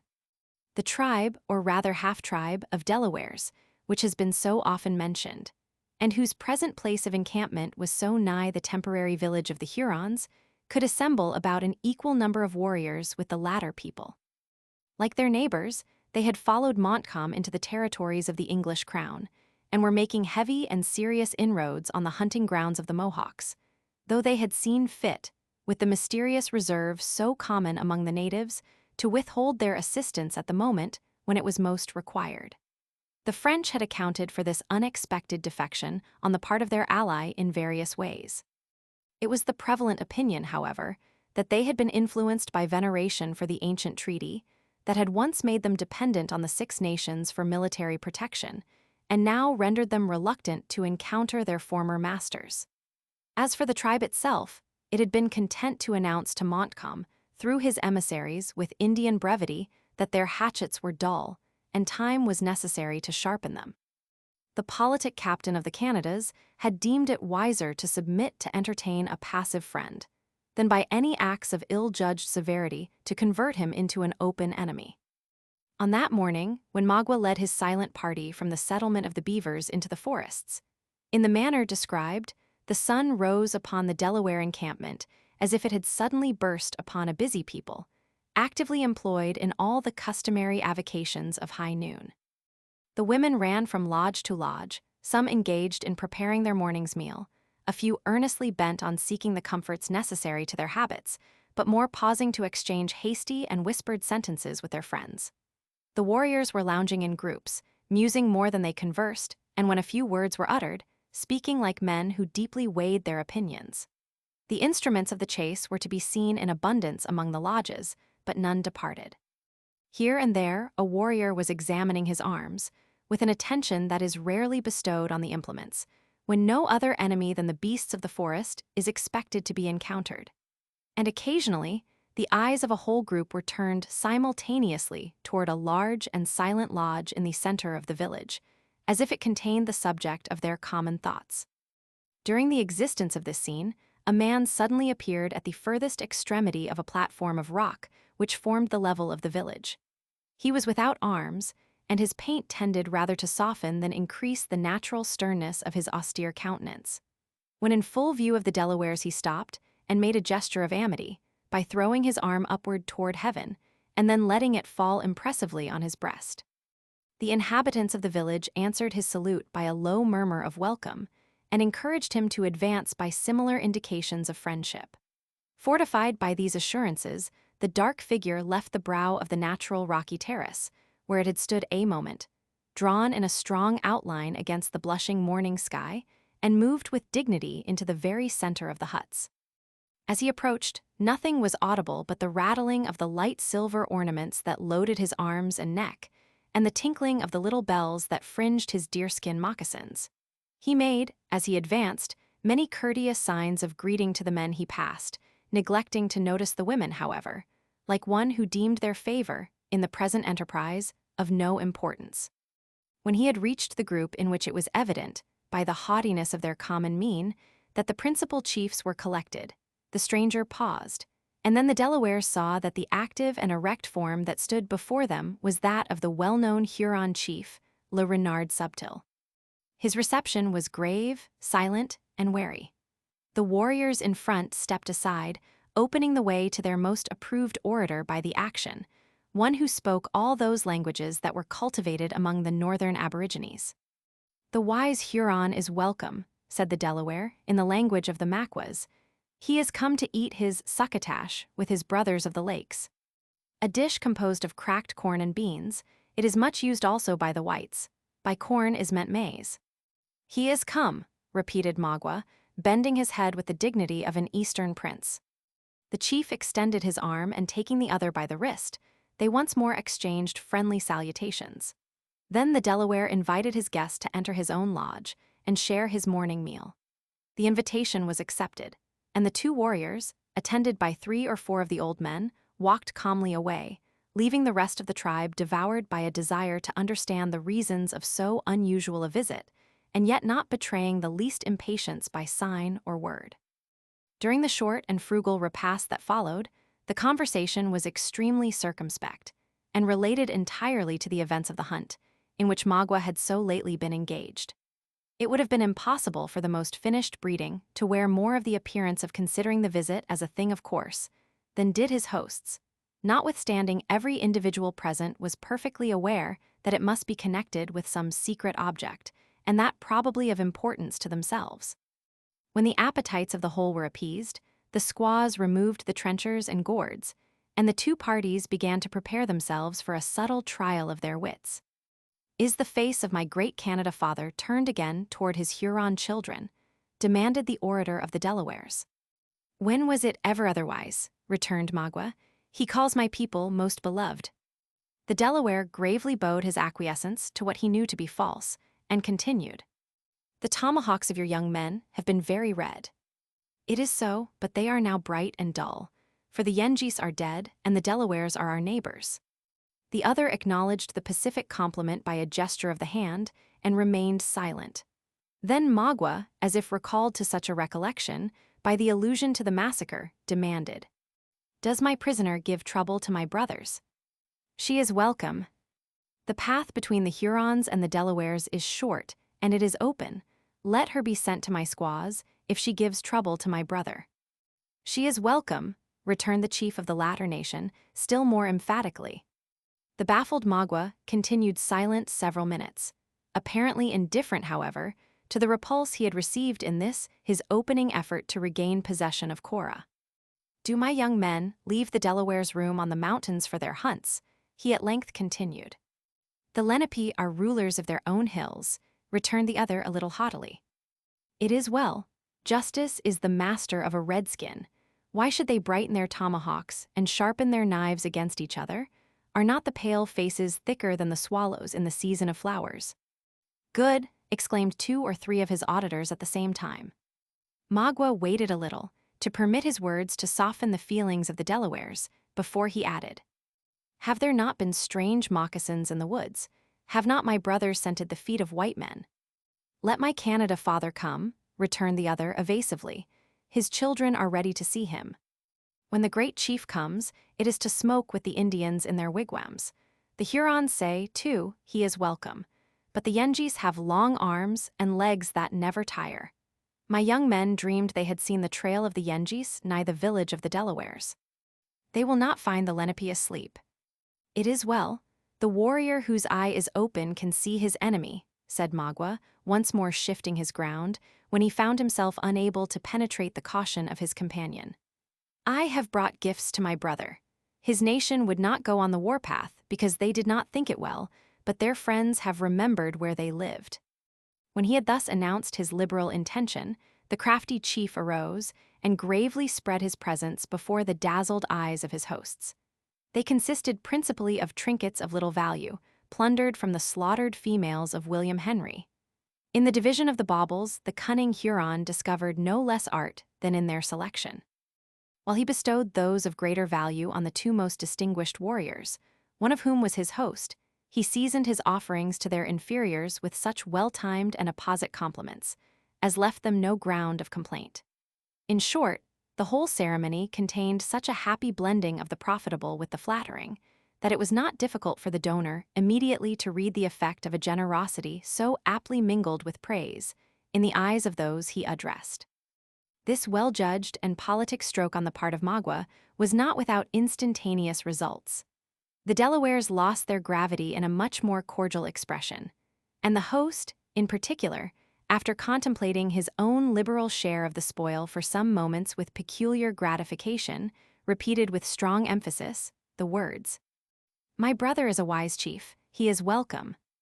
"The Hurons love their friends the Delawares," returned Magua. "Why should they not? They are colored by the same sun, and their just men will hunt in the same grounds after death. The redskins should be friends and look with open eyes on the white men.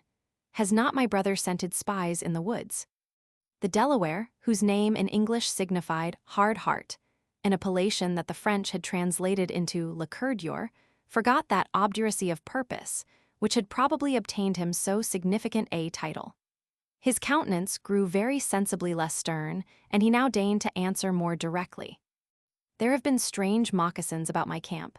They have been tracked into my lodges." "Did my brother beat out the dogs?" asked Magua, without adverting in any manner to the former equivocation of the chief. "It would not do.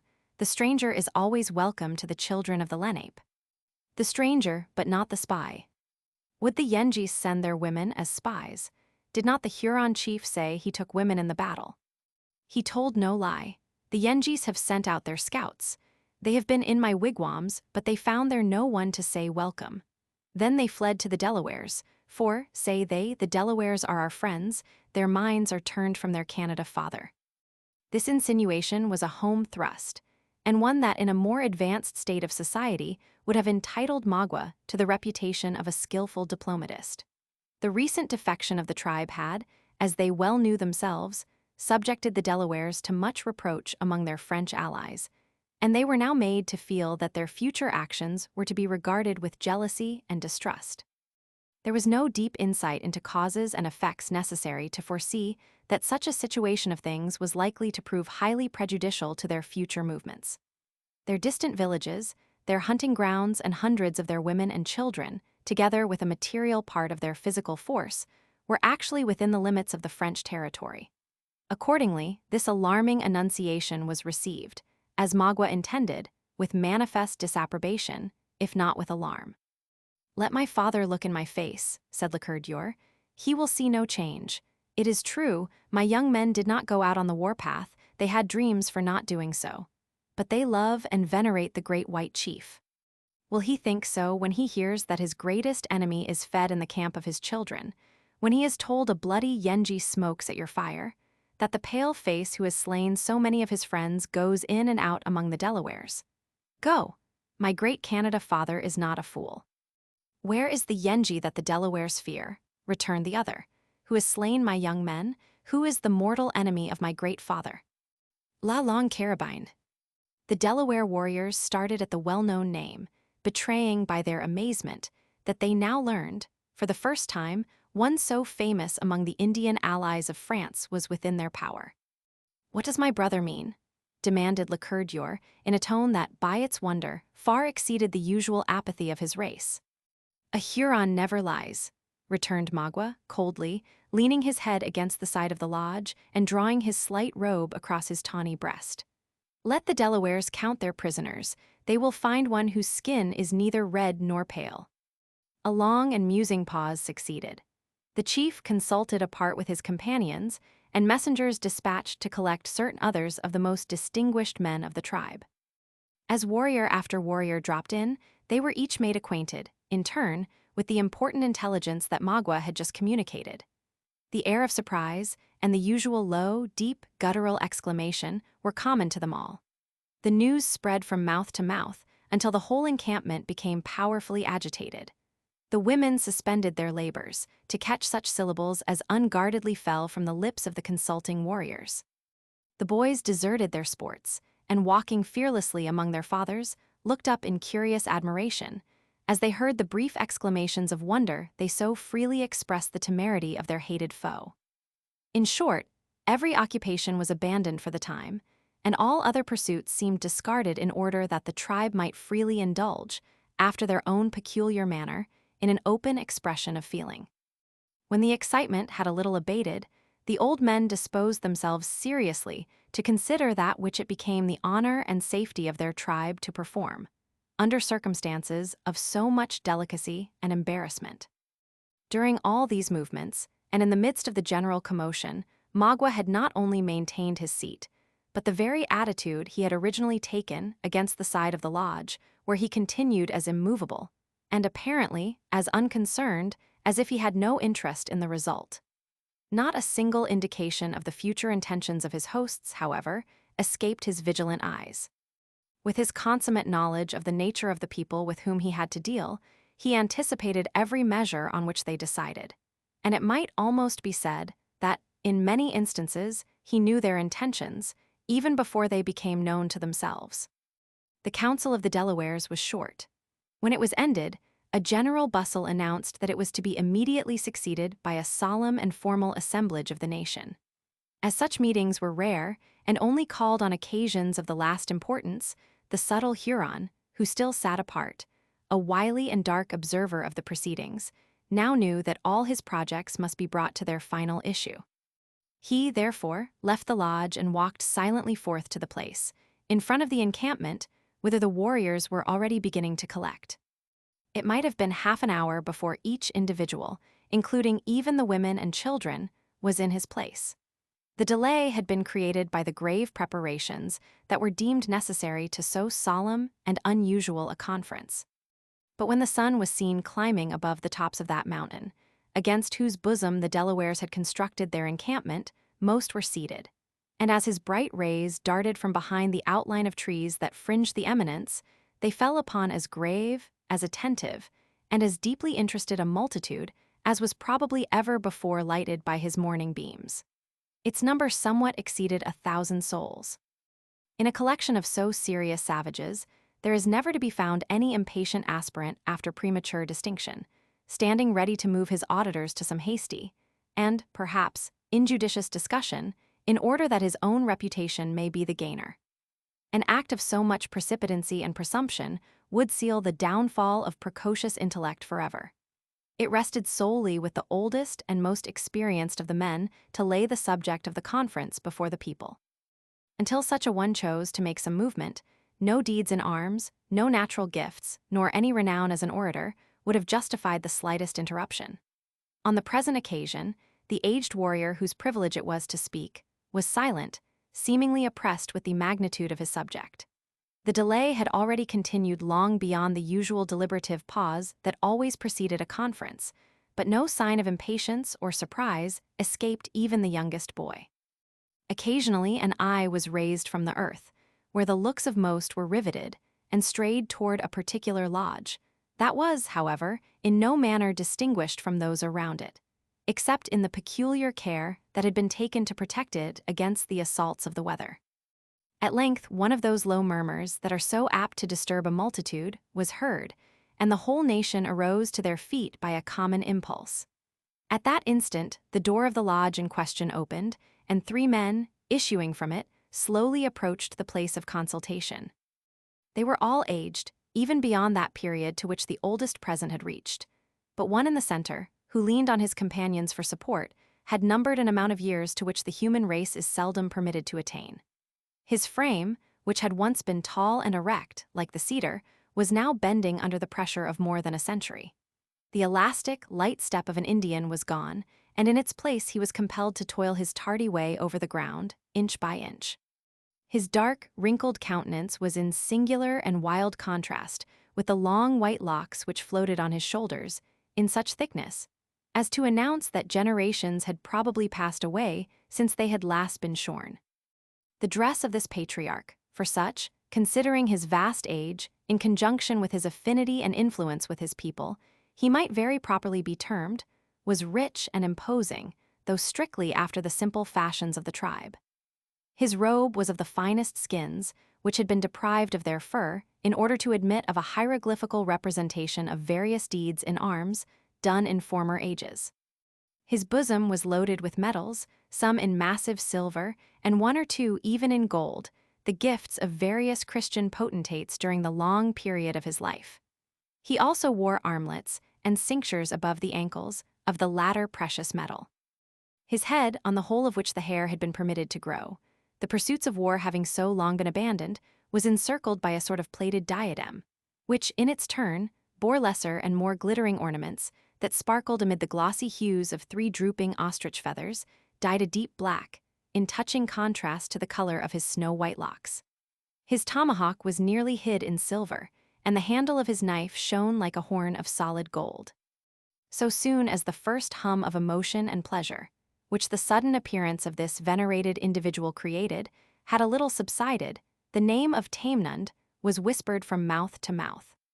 Magua had often heard the fame of this wise and just Delaware, a reputation that even proceeded so far as to bestow on him the rare gift of holding secret communion with the Great Spirit, and which has since transmitted his name, with some slight alteration, to the white usurpers of his ancient territory, as the imaginary tutelar saint of a vast empire. The Huron chief, therefore, stepped eagerly out a little from the throng, to a spot whence he might catch a nearer glimpse of the features of the man, whose decision was likely to produce so deep an influence on his own fortunes. The Americans sometimes called their tutelar saint Tamne, a corruption of the name of the renowned chief here introduced. There are many traditions which speak of the character and power of Tamenund. The eyes of the old man were closed, as though the organs were wearied with having so long witnessed the selfish workings of the human passions. The color of his skin differed from that of most around him, being richer and darker, the latter having been produced by certain delicate and mazy lines of complicated and yet beautiful figures, which had been traced over most of his person by the operation of tattooing. Notwithstanding the position of the Huron, he passed the observant and silent Magua without notice, and leaning on his 2 venerable supporters proceeded to the high place of the multitude, where he seated himself in the center of his nation, with the dignity of a monarch and the air of a father. Nothing could surpass the reverence and affection with which this unexpected visit from one who belongs rather to another world than to this was received by his people. After a suitable and decent pause, the principal chiefs arose, and approaching the patriarch, they placed his hands reverently on their heads, seeming to entreat a blessing. The younger men were content with touching his robe or even drawing nigh his person, in order to breathe in the atmosphere of one so aged, so just, and so valiant. None but the most distinguished among the youthful warriors even presumed so far as to perform the latter ceremony, the great mass of the multitude deeming it a sufficient happiness to look upon a form so deeply venerated and so well beloved. When these acts of affection and respect were performed, the chiefs drew back again to their several places, and silence reigned in the whole encampment. After a short delay, a few of the young men, to whom instructions had been whispered by one of the aged attendants of Tamenund, arose, left the crowd, and entered the lodge which has already been noted as the object of so much attention throughout that morning. In a few minutes they reappeared, escorting the individuals who had caused all these solemn preparations toward the seat of judgment. The crowd opened in a lane, and when the party had re-entered, it closed in again, forming a large and dense belt of human bodies, arranged in an open circle. Chapter 29. The assembly seated, rising o'er the rest, Achilles thus the king of men addressed, Pope's Iliad. Cora stood foremost among the prisoners, entwining her arms in those of Alice, in the tenderness of sisterly love. Notwithstanding the fearful and menacing array of savages on every side of her, no apprehension on her own account could prevent the nobler-minded maiden from keeping her eyes fastened on the pale and anxious features of the trembling Alice. Close at their side stood Hayward, with an interest in both, that, at such a moment of intense uncertainty, scarcely knew a preponderance in favor of her whom he most loved. Hawkeye had placed himself a little in the rear, with a deference to the superior rank of his companions that no similarity in the state of their present fortunes could induce him to forget. Uncas was not there. When perfect silence was again restored, and after the usual long, impressive pause, one of the two aged chiefs who sat at the side of the patriarch arose and demanded aloud, in very intelligible English, "Which of my prisoners is La Longue Carabine?" Neither Duncan nor the scout answered. The former, however, glanced his eyes around the dark and silent assembly and recoiled a pace when they fell on the malignant visage of Magua. He saw, at once, that this wily savage had some secret agency in their present arraignment before the nation, and determined to throw every possible impediment in the way of the execution of his sinister plans. He had witnessed one instance of the summary punishments of the Indians, and now dreaded that his companion was to be selected for a second.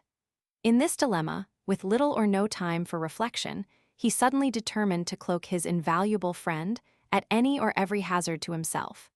Before he had time, however, to speak, the question was repeated in a louder voice and with a clearer utterance. "Give us arms," the young man haughtily replied, "and place us in yonder woods. Our deeds shall speak for us." "This is the warrior whose name has filled our ears," returned the chief, regarding Hayward with that sort of curious interest which seems inseparable from man, when first beholding one of his fellows to whom merit or accident, virtue or crime, has given notoriety. "What has brought the white man into the camp of the Delawares?" "My necessities. I come for food, shelter, and friends." "It cannot be. The woods are full of game. The head of a warrior needs no other shelter than a sky without clouds, and the Delawares are the enemies and not the friends of the Yengeese. Go, the mouth has spoken, while the heart said nothing." Duncan, a little at a loss in what manner to proceed, remained silent. But the scout, who had listened attentively to all that passed, now advanced steadily to the front.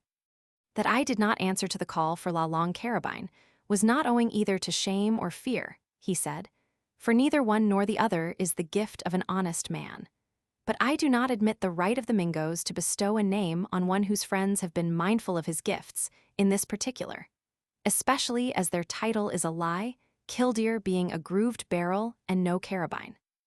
I am the man, however, that got the name of Nathaniel from my kin, the complement of Hawkeye from the Delawares, who live on their own river, and whom the Iroquois have presumed to style the Long Rifle, without any warranty from him who is most concerned in the matter." The eyes of all present, which had hitherto been gravely scanning the person of Duncan, were now turned, on the instant, toward the upright iron frame of this new pretender to the distinguished appellation. It was in no degree remarkable that there should be found two who were willing to claim so great an honor, for impostors, though rare, were not unknown among the natives. But it was altogether material to the just and severe intentions of the Delawares that there should be no mistake in the matter. Some of their old men consulted together in private, and then, as it would seem, they determined to interrogate their visitor on the subject. "My brother has said that a snake crept into my camp," said the chief to Magua. "Which is he?" The Huron pointed to the scout. "Will a wise Delaware believe the barking of a wolf?" exclaimed Duncan, still more confirmed in the evil intentions of his ancient enemy. "A dog never lies, but when was a wolf known to speak the truth?" The eyes of Magua flashed fire, but suddenly recollecting the necessity of maintaining his presence of mind, he turned away in silent disdain, well assured that the sagacity of the Indians would not fail to extract the real merits of the point in controversy. He was not deceived, for, after another short consultation, the wary Delaware turned to him again and expressed the determination of the chiefs, though in the most considerate language. "My brother has been called a liar," he said, "and his friends are angry. They will show that he has spoken the truth. Give my prisoners guns, and let them prove which is the man." Magua affected to consider the expedient, which he well knew proceeded from distrust of himself, as a compliment, and made a gesture of acquiescence, well content that his veracity should be supported by so skillful a marksman as the scout.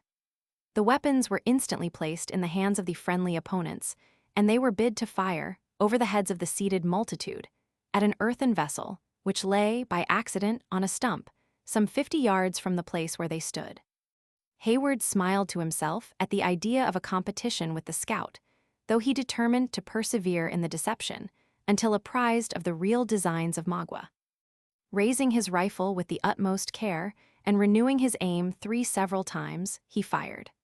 The bullet cut the wood within a few inches of the vessel, and a general exclamation of satisfaction announced that the shot was considered a proof of great skill in the use of a weapon. Even Hawkeye nodded his head, as if he would say it was better than he expected. But instead of manifesting an intention to contend with the successful marksman, he stood leaning on his rifle for more than a minute, like a man who was completely buried in thought.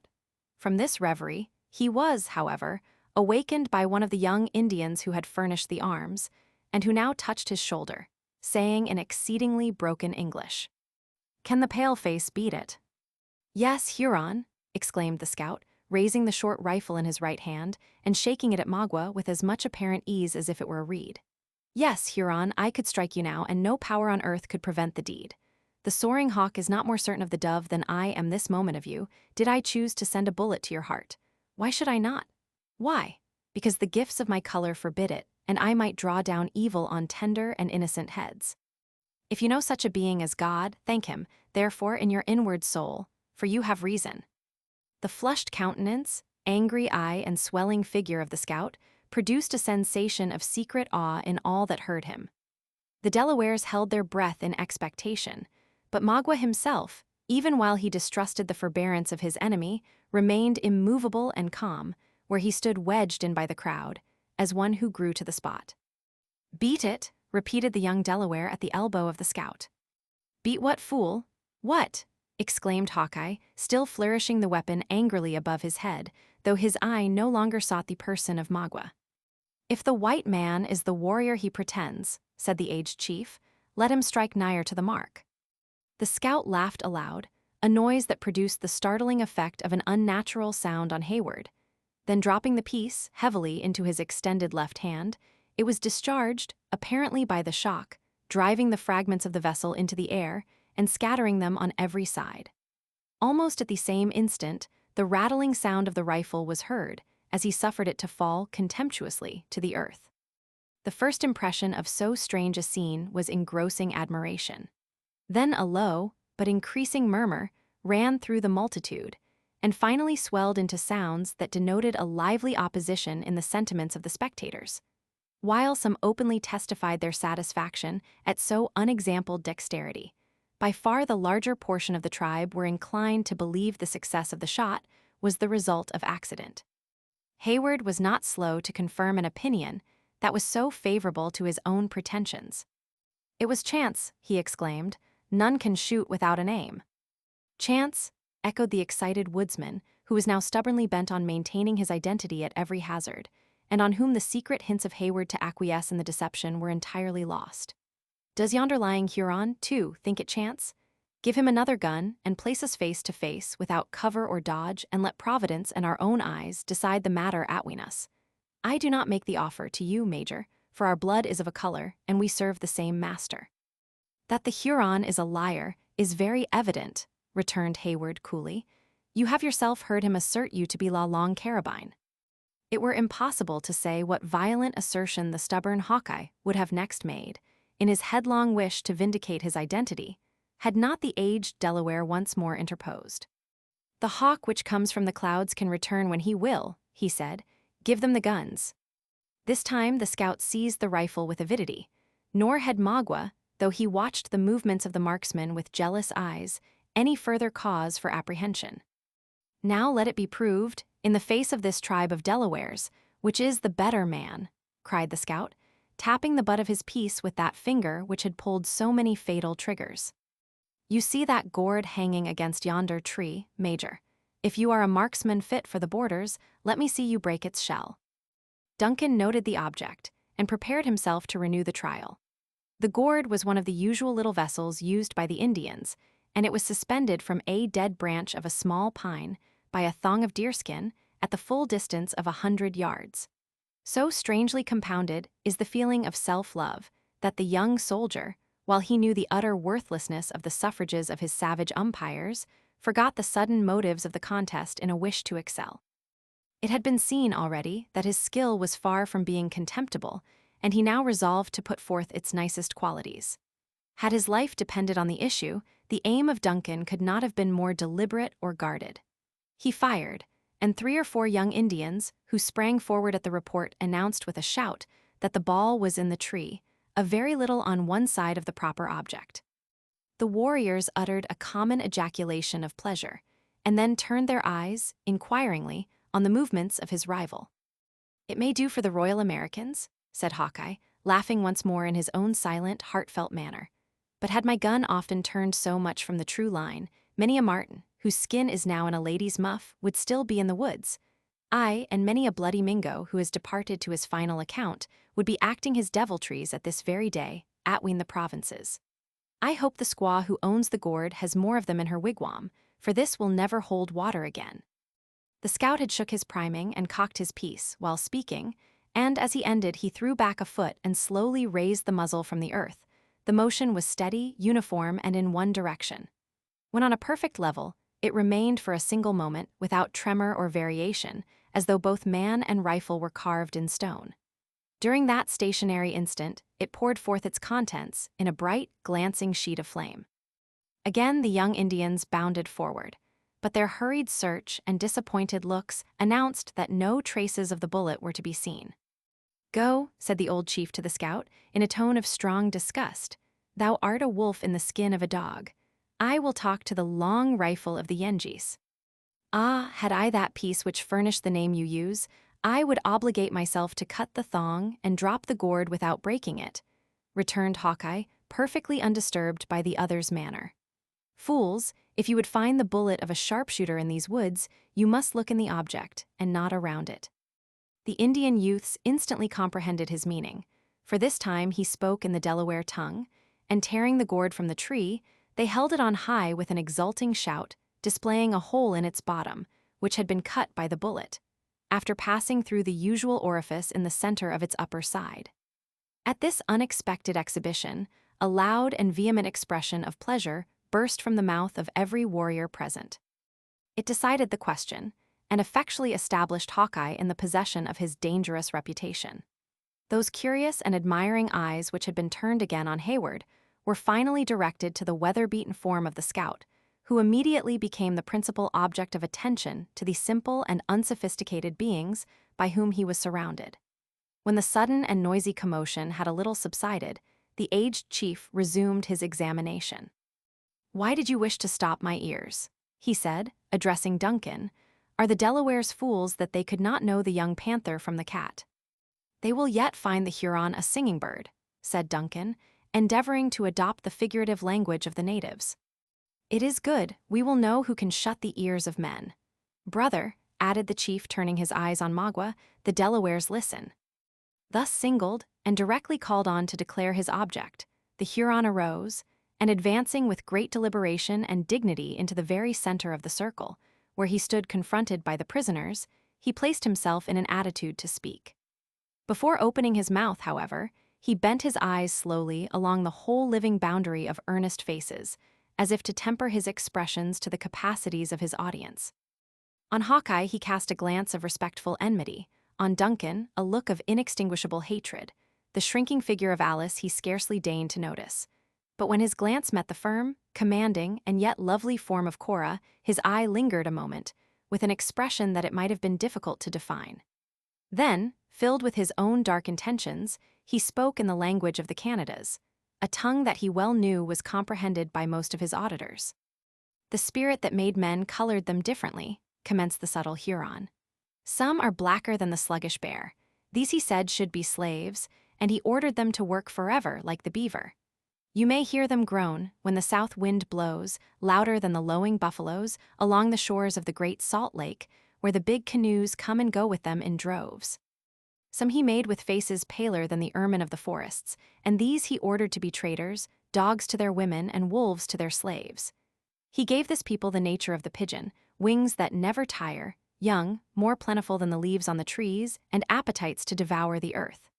He gave them tongues like the false call of the wildcat, hearts like rabbits, the cunning of the hog but none of the fox, and arms longer than the legs of the moose.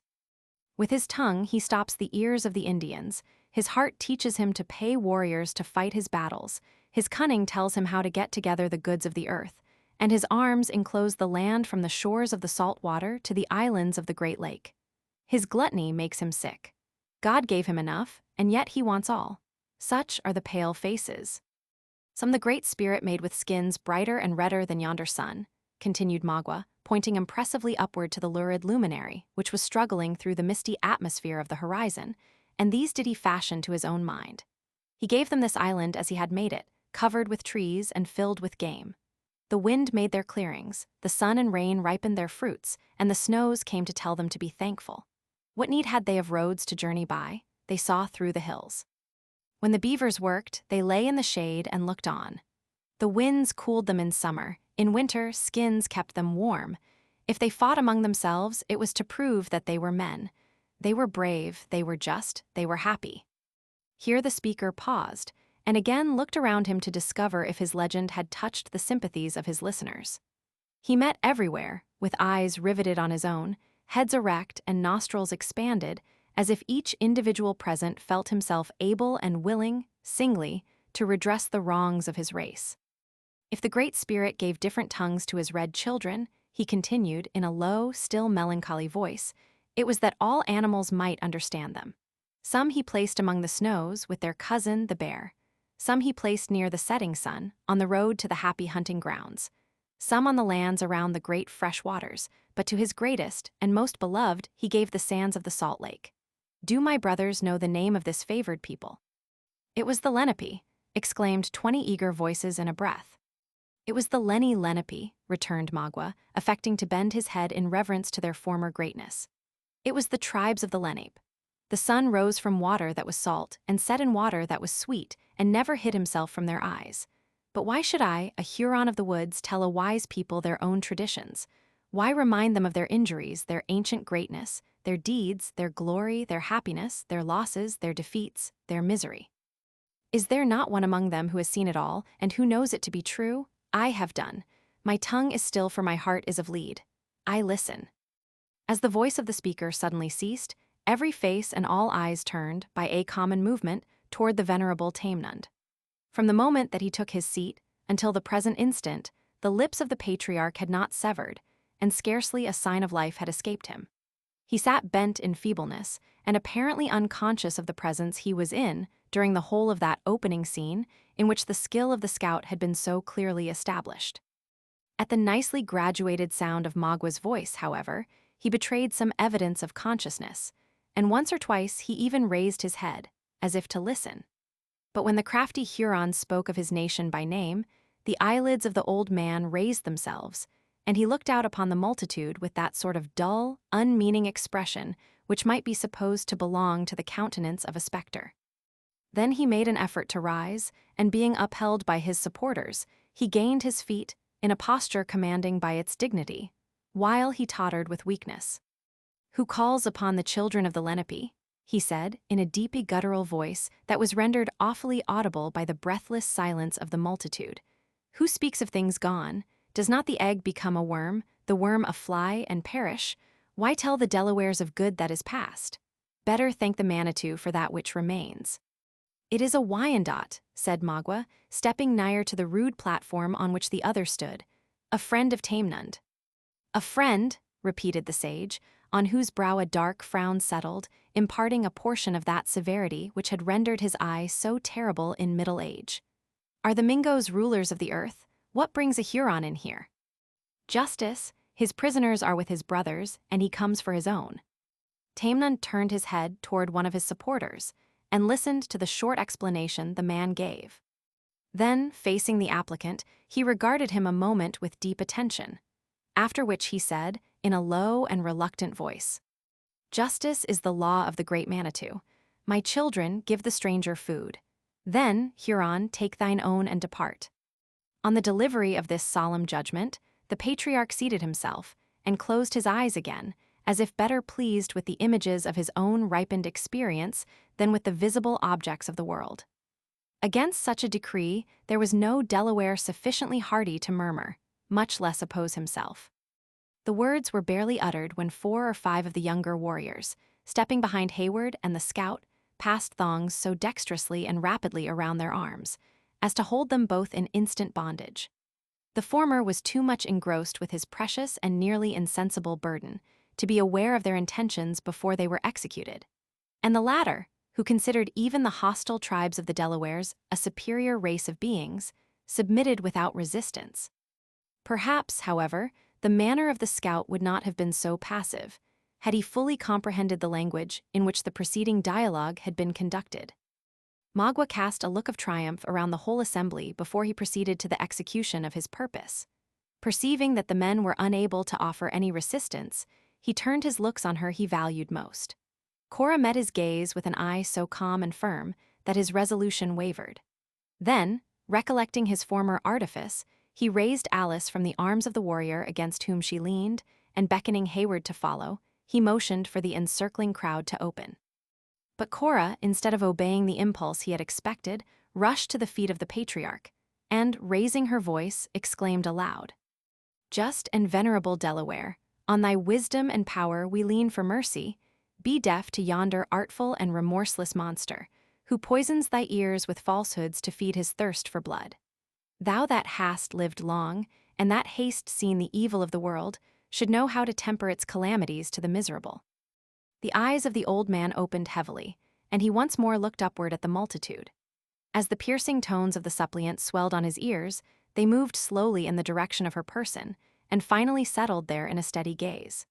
Cora had cast herself to her knees, and, with hands clenched in each other and pressed upon her bosom, she remained like a beauteous and breathing model of her sex, looking up in his faded but majestic countenance with a species of holy reverence. Gradually, the expression of Tamenund's features changed, and losing their vacancy in admiration, they lighted with a portion of that intelligence which a century before had been wont to communicate his youthful fire to the extensive bands of the Delawares. Rising without assistance, and seemingly without an effort, he demanded, in a voice that startled its auditors by its firmness, "What art thou?" "A woman, one of a hated race, if thou wilt, a Yenji, but one who has never harmed thee, and who cannot harm thy people if she would, who asks for succor." "Tell me, my children," continued the patriarch, hoarsely, motioning to those around him, though his eyes still dwelt upon the kneeling form of Cora, "where have the Delawares camped?" "In the mountains of the Iroquois, beyond the clear springs of the Mohican." "Many parching summers are come and gone," continued the sage, "since I drank of the water of my own rivers. The children of Minquan are the justest white men, but they were thirsty and they took it to themselves. Do they follow us so far?" William Penn was termed Minquan by the Delawares, and, as he never used violence or injustice in his dealings with them, his reputation for probity passed into a proverb. The American is justly proud of the origin of his nation, which is perhaps unequaled in the history of the world. But the Pennsylvanian and Jerseyman have more reason to value themselves in their ancestors than the natives of any other state, since no wrong was done the original owners of the soil. "We follow none, we covet nothing," answered Cora. "Captives against our wills have we been brought amongst you, and we ask but permission to depart to our own in peace. Art thou not Tamenund, the father, the judge, I had almost said, the prophet of this people?" "I am Tamenund of many days. 'Tis now some 7 years that one of thy people was at the mercy of a white chief on the borders of this province. He claimed to be of the blood of the good and just Tamenund. 'Go,' said the white man, 'for thy parents' sake thou art free.' Dost thou remember the name of that English warrior?" "I remember that when a laughing boy," returned the patriarch, with the peculiar recollection of vast age, "I stood upon the sands of the seashore and saw a big canoe, with wings whiter than the swan and whiter than many eagles, come from the rising sun. Nay, nay, I speak not of a time so very distant, but of favor shown to thy kindred by one of mine, within the memory of thy youngest warrior." Was it when the Yengeese and the Dutchman fought for the hunting grounds of the Delawares? Then Tamenund was a chief, and first laid aside the bow for the lightning of the pale faces. Not yet then, interrupted Cora, by many ages, I speak of a thing of yesterday. Surely, surely, you forget it not. It was but yesterday, rejoined the aged man with touching pathos, that the children of the Lenape were masters of the world. The fishes of the salt lake, the birds, the beasts, and the Mengi of the woods owned them for sagamores. Cora bowed her head in disappointment, and for a bitter moment struggled with her chagrin. Then, elevating her rich features and beaming eyes, she continued, in tones scarcely less penetrating than the unearthly voice of the patriarch himself. Tell me, is Tamenund a father? The old man looked down upon her from his elevated stand, with a benignant smile on his wasted countenance, and then casting his eyes slowly over the whole assemblage, he answered, Of a nation. For myself, I ask nothing. Like thee and thine, venerable chief, she continued, pressing her hands convulsively on her heart and suffering her head to droop until her burning cheeks were nearly concealed in the maze of dark, glossy tresses that fell in disorder upon her shoulders. The curse of my ancestors has fallen heavily on their child. But yonder is one who has never known the weight of heaven's displeasure until now. She is the daughter of an old and failing man, whose days are near their close. She has many, very many, to love her and delight in her, and she is too good, much too precious, to become the victim of that villain. I know that the pale-faces are a proud and hungry race. I know that they claim not only to have the earth, but that the meanest of their color is better than the sachems of the red man. The dogs and crows of their tribes, continued the earnest old chieftain, without heeding the wounded spirit of his listener, whose head was nearly crushed to the earth in shame, as he proceeded, would bark and caw before they would take a woman to their wigwams whose blood was not of the color of snow. But let them not boast before the face of the Manitou too loud. They entered the land at the rising, and may yet go off at the setting sun. I have often seen the locusts strip the leaves from the trees, but the season of blossoms has always come again. It is so, said Cora, drawing a long breath, as if reviving from a trance, raising her face and shaking back her shining veil with a kindling eye that contradicted the death-like paleness of her countenance. But why, it is not permitted us to inquire. There is yet one of thine own people who has not been brought before thee. Before thou lettest the Huron depart in triumph, hear him speak. Observing Tamenund to look about him doubtingly, one of his companions said, It is a snake, a redskin in the pay of the Yengeese. We keep him for the torture. Let him come, returned the sage. Then Tamenund once more sank into his seat, and a silence so deep prevailed while the young man prepared to obey his simple mandate, that the leaves, which fluttered in the draught of the light morning air, were distinctly heard rustling in the surrounding forest. Chapter 30. If you deny me, fie upon your law, there is no force in the decrees of Venice. I stand for judgment. Answer shall I have it, Merchant of Venice. The silence continued unbroken by human sounds for many anxious minutes. Then the waving multitude opened and shut again, and Uncas stood in the living circle. All those eyes, which had been curiously studying the lineaments of the sage as the source of their own intelligence, turned on the instant, and were now bent in secret admiration on the erect, agile, and faultless person of the captive. But neither the presence in which he found himself, nor the exclusive attention that he attracted, in any manner disturbed the self-possession of the young Mohican. He cast a deliberate and observing look on every side of him, meeting the settled expression of hostility that lowered in the visages of the chiefs with the same calmness as the curious gaze of the attentive children.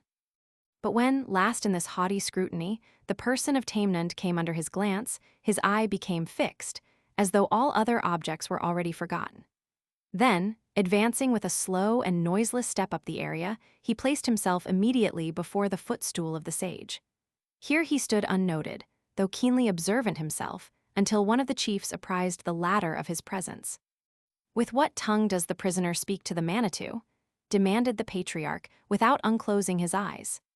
With what tongue does the prisoner speak to the Manitou? Like his fathers, Uncas replied, with the tongue of a Delaware. At this sudden and unexpected enunciation, a low, fierce yell ran through the multitude that might not inaptly be compared to the growl of the lion, as his choler is first awakened. a fearful omen of the weight of his future anger. The effect was equally strong on the sage, though differently exhibited.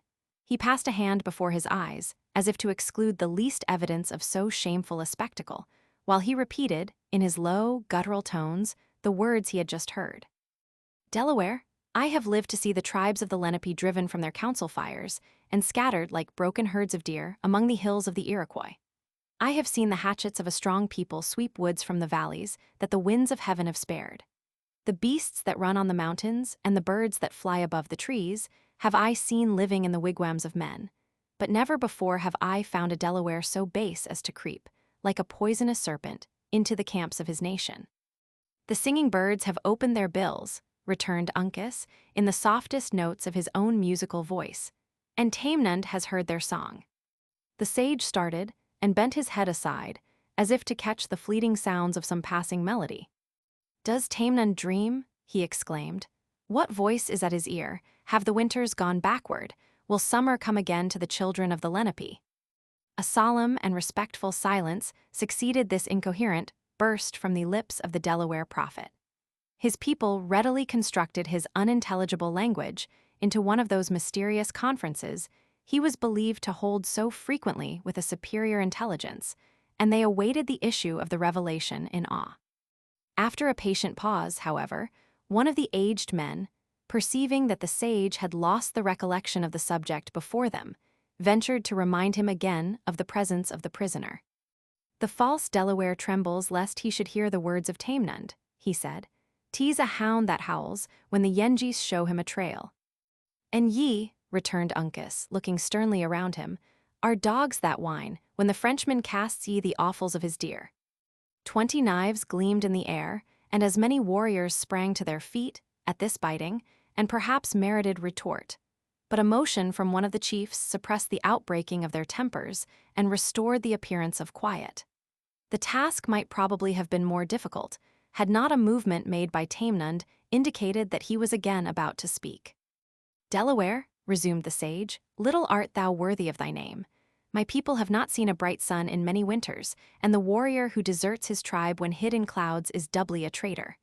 The law of the Manitou is just. It is so, while the rivers run and the mountains stand, while the blossoms come and go on the trees, it must be so. He is thine, my children, deal justly by him." Not a limb was moved, nor was a breath drawn louder and longer than common, until the closing syllable of this final decree had passed the lips of Tamenund. Then a cry of vengeance burst at once, as it might be, from the united lips of the nation, a frightful augury of their ruthless intentions. In the midst of these prolonged and savage yells, a chief proclaimed, in a high voice, that the captive was condemned to endure the dreadful trial of torture by fire. The circle broke its order, and screams of delight mingled with the bustle and tumult of preparation. Hayward struggled madly with his captors. The anxious eye of Hawkeye began to look around him with an expression of peculiar earnestness, and Cora again threw herself at the feet of the patriarch, once more a suppliant for mercy. Throughout the whole of these trying moments, Uncas had alone preserved his serenity. He looked on the preparations with a steady eye, and when the tormentors came to seize him, he met them with a firm and upright attitude. One among them, if possible more fierce and savage than his fellows, seized the hunting shirt of the young warrior, and at a single effort tore it from his body. Then, with a yell of frantic pleasure, he leaped toward his unresisting victim and prepared to lead him to the stake. But at that moment, when he appeared most a stranger to the feelings of humanity, the purpose of the savage was arrested as suddenly as if a supernatural agency had interposed in the behalf of Uncas. The eyeballs of the Delaware seemed to start from their sockets, his mouth opened, and his whole form became frozen in an attitude of amazement. Raising his hand with a slow and regulated motion, he pointed with a finger to the bosom of the captive. His companions crowded about him in wonder, and every eye was like his own, fastened intently on the figure of a small tortoise, beautifully tattooed on the breast of the prisoner, in a bright blue tint. For a single instant Uncas enjoyed his triumph, smiling calmly on the scene. Then, motioning the crowd away with a high and haughty sweep of his arm, he advanced in front of the nation with the air of a king, and spoke in a voice louder than the murmur of admiration that ran through the multitude. "Men of the Lenni Lenape," he said, "my race upholds the earth. Your feeble tribe stands on my shell. What fire that a Delaware can light would burn the child of my fathers," he added, pointing proudly to the simple blazonry on his skin. "The blood that came from such a stock would smother your flames. My race is the grandfather of nations." "Who art thou?" demanded Tamenund, rising at the startling tones he heard, more than at any meaning conveyed by the language of the prisoner. "Uncas, the son of Chingachgook," answered the captive modestly, turning from the nation, and bending his head in reverence to the other's character and years. "A son of the great Unamis." "Turtle, the hour of Tamenund is nigh," exclaimed the sage. "The day is come at last to the night. I thank the Manitou that one is here to fill my place at the council fire. Uncas, the child of Uncas, is found. Let the eyes of a dying eagle gaze on the rising sun." The youth stepped lightly, but proudly on the platform, where he became visible to the whole agitated and wondering multitude. Tamenund held him long at the length of his arm and read every turn in the fine lineaments of his countenance, with the untiring gaze of one who recalled days of happiness.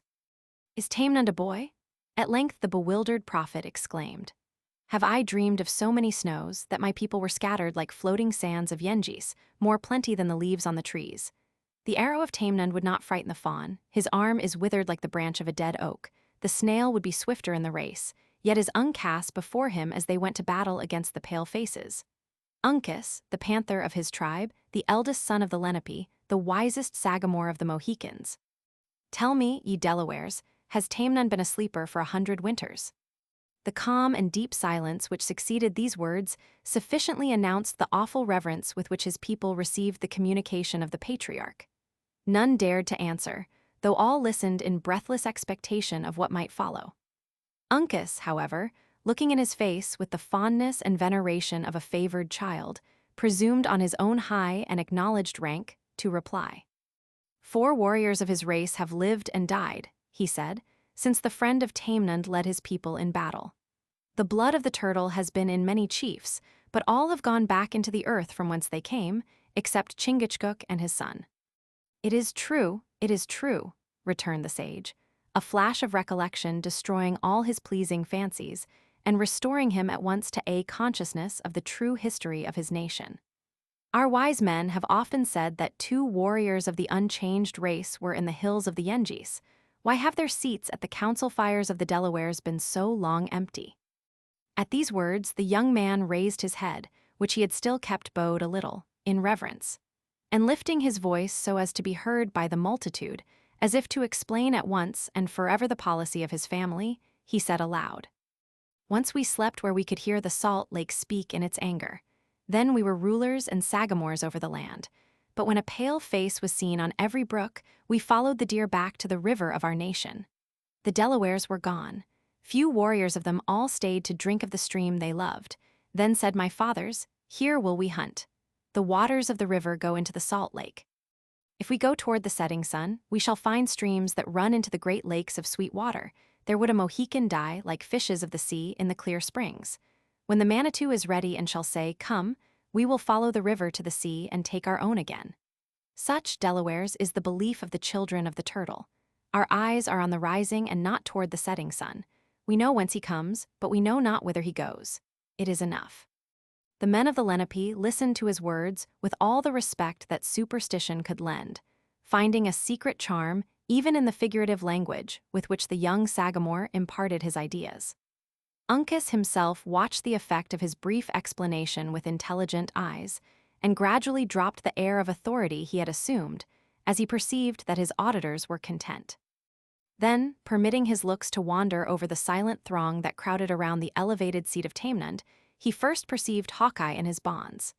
Stepping eagerly from his stand, he made way for himself to the side of his friend, and cutting his thongs with a quick and angry stroke of his own knife, he motioned to the crowd to divide. The Indians silently obeyed, and once more they stood ranged in their circle, as before his appearance among them.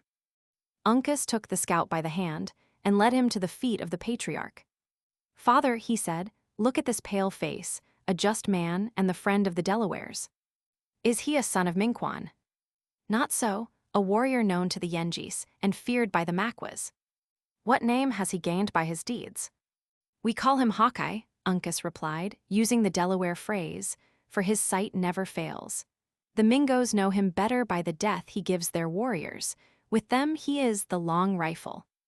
La long carabine, exclaimed Tamenund, opening his eyes and regarding the scout sternly. My son has not done well to call him friend. I call him so who proves himself such, returned the young chief with great calmness, but with a steady mien. If Uncas is welcome among the Delawares, then is Hawkeye with his friends. The pale face has slain my young men. His name is great for the blows he has struck the Lenape.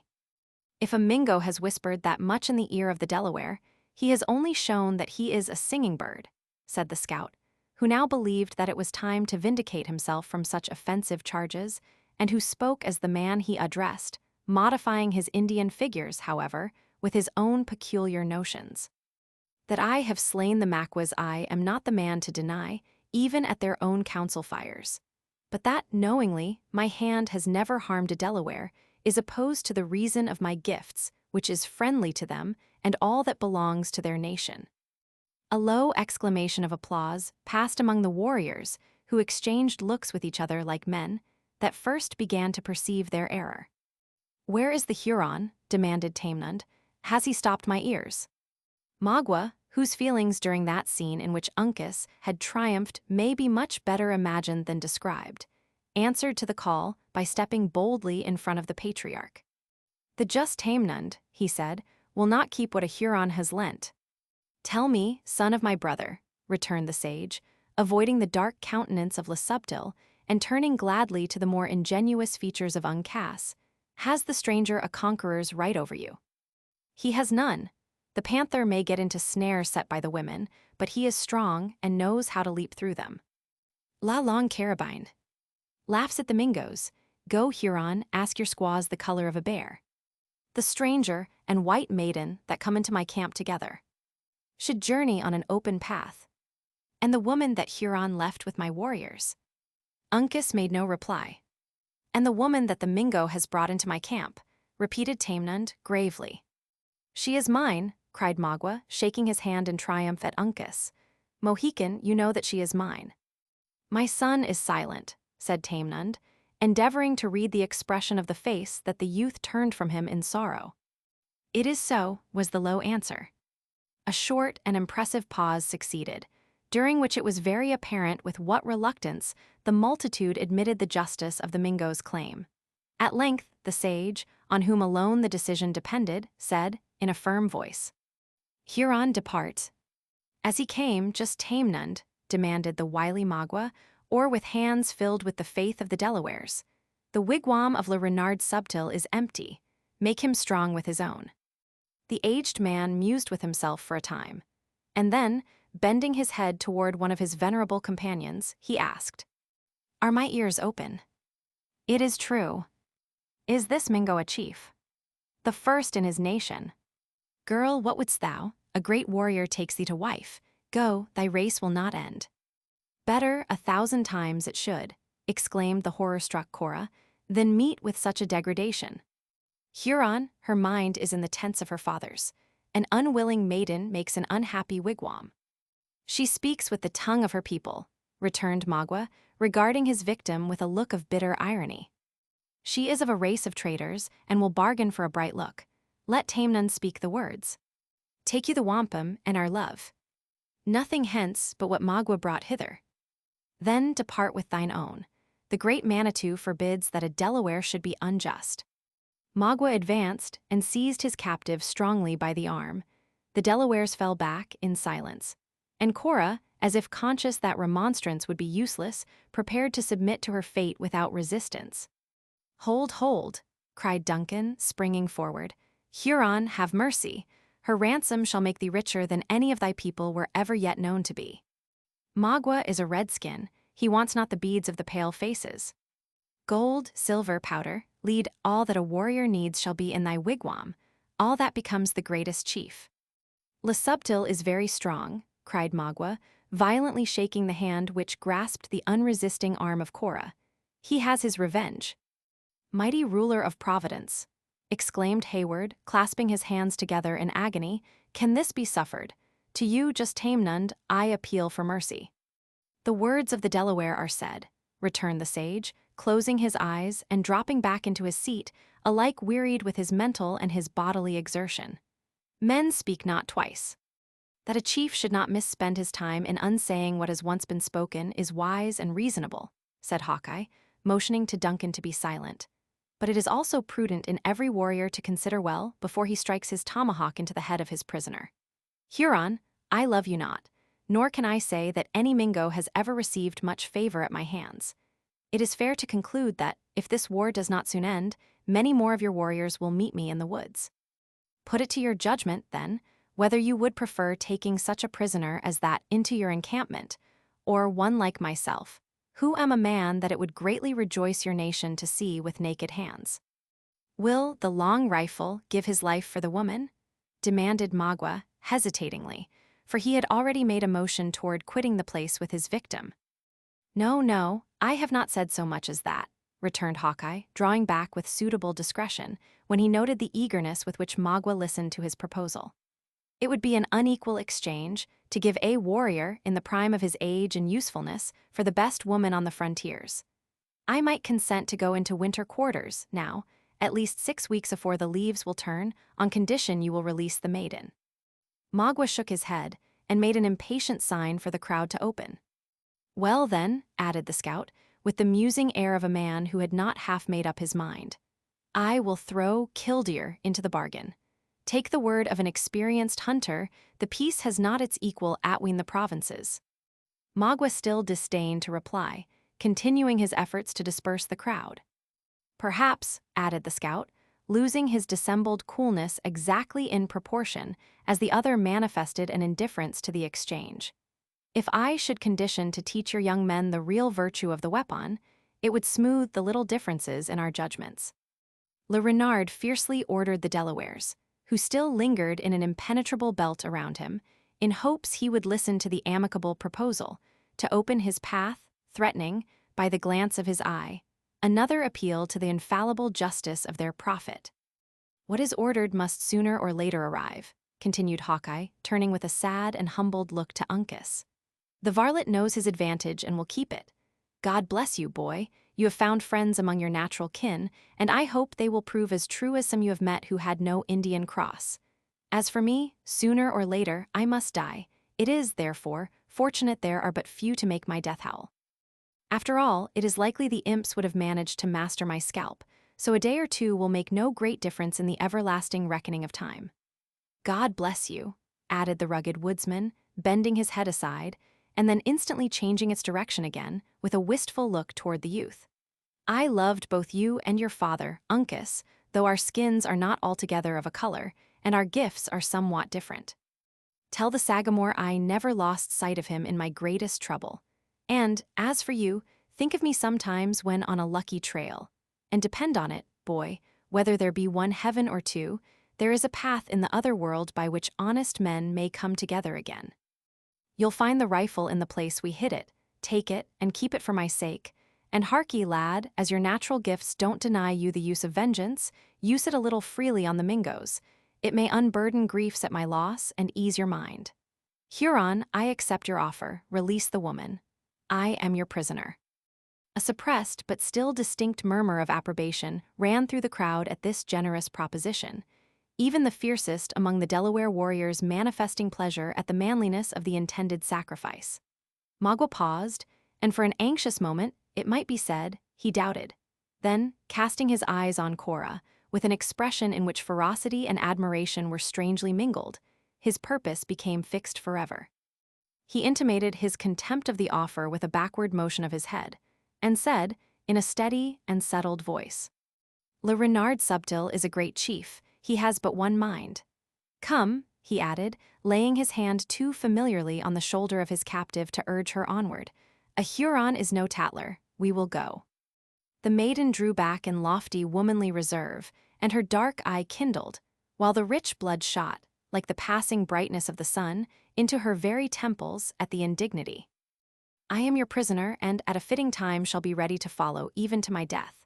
But violence is unnecessary," she coldly said, and immediately turning to Hawkeye added, "Generous hunter, from my soul I thank you. Your offer is vain, neither could it be accepted. but still you may serve me, even more than in your own noble intention. Look at that drooping, humbled child. Abandon her not until you leave her in the habitations of civilized men. I will not say," wringing the hard hand of the scout, "that her father will reward you, for such as you are above the rewards of men, but he will thank you and bless you. And, believe me, the blessing of a just and aged man has virtue in the sight of heaven. Would to God I could hear one word from his lips at this awful moment." Her voice became choked, and for an instant she was silent. Then, advancing a step nigher to Duncan, who was supporting her unconscious sister, she continued in more subdued tones, but in which feeling and the habits of her sex maintained a fearful struggle. "I need not tell you to cherish the treasure you will possess. You love her, Hayward, that would conceal 1,000 faults though she had them. She is kind, gentle, sweet, good, as mortal may be. There is not a blemish in mind or person at which the proudest of you all would sicken. She is fair. Oh, how surpassingly fair! Laying her own beautiful, but less brilliant, hand in melancholy affection on the alabaster forehead of Alice, and parting the golden hair which clustered about her brows. And yet her soul is pure and spotless as her skin. I could say much more, perhaps, than cooler reason would approve, but I will spare you and myself." Her voice became inaudible, and her face was bent over the form of her sister. After a long and burning kiss, she arose, and with features of the hue of death, but without even a tear in her feverish eye, she turned away and added, to the savage, with all her former elevation of manner, "Now, sir, if it be your pleasure, I will follow." "I go," cried Duncan, placing Alice in the arms of an Indian girl. "Go, Magua, go. These Delawares have their laws which forbid them to detain you, but I have no such obligation. Go, malignant monster, why do you delay?" It would be difficult to describe the expression with which Magua listened to this threat to follow. There was at first a fierce and manifest display of joy, and then it was instantly subdued in a look of cunning coldness. "The words are open," he was content with answering. "The open hand can come." "Hold," cried Hawkeye, seizing Duncan by the arm and detaining him by violence. "You know not the craft of the imp. He would lead you to an ambushment and your death." "Huron," interrupted Uncas, who, submissive to the stern customs of his people, had been an attentive and grave listener to all that passed. "Huron, the justice of the Delawares comes from the Manitou. Look at the sun. He is now in the upper branches of the hemlock. Your path is short and open. When he is seen above the trees, there will be men on your trail." "I hear a crow," exclaimed Magua with a taunting laugh. "Go," he added, shaking his hand at the crowd, which had slowly opened to admit his passage. "Where are the petticoats of the Delawares? Let them send their arrows and their guns to the Wyandots. They shall have venison to eat and corn to hoe. Dogs, rabbits, thieves, I spit on you." His parting jibes were listened to in a dead, boding silence, and with these biting words in his mouth, the triumphant Magua passed unmolested into the forest, followed by his passive captive, and protected by the inviolable laws of Indian hospitality. Chapter 31. Flew, kill the poise and the luggage, tease expressly against the law of arms, tease as errant a piece of knavery, mark you now, as can be offered in the orld. King Henry v. So long as their enemy and his victim continued in sight, the multitude remained motionless, as beings charmed to the place by some power that was friendly to the Huron. But the instant he disappeared, it became tossed and agitated by fierce and powerful passion. Uncas maintained his elevated stand, keeping his eyes on the form of Cora, until the colors of her dress were blended with the foliage of the forest. When he descended, and moving silently through the throng, he disappeared in that lodge from which he had so recently issued. A few of the graver and more attentive warriors, who caught the gleams of anger that shot from the eyes of the young chief in passing, followed him to the place he had selected for his meditations. After which, Tamenund and Alice were removed, and the women and children were ordered to disperse. During the momentous hour that succeeded, the encampment resembled a hive of troubled bees, who only awaited the appearance and example of their leader to take some distant and momentous flight. A young warrior at length issued from the lodge of Uncas, and moving deliberately, with a sort of grave march, toward a dwarf pine that grew in the crevices of the rocky terrace, he tore the bark from its body, and then turned whence he came without speaking. He was soon followed by another, who stripped the sapling of its branches, leaving it a naked and blazed trunk. A third colored the post with stripes of a dark red paint, all which indications of a hostile design in the leaders of the nation were received by the men without in a gloomy and ominous silence. Finally, the Mohican himself reappeared, divested of all his attire, except his girdle and leggings, and with one half of his fine features hid under a cloud of threatening black. A tree which has been partially or entirely stripped of its bark is said, in the language of the country, to be blazed. The term is strictly English, for a horse is said to be blazed when it has a white mark. Uncas moved with a slow and dignified tread toward the post, which he immediately commenced encircling with a measured step, not unlike an ancient dance, raising his voice, at the same time, in the wild and irregular chant of his war song.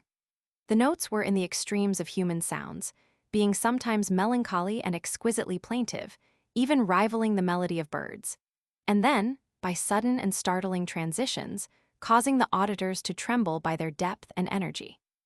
The words were few and often repeated, proceeding gradually from a sort of invocation or hymn to the deity to an intimation of the warrior's object, and terminating as they commenced with an acknowledgement of his own dependence on the Great Spirit. If it were possible to translate the comprehensive and melodious language in which he spoke, the ode might read something like the following: Manitou, Manitou, Manitou, thou art great, thou art good, thou art wise. Manitou, Manitou, thou art just. In the heavens, in the clouds, oh, I see many spots, many dark, many red. In the heavens, oh, I see many clouds. In the woods, in the air, oh, I hear the whoop, the long yell, and the cry. In the woods, oh, I hear the loud whoop. Manitou, Manitou, Manitou, I am weak, thou art strong, I am slow, Manitou. Manitou, give me aid. At the end of what might be called each verse he made a pause, by raising a note louder and longer than common, that was peculiarly suited to the sentiment just expressed. The first close was solemn, and intended to convey the idea of veneration, the second descriptive, bordering on the alarming, and the third was the well-known and terrific war whoop, which burst from the lips of the young warrior, like a combination of all the frightful sounds of battle. The last was like the first, humble and imploring. 3 times did he repeat this song, and as often did he encircle the post in his dance. At the close of the first turn, a grave and highly esteemed chief of the Lenape followed his example, singing words of his own, however, to music of a similar character. Warrior after warrior enlisted in the dance, until all of any renown and authority were numbered in its mazes. The spectacle now became wildly terrific, the fierce-looking and menacing visages of the chiefs receiving additional power from the appalling strains in which they mingled their guttural tones. Just then Uncas struck his tomahawk deep into the post and raised his voice in a shout, which might be termed his own battle cry. The act announced that he had assumed the chief authority in the intended expedition. It was a signal that awakened all the slumbering passions of the nation. 100 youths, who had hitherto been restrained by the diffidence of their years, rushed in a frantic body on the fancied emblem of their enemy, and severed it asunder, splinter by splinter, until nothing remained of the trunk but its roots in the earth. During this moment of tumult, the most ruthless deeds of war were performed on the fragments of the tree, with as much apparent ferocity as if they were the living victims of their cruelty. Some were scalped, some received the keen and trembling axe, and others suffered by thrusts from the fatal knife. In short, the manifestations of zeal and fierce delight were so great and unequivocal that the expedition was declared to be a war of the nation. The instant Uncas had struck the blow, he moved out of the circle and cast his eyes up to the sun, which was just gaining the point, when the truce with Magua was to end. The fact was soon announced by a significant gesture, accompanied by a corresponding cry, and the whole of the excited multitude abandoned their mimic warfare, with shrill yells of pleasure, to prepare for the more hazardous experiment of the reality. The whole face of the encampment was instantly changed. The warriors, who were already armed and painted, became as still as if they were incapable of any uncommon burst of emotion. On the other hand, the women broke out of the lodges, with the songs of joy and those of lamentation so strangely mixed that it might have been difficult to have said which passion preponderated. None, however, was idle. Some bore their choicest articles, others their young, and some their aged and infirm, into the forest, which spread itself like a verdant carpet of bright green against the side of the mountain. Thither Tamenund also retired, with calm composure, after a short and touching interview with Uncas, from whom the sage separated with the reluctance that a parent would quit a long-lost and just recovered child. In the meantime, Duncan saw Alice to a place of safety, and then sought the scout, with a countenance that denoted how eagerly he also panted for the approaching contest. But Hawkeye was too much accustomed to the war song and the enlistments of the natives to betray any interest in the passing scene. He merely cast an occasional look at the number and quality of the warriors, who, from time to time, signified their readiness to accompany Uncas to the field. In this particular he was soon satisfied, for, as has been already seen, the power of the young chief quickly embraced every fighting man in the nation. After this material point was so satisfactorily decided, he dispatched an Indian boy in quest of killdeer and the rifle of Uncas, to the place where they had deposited their weapons on approaching the camp of the Delawares. A measure of double policy, inasmuch as it protected the arms from their own fate, if detained as prisoners, and gave them the advantage of appearing among the strangers rather as sufferers than as men provided with means of defense and subsistence. In selecting another to perform the office of reclaiming his highly prized rifle, the scout had lost sight of none of his habitual caution. He knew that Magua had not come unattended, and he also knew that Huron spies watched the movements of their new enemies along the whole boundary of the woods. It would, therefore, have been fatal to himself to have attempted the experiment. A warrior would have fared no better, but the danger of a boy would not be likely to commence until after his object was discovered. When Hayward joined him, the scout was coolly awaiting the result of this experiment. The boy, who had been well instructed and was sufficiently crafty, proceeded, with a bosom that was swelling with the pride of such a confidence, and all the hopes of young ambition, carelessly across the clearing to the wood, which he entered at a point at some little distance from the place where the guns were secreted. The instant, however, he was concealed by the foliage of the bushes, his dusky form was to be seen gliding, like that of a serpent, toward the desired treasure. He was successful, and in another moment he appeared flying across the narrow opening that skirted the base of the terrace on which the village stood, with the velocity of an arrow and bearing a prize in each hand. He had actually gained the crags and was leaping up their sides with incredible activity, when a shot from the woods showed how accurate had been the judgment of the scout. The boy answered it with a feeble but contemptuous shout, and immediately a second bullet was sent after him from another part of the cover. At the next instant, he appeared on the level above, elevating his guns in triumph, while he moved with the air of a conqueror toward the renowned hunter who had honored him by so glorious a commission. Notwithstanding the lively interest Hawkeye had taken in the fate of his messenger, he received killdeer with a satisfaction that, momentarily, drove all other recollections from his mind. After examining the piece with an intelligent eye, and opening and shutting the pan some 10 or 15 times, and trying sundry other equally important experiments on the lock, he turned to the boy and demanded with great manifestations of kindness if he was hurt. The urchin looked proudly up in his face, but made no reply.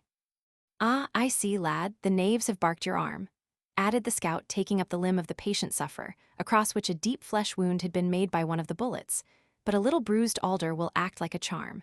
In the meantime I will wrap it in a badge of wampum. You have commenced the business of a warrior early, my brave boy, and are likely to bear plenty of honorable scars to your grave. I know many young men that have taken scalps who cannot show such a mark as this. Go. Having bound up the arm, you will be a chief."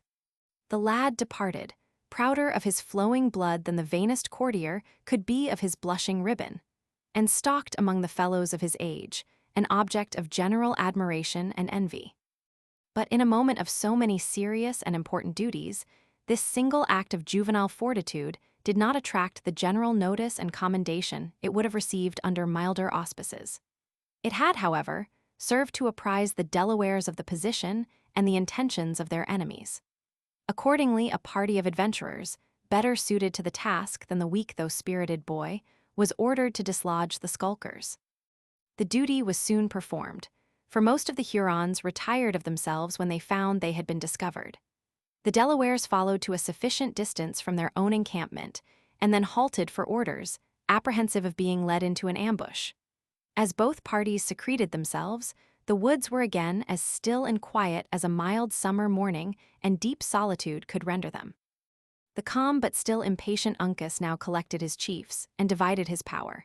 He presented Hawkeye as a warrior, often tried, and always found deserving of confidence. When he found his friend met with a favorable reception, he bestowed on him the command of 20 men, like himself, active, skillful, and resolute. He gave the Delawares to understand the rank of Hayward among the troops of the Yengeese, and then tendered to him a trust of equal authority. But Duncan declined the charge, professing his readiness to serve as a volunteer by the side of the scout. After this disposition, the young Mohican appointed various native chiefs to fill the different situations of responsibility, and, the time pressing, he gave forth the word to march. He was cheerfully, but silently obeyed by more than 200 men. Their entrance into the forest was perfectly unmolested, nor did they encounter any living objects that could either give the alarm or furnish the intelligence they needed, until they came upon the lairs of their own scouts. Here a halt was ordered, and the chiefs were assembled to hold a whispering council. At this meeting divers plans of operation were suggested, though none of a character to meet the wishes of their ardent leader. Had Uncas followed the promptings of his own inclinations, he would have led his followers to the charge without a moment's delay, and put the conflict to the hazard of an instant issue. But such a course would have been in opposition to all the received practices and opinions of his countrymen. He was, therefore, fain to adopt a caution that in the present temper of his mind he execrated, and to listen to advice at which his fiery spirit chafed, under the vivid recollection of Cora's danger and Magwa's insolence. After an unsatisfactory conference of many minutes, a solitary individual was seen advancing from the side of the enemy, with such apparent haste as to induce the belief he might be a messenger charged with pacific overtures. When within 100 yards, however, of the cover behind which the Delaware Council had assembled, the stranger hesitated, appeared uncertain what course to take, and finally halted. All eyes were turned now on Uncas, as if seeking directions how to proceed. "Hawkeye," said the young chief, in a low voice, "he must never speak to the Hurons again." "His time has come," said the laconic scout, thrusting the long barrel of his rifle through the leaves and taking his deliberate and fatal aim.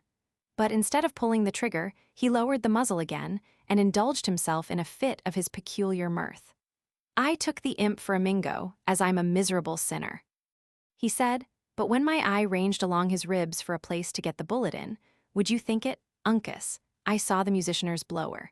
And so, after all, it is the man they call Gamut, whose death can profit no one, and whose life, if this tongue can do anything but sing, may be made serviceable to our own ends.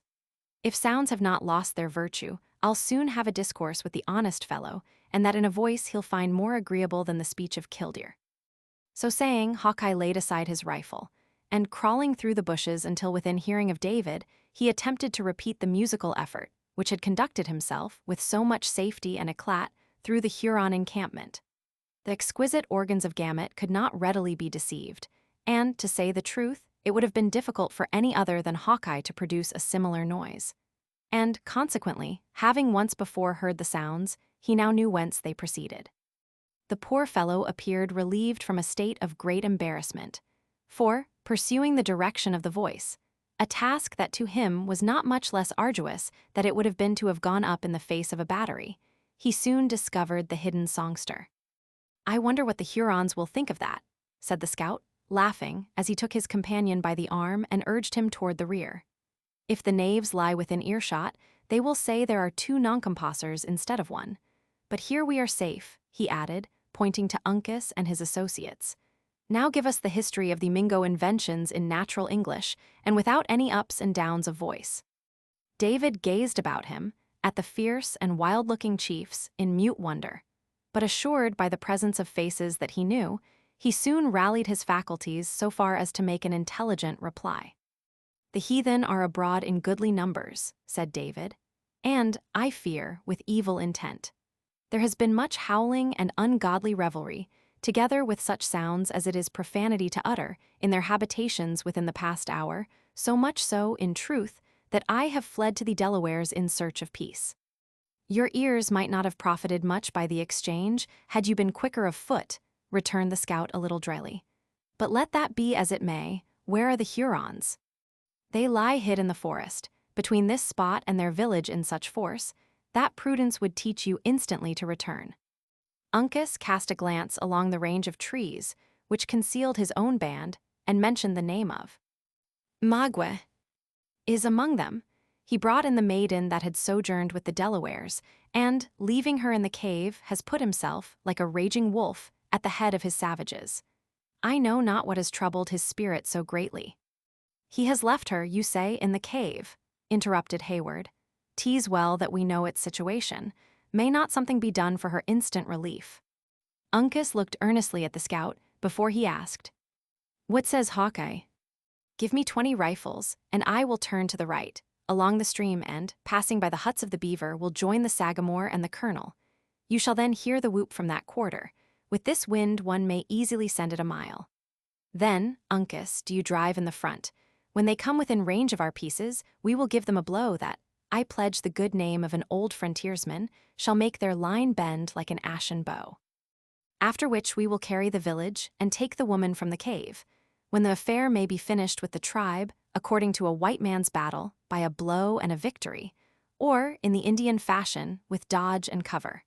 There may be no great learning major in this plan, but with courage and patience it can all be done. I like it very much, cried Duncan, who saw that the release of Cora was the primary object in the mind of the scout. I like it much. Let it be instantly attempted. After a short conference, the plan was matured and rendered more intelligible to the several parties. The different signals were appointed, and the chiefs separated, each to his allotted station. Chapter 32. But plagues shall spread, and funeral fires increase, till the great king, without a ransom paid, to her own Crissa send the black-eyed maid. Pope. During the time Uncas was making this disposition of his forces, the woods were as still, and, with the exception of those who had met in council, apparently as much untenanted as when they came fresh from the hands of their almighty Creator. The eye could range, in every direction, through the long and shadowed vistas of the trees, but nowhere was any object to be seen that did not properly belong to the peaceful and slumbering scenery. Here and there a bird was heard fluttering among the branches of the beeches, and occasionally a squirrel dropped a nut, drawing the startled looks of the party for a moment to the place. But the instant the casual interruption ceased, the passing air was heard murmuring above their heads, along that verdant and undulating surface of forest, which spread itself unbroken, unless by stream or lake, over such a vast region of country.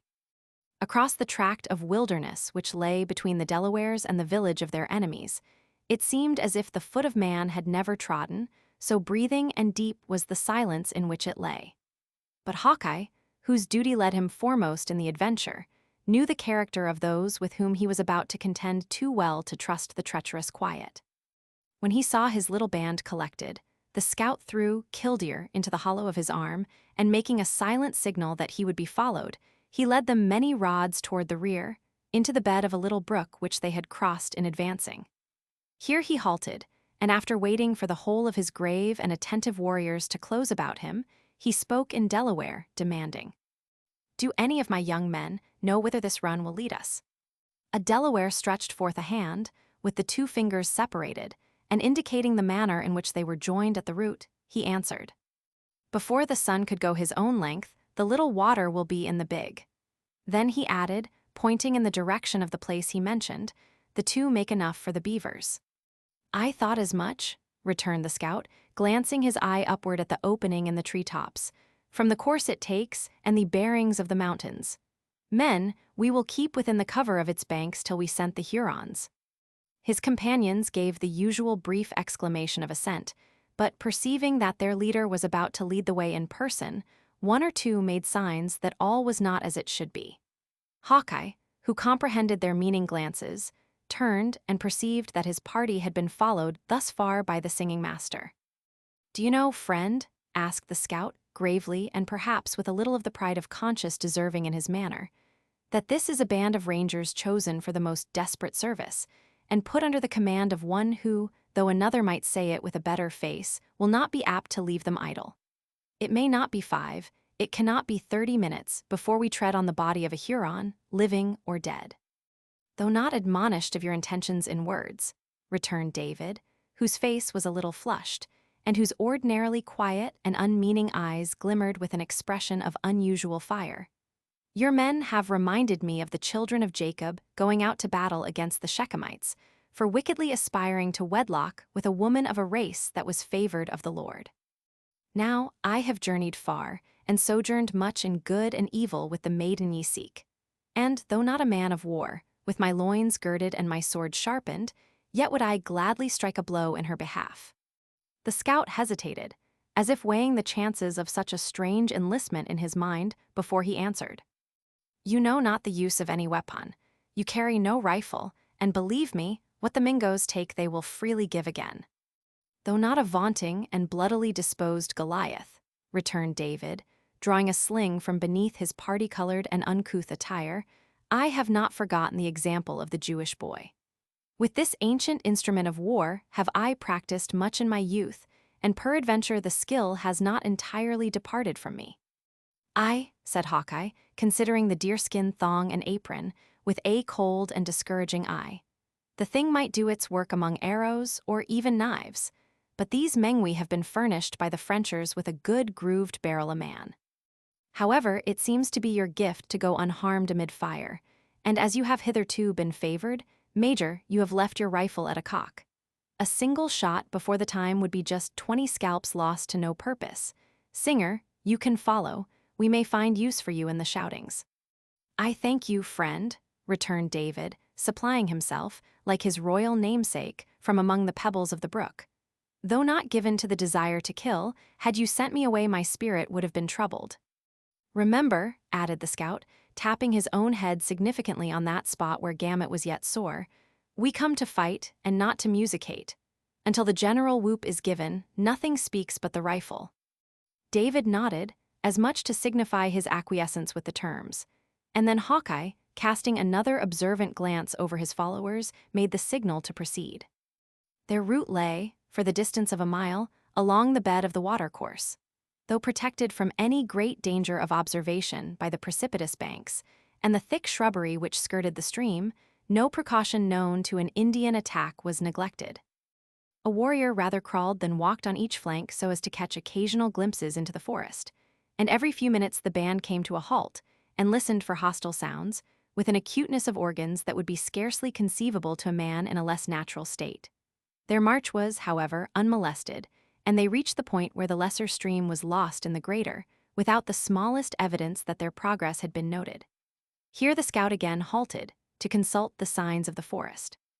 "We are likely to have a good day for a fight," he said, in English, addressing Hayward and glancing his eyes upward at the clouds, which began to move in broad sheets across the firmament. "A bright sun and a glittering barrel are no friends to true sight. Everything is favorable. They have the wind, which will bring down their noises and their smoke, too, no little matter in itself, whereas with us it will be first a shot, and then a clear view. But here is an end to our cover. The beavers have had the range of this stream for hundreds of years, and what atween their food and their dams, there is, as you see, many a girdled stub, but few living trees." Hawkeye had, in truth, in these few words, given no bad description of the prospect that now lay in their front. The brook was irregular in its width, sometimes shooting through narrow fissures in the rocks, and at others spreading over acres of bottomland, forming little areas that might be termed ponds. Everywhere along its bands were the moldering relics of dead trees, in all the stages of decay, from those that groaned on their tottering trunks to such as had recently been robbed of those rugged coats that so mysteriously contain their principle of life. A few long, low, and moss-covered piles were scattered among them, like the memorials of a former and long-departed generation. All these minute particulars were noted by the scout, with a gravity and interest that they probably had never before attracted. He knew that the Huron encampment lay a short half-mile up the brook, and, with the characteristic anxiety of one who dreaded a hidden danger, he was greatly troubled at not finding the smallest trace of the presence of his enemy. Once or twice he felt induced to give the order for a rush, and to attempt the village by surprise, but his experience quickly admonished him of the danger of so useless an experiment. Then he listened intently, and with painful uncertainty, for the sounds of hostility in the quarter where Uncas was left, but nothing was audible except the sighing of the wind, that began to sweep over the bosom of the forest in gusts which threatened a tempest. At length, yielding rather to his unusual impatience than taking counsel from his knowledge, he determined to bring matters to an issue by unmasking his force and proceeding cautiously, but steadily, up the stream. The scout had stood, while making his observations, sheltered by a break, and his companions still lay in the bed of the ravine, through which the smaller stream debouched. But on hearing his low, though intelligible, signal, the whole party stole up the bank, like so many dark specters, and silently arranged themselves around him. Pointing in the direction he wished to proceed, Hawkeye advanced, the band breaking off in single files and following so accurately in his footsteps as to leave it, if we accept Hayward and David, the trail of but a single man. The party was, however, scarcely uncovered before a volley from a dozen rifles was heard in their rear, and a Delaware leaping high into the air, like a wounded deer, fell at his whole length, dead. "Ah, I feared some deviltry like this," exclaimed the scout in English, adding, with the quickness of thought in his adopted tongue, "To cover, men, and charge." The band dispersed at the word, and before Hayward had well recovered from his surprise, he found himself standing alone with David. Luckily, the Hurons had already fallen back, and he was safe from their fire. But this state of things was evidently to be of short continuance, for the scout set the example of pressing on their retreat by discharging his rifle and darting from tree to tree as his enemy slowly yielded ground. It would seem that the assault had been made by a very small party of the Hurons, which, however, continued to increase in numbers as it retired on its friends, until the return fire was very nearly, if not quite, equal to that maintained by the advancing Delawares. Hayward threw himself among the combatants, and imitating the necessary caution of his companions, he made quick discharges with his own rifle. The contest now grew warm and stationary. Few were injured, as both parties kept their bodies as much protected as possible by the trees, never, indeed, exposing any part of their persons except in the act of taking aim. But the chances were gradually growing unfavorable to Hawkeye and his band. The quick-sighted scout perceived his danger without knowing how to remedy it. He saw it was more dangerous to retreat than to maintain his ground, while he found his enemy throwing out men on his flank, which rendered the task of keeping themselves covered so very difficult to the Delawares as nearly to silence their fire.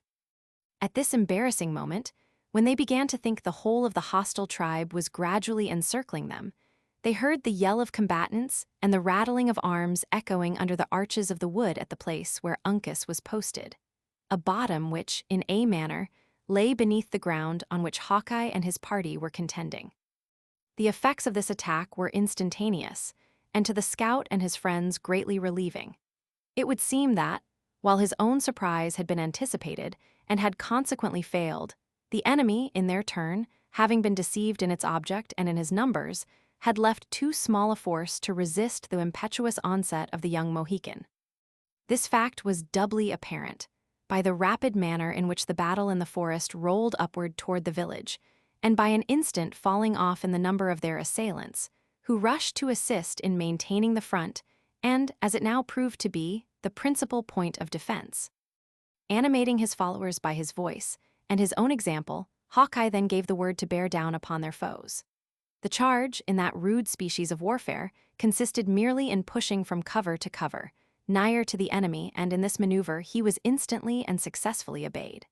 The Hurons were compelled to withdraw, and the scene of the contest rapidly changed from the more open ground, on which it had commenced, to a spot where the assailed found a thicket to rest upon. Here the struggle was protracted, arduous, and seemingly of doubtful issue. The Delawares, though none of them fell, beginning to bleed freely, in consequence of the disadvantage at which they were held. In this crisis, Hawkeye found means to get behind the same tree as that which served for a cover to Hayward, most of his own combatants being within call, a little on his right, where they maintained rapid, though fruitless, discharges on their sheltered enemies. "You are a young man, Major," said the scout, dropping the butt of killdeer to the earth and leaning on the barrel, a little fatigued with his previous industry. "And it may be your gift to lead armies at some future day, agon these imps, the Mingoes. You may here see the philosophy of an Indian fight. It consists mainly in ready hand, a quick eye, and a good cover. Now, if you had a company of the Royal Americans here, in what manner would you set them to work in this business? The bayonet would make a road. Aye, there is white reason in what you say, but a man must ask himself in this wilderness how many lives he can spare. No horse, continued the scout, shaking his head like one who mused. Horse, I am ashamed to say, must sooner or later decide these scrimmages. The brutes are better than men, and to horse must we come at last. Put a shodden hoof on the moccasin of a redskin, and if his rifle be once emptied, he will never stop to load it again. The American forest admits of the passage of horses, there being little underbrush and few tangled brakes. The plan of Hawkeye is the one which has always proved the most successful in the battles between the whites and the Indians. Wayne, in his celebrated campaign on the Miami, received the fire of his enemies in line, and then causing his dragoons to wheel round his flanks. The Indians were driven from their covers before they had time to load. One of the most conspicuous of the chiefs who fought in the Battle of Miami assured the writer that the red men could not fight the warriors with long knives and leather stockings, meaning the dragoons with their sabers and boots. This is a subject that might better be discussed at another time, returned Hayward. Shall we charge? I see no contradiction to the gifts of any man in passing his breathing spells in useful reflections, the scout replied. As to rush, I little relish such a measure, for a scalp or two must be thrown away in the attempt. And yet, he added, bending his head aside to catch the sounds of the distant combat, if we are to be of use to Uncas, these knaves in our front must be got rid of. Then, turning with a prompt and decided air, he called aloud to his Indians in their own language. His words were answered by a shout, and at a given signal each warrior made a swift movement around his particular tree. The sight of so many dark bodies, glancing before their eyes at the same instant, drew a hasty and consequently an ineffectual fire from the Hurons. Without stopping to breathe, the Delawares leaped in long bounds toward the wood, like so many panthers springing upon their prey. Hawkeye was in front, brandishing his terrible rifle and animating his followers by his example. A few of the older and more cunning Hurons, who had not been deceived by the artifice which had been practiced to draw their fire, now made a close and deadly discharge of their pieces and justified the apprehensions of the scout by felling 3 of his foremost warriors. But the shock was insufficient to repel the impetus of the charge. The Delawares broke into the cover with the ferocity of their natures and swept away every trace of resistance by the fury of the onset. The combat endured only for an instant, hand to hand, and then the assailed yielded ground rapidly, until they reached the opposite margin of the thicket, where they clung to the cover with the sort of obstinacy that is so often witnessed in hunted brutes. At this critical moment, when the success of the struggle was again becoming doubtful, the crack of a rifle was heard behind the Hurons, and a bullet came whizzing from among some beaver lodges, which were situated in the clearing in their rear, and was followed by the fierce and appalling yell of the war-whoop. "There speaks the Sagamore," shouted Hawkeye, answering the cry with his own stentorian voice. "We have them now in face and back." The effect on the Hurons was instantaneous. Discouraged by an assault from a quarter that left them no opportunity for cover, the warriors uttered a common yell of disappointment, and breaking off in a body, they spread themselves across the opening, heedless of every consideration but flight. Many fell, in making the experiment, under the bullets and the blows of the pursuing Delawares. We shall not pause to detail the meeting between the scout and Chingachgook, or the more touching interview that Duncan held with Munro. A few brief and hurried words served to explain the state of things to both parties, and then Hawkeye, pointing out the Sagamore to his band, resigned the chief authority into the hands of the Mohican chief. Chingachgook assumed the station, to which his birth and experience gave him so distinguished a claim, with the grave dignity that always gives force to the mandates of a native warrior. Following the footsteps of the scout, he led the party back through the thicket, his men scalping the fallen Hurons and secreting the bodies of their own dead as they proceeded, until they gained a point where the former was content to make a halt. The warriors, who had breathed themselves freely in the preceding struggle, were now posted on a bit of level ground, sprinkled with trees in sufficient numbers to conceal them. The land fell away rather precipitately in front, and beneath their eyes stretched, for several miles, a narrow, dark, and wooded vale. It was through this dense and dark forest that Uncas was still contending with the main body of the Hurons. The Mohican and his friends advanced to the brow of the hill and listened, with practiced ears, to the sounds of the combat. A few birds hovered over the leafy bosom of the valley, frightened from their secluded nests, and here and there a light vapory cloud, which seemed already blending with the atmosphere, arose above the trees and indicated some spot where the struggle had been fierce and stationary. "The fight is coming up the ascent," said Duncan, pointing in the direction of a new explosion of firearms. "We are too much in the center of their line to be effective." "They will incline into the hollow, where the cover is thicker," said the scout, "and that will leave us well on their flank. Go, Sagamore, you will hardly be in time to give the whoop and lead on the young men. I will fight this scrimmage with warriors of my own color. You know me, Mohican, not a Huron of them all shall cross the swell into your rear without the notice of killdeer." The Indian chief paused another moment to consider the signs of the contest, which was now rolling rapidly up the ascent, a certain evidence that the Delawares triumphed.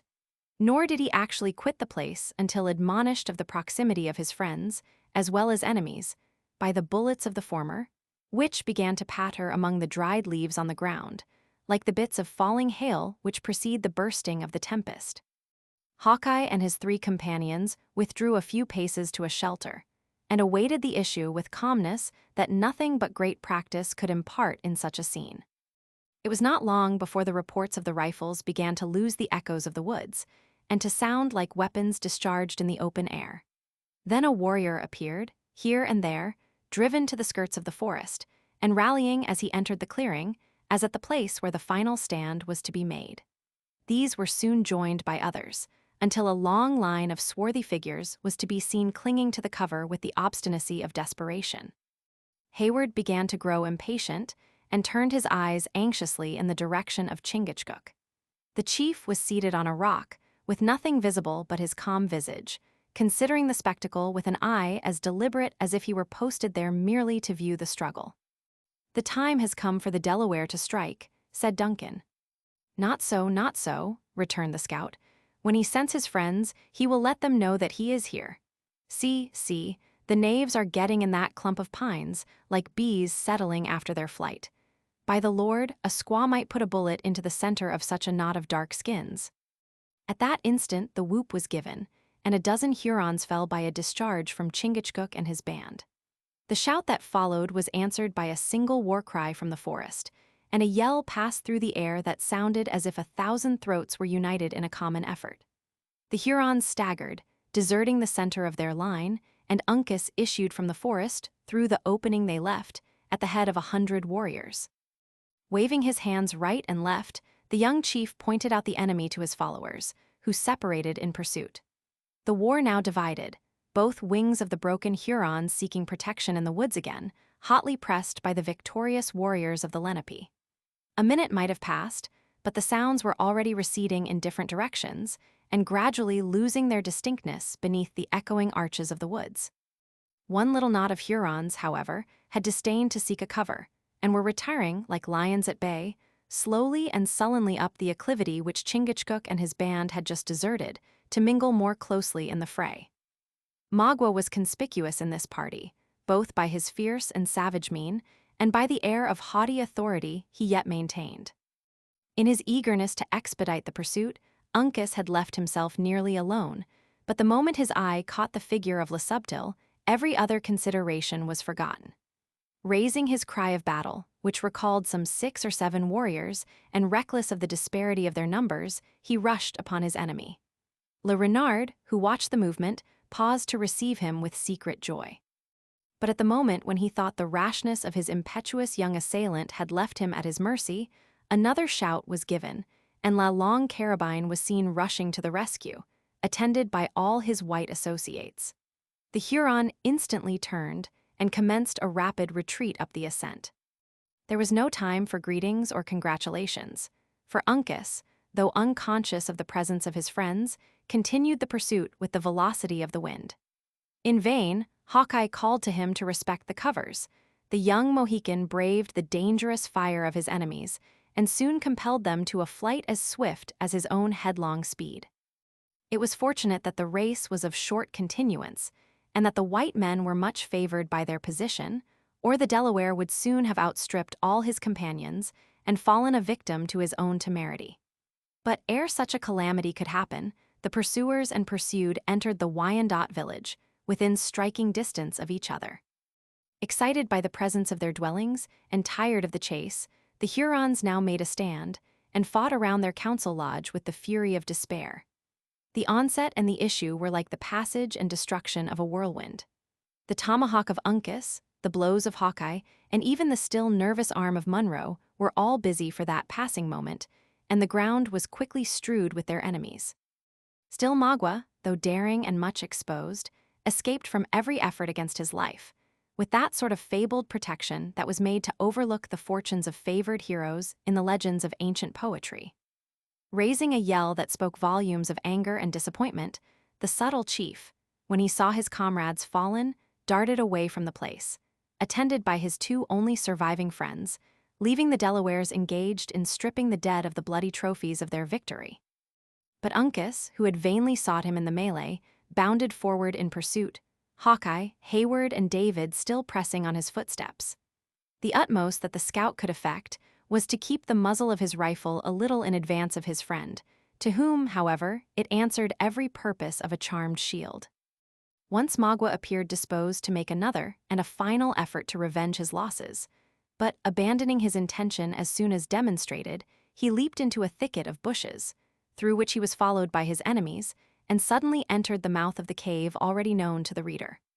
Hawkeye, who had only forborne to fire in tenderness to Uncas, raised a shout of success and proclaimed aloud that now they were certain of their game. The pursuers dashed into the long and narrow entrance, in time to catch a glimpse of the retreating forms of the Hurons. Their passage through the natural galleries and subterraneous apartments of the cavern was preceded by the shrieks and cries of hundreds of women and children. The place, seen by its dim and uncertain light, appeared like the shades of the infernal regions, across which unhappy ghosts and savage demons were flitting in multitudes. Still Uncas kept his eye on Magua, as if life to him possessed but a single object. Hayward and the scout still pressed on his rear, actuated, though possibly in a less degree, by a common feeling. But their way was becoming intricate in those dark and gloomy passages, and the glimpses of the retiring warriors less distinct and frequent, and for a moment the trace was believed to be lost, when a white robe was seen fluttering in the further extremity of a passage that seemed to lead up the mountain. "'Tis Cora," exclaimed Hayward, in a voice in which horror and delight were wildly mingled. "Cora, Cora," echoed Uncas, bounding forward like a deer. "'Tis the maiden," shouted the scout. "Courage, lady, we come, we come." The chase was renewed with a diligence rendered tenfold encouraging by this glimpse of the captive, but the way was rugged, broken, and in spots nearly impassable. Uncas abandoned his rifle and leaped forward with headlong precipitation.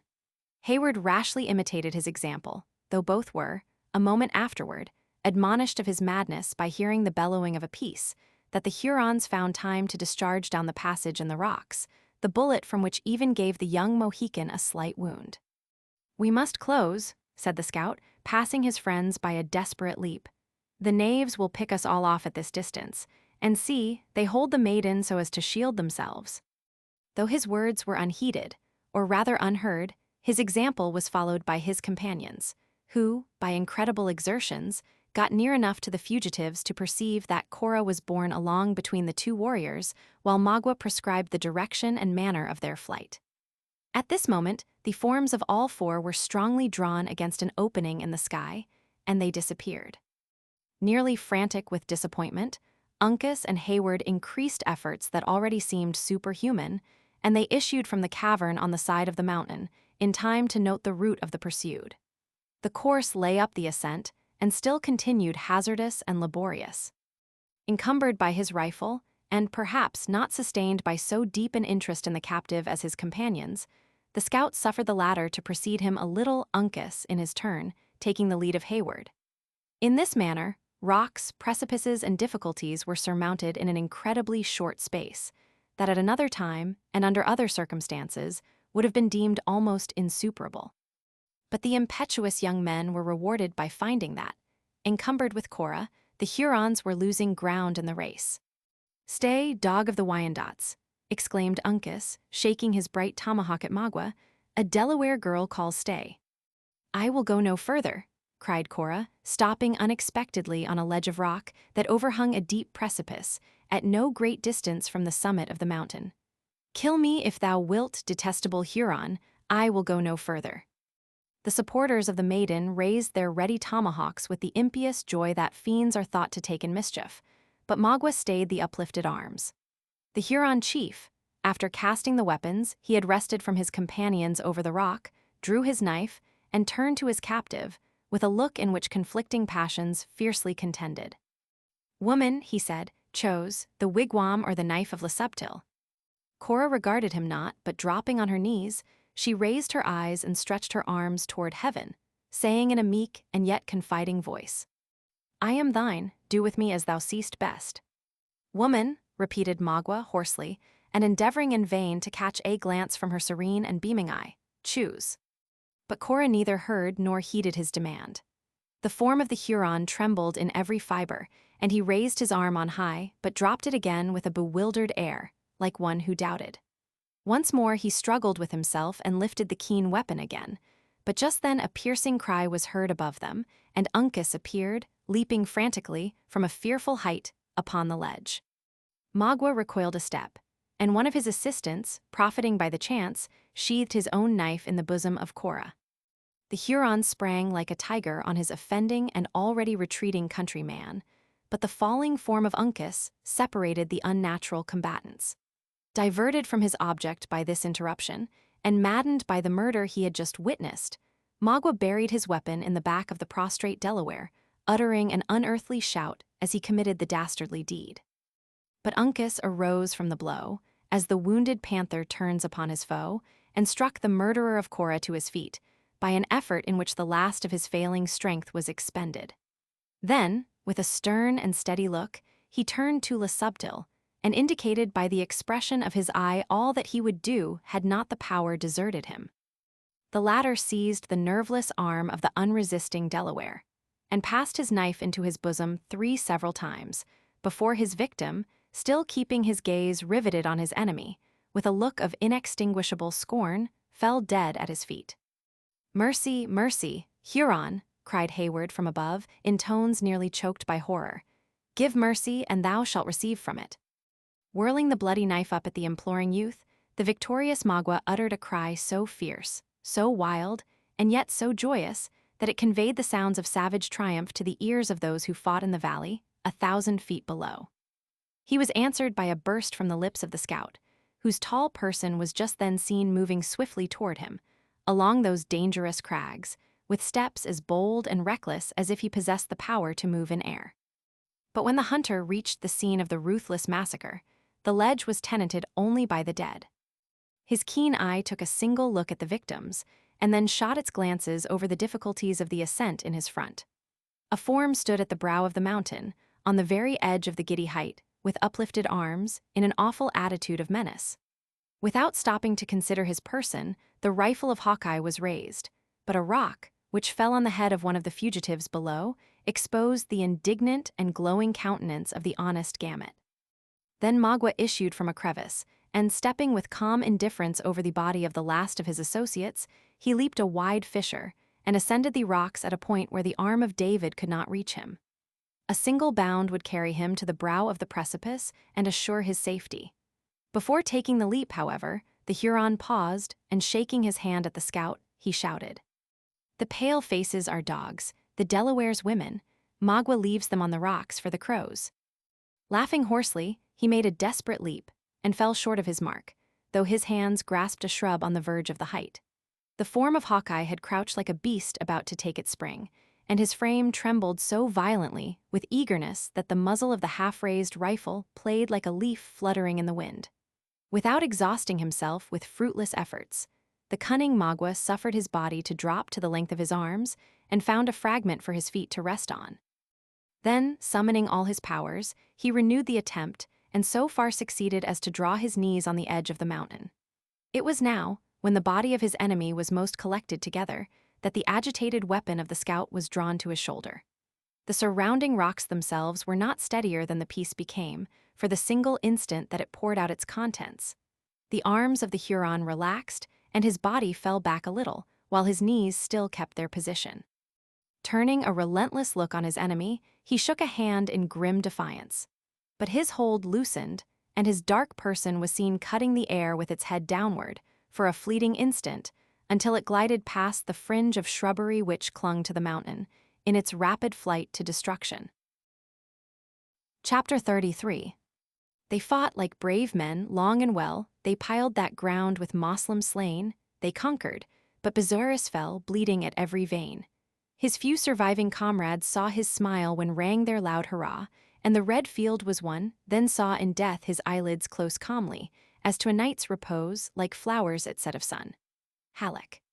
The sun found the Lenape, on the succeeding day, a nation of mourners.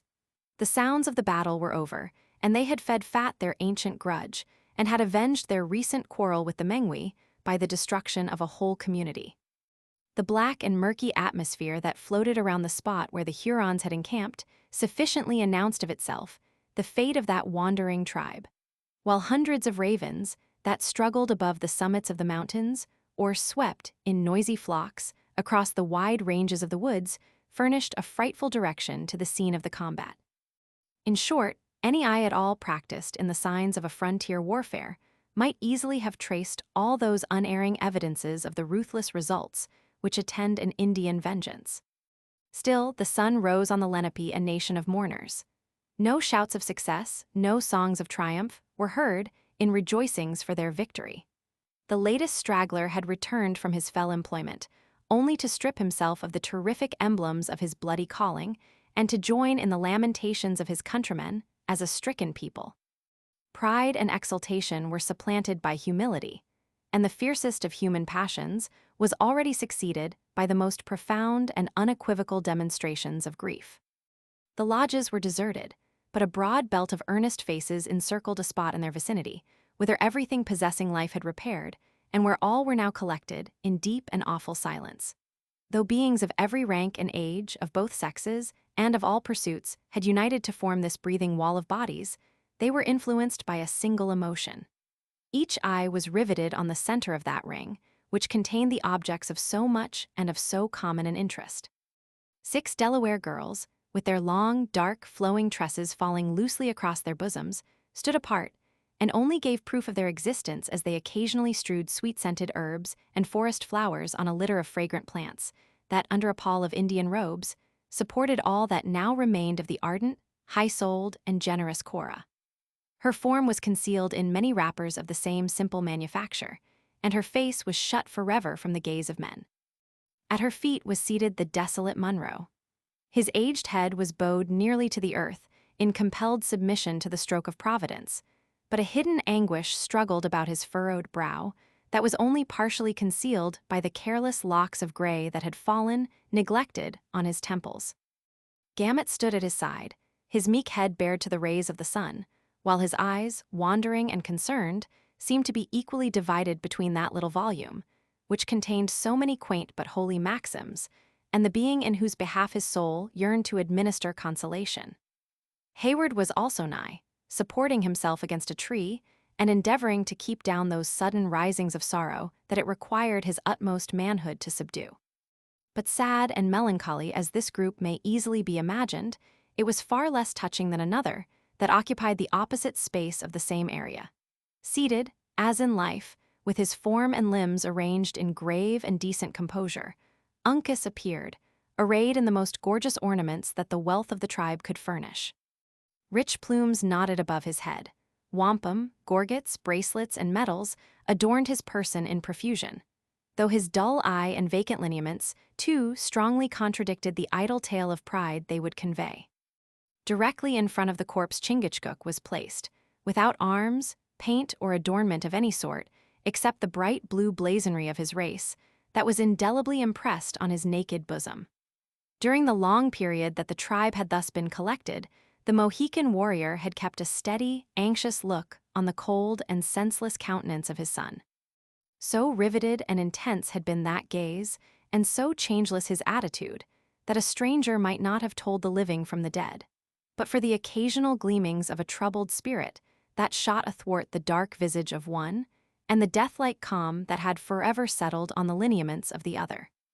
The scout was hard by, leaning in a pensive posture on his own fatal and avenging weapon, while Tamenund, supported by the elders of his nation, occupied a high place at hand, whence he might look down on the mute and sorrowful assemblage of his people. Just within the inner edge of the circle stood a soldier in the military attire of a strange nation, and without it was his war-horse in the center of a collection of mounted domestics, seemingly in readiness to undertake some distant journey. The vestments of the stranger announced him to be one who held a responsible situation near the person of the captain of the Canadas, and who, as it would now seem, finding his errand of peace frustrated by the fierce impetuosity of his allies, was content to become a silent and sad spectator of the fruits of a contest that he had arrived too late to anticipate. The day was drawing to the close of its first quarter, and yet had the multitude maintained its breathing stillness since its dawn. No sound louder than a stifled sob had been heard among them, nor had even a limb been moved throughout that long and painful period, except to perform the simple and touching offerings that were made, from time to time, in commemoration of the dead. The patience and forbearance of Indian fortitude could alone support such an appearance of abstraction, as seemed now to have turned each dark and motionless figure into stone. At length, the sage of the Delawares stretched forth an arm, and leaning on the shoulders of his attendants, he arose with an air as feeble as if another age had already intervened between the man who had met his nation the preceding day, and him who now tottered on his elevated stand. "Men of the Lenape," he said in low, hollow tones that sounded like a voice charged with some prophetic mission, "the face of the Manitou is behind a cloud. His eye is turned from you, his ears are shut, his tongue gives no answer. You see him not, yet his judgments are before you. Let your hearts be open and your spirits tell no lie. Men of the Lenape, the face of the Manitou is behind a cloud."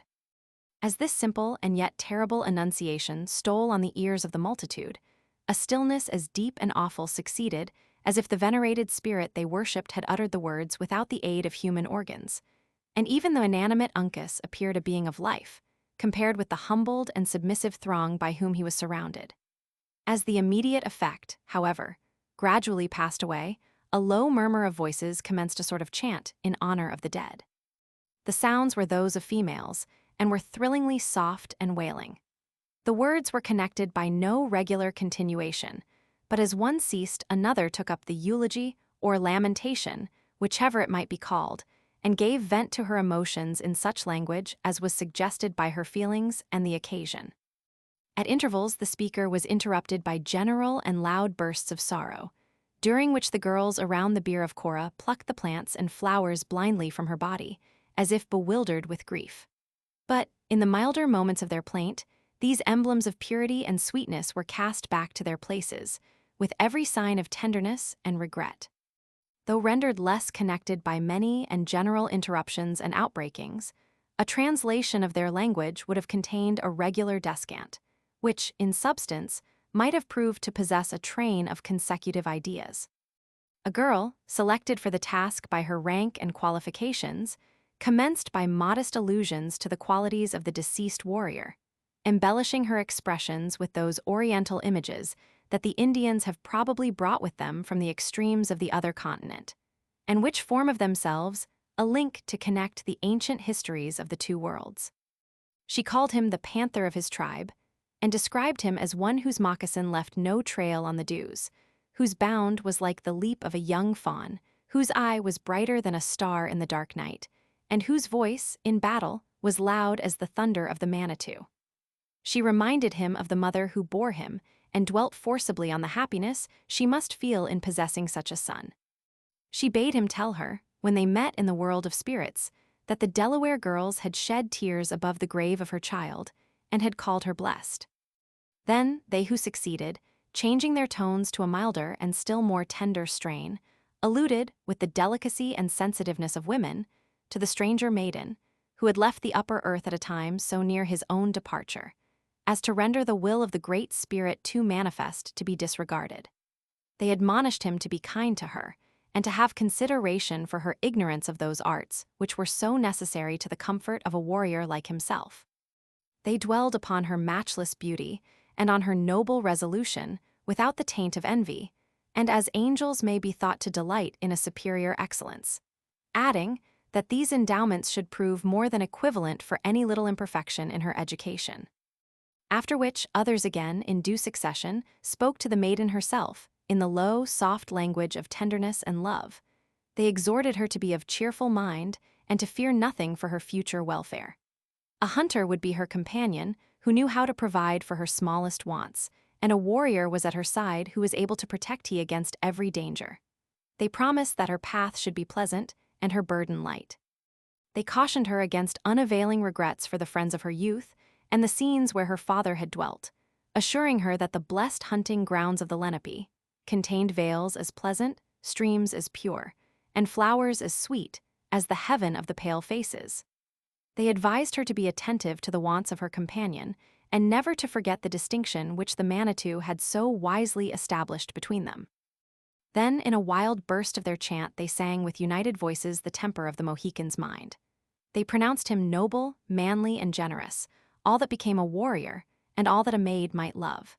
Clothing their ideas in the most remote and subtle images, they betrayed that in the short period of their intercourse they had discovered, with the intuitive perception of their sex, the truant disposition of his inclinations. The Delaware girls had found no favor in his eyes. He was of a race that had once been lords on the shores of the Salt Lake, and his wishes had led him back to a people who dwelt about the graves of his fathers. Why should not such a predilection be encouraged? That she was of a blood purer and richer than the rest of her nation, any eye might have seen. That she was equal to the dangers and daring of a life in the woods, her conduct had proved. And now, they added, the wise one of the earth had transplanted her to a place where she would find congenial spirits, and might be forever happy. Then, with another transition in voice and subject, allusions were made to the virgin who wept in the adjacent lodge. They compared her to flakes of snow, as pure, as white, as brilliant, and as liable to melt in the fierce heats of summer or congeal in the frosts of winter. They doubted not that she was lovely in the eyes of the young chief, whose skin and whose sorrow seemed so like her own. But though far from expressing such a preference, it was evident they deemed her less excellent than the maid they mourned. Still, they denied her no need her rare charms might properly claim. Her ringlets were compared to the exuberant tendrils of the vine, her eye to the blue vault of heavens, and the most spotless cloud, with its glowing flush of the sun, was admitted to be less attractive than her bloom. During these and similar songs, nothing was audible but the murmurs of the music, relieved, as it was, or rather rendered terrible, by those occasional bursts of grief which might be called its choruses. The Delawares themselves listened like charmed men, and it was very apparent, by the variations of their speaking countenances, how deep and true was their sympathy. Even David was not reluctant to lend his ears to the tones of voices so sweet, and long ere the chant was ended, his gaze announced that his soul was enthralled. The scout, to whom alone of all the white men the words were intelligible, suffered himself to be a little aroused from his meditative posture, and bent his face aside to catch their meaning as the girls proceeded. But when they spoke of the future prospects of Cora and Uncas, he shook his head, like one who knew the error of their simple creed, and resuming his reclining attitude, he maintained it until the ceremony, if that might be called a ceremony, in which feeling was so deeply imbued, was finished. Happily for the self-command of both Hayward and Munro, they knew not the meaning of the wild sounds they heard. Chingachgook was a solitary exception to the interest manifested by the native part of the audience. His look never changed throughout the whole of the scene, nor did a muscle move in his rigid countenance, even at the wildest or the most pathetic parts of the lamentation. The cold and senseless remains of his son was all to him, and every other sense but that of sight seemed frozen, in order that his eyes might take their final gaze at those lineaments he had so long loved, and which were now about to be closed forever from his view.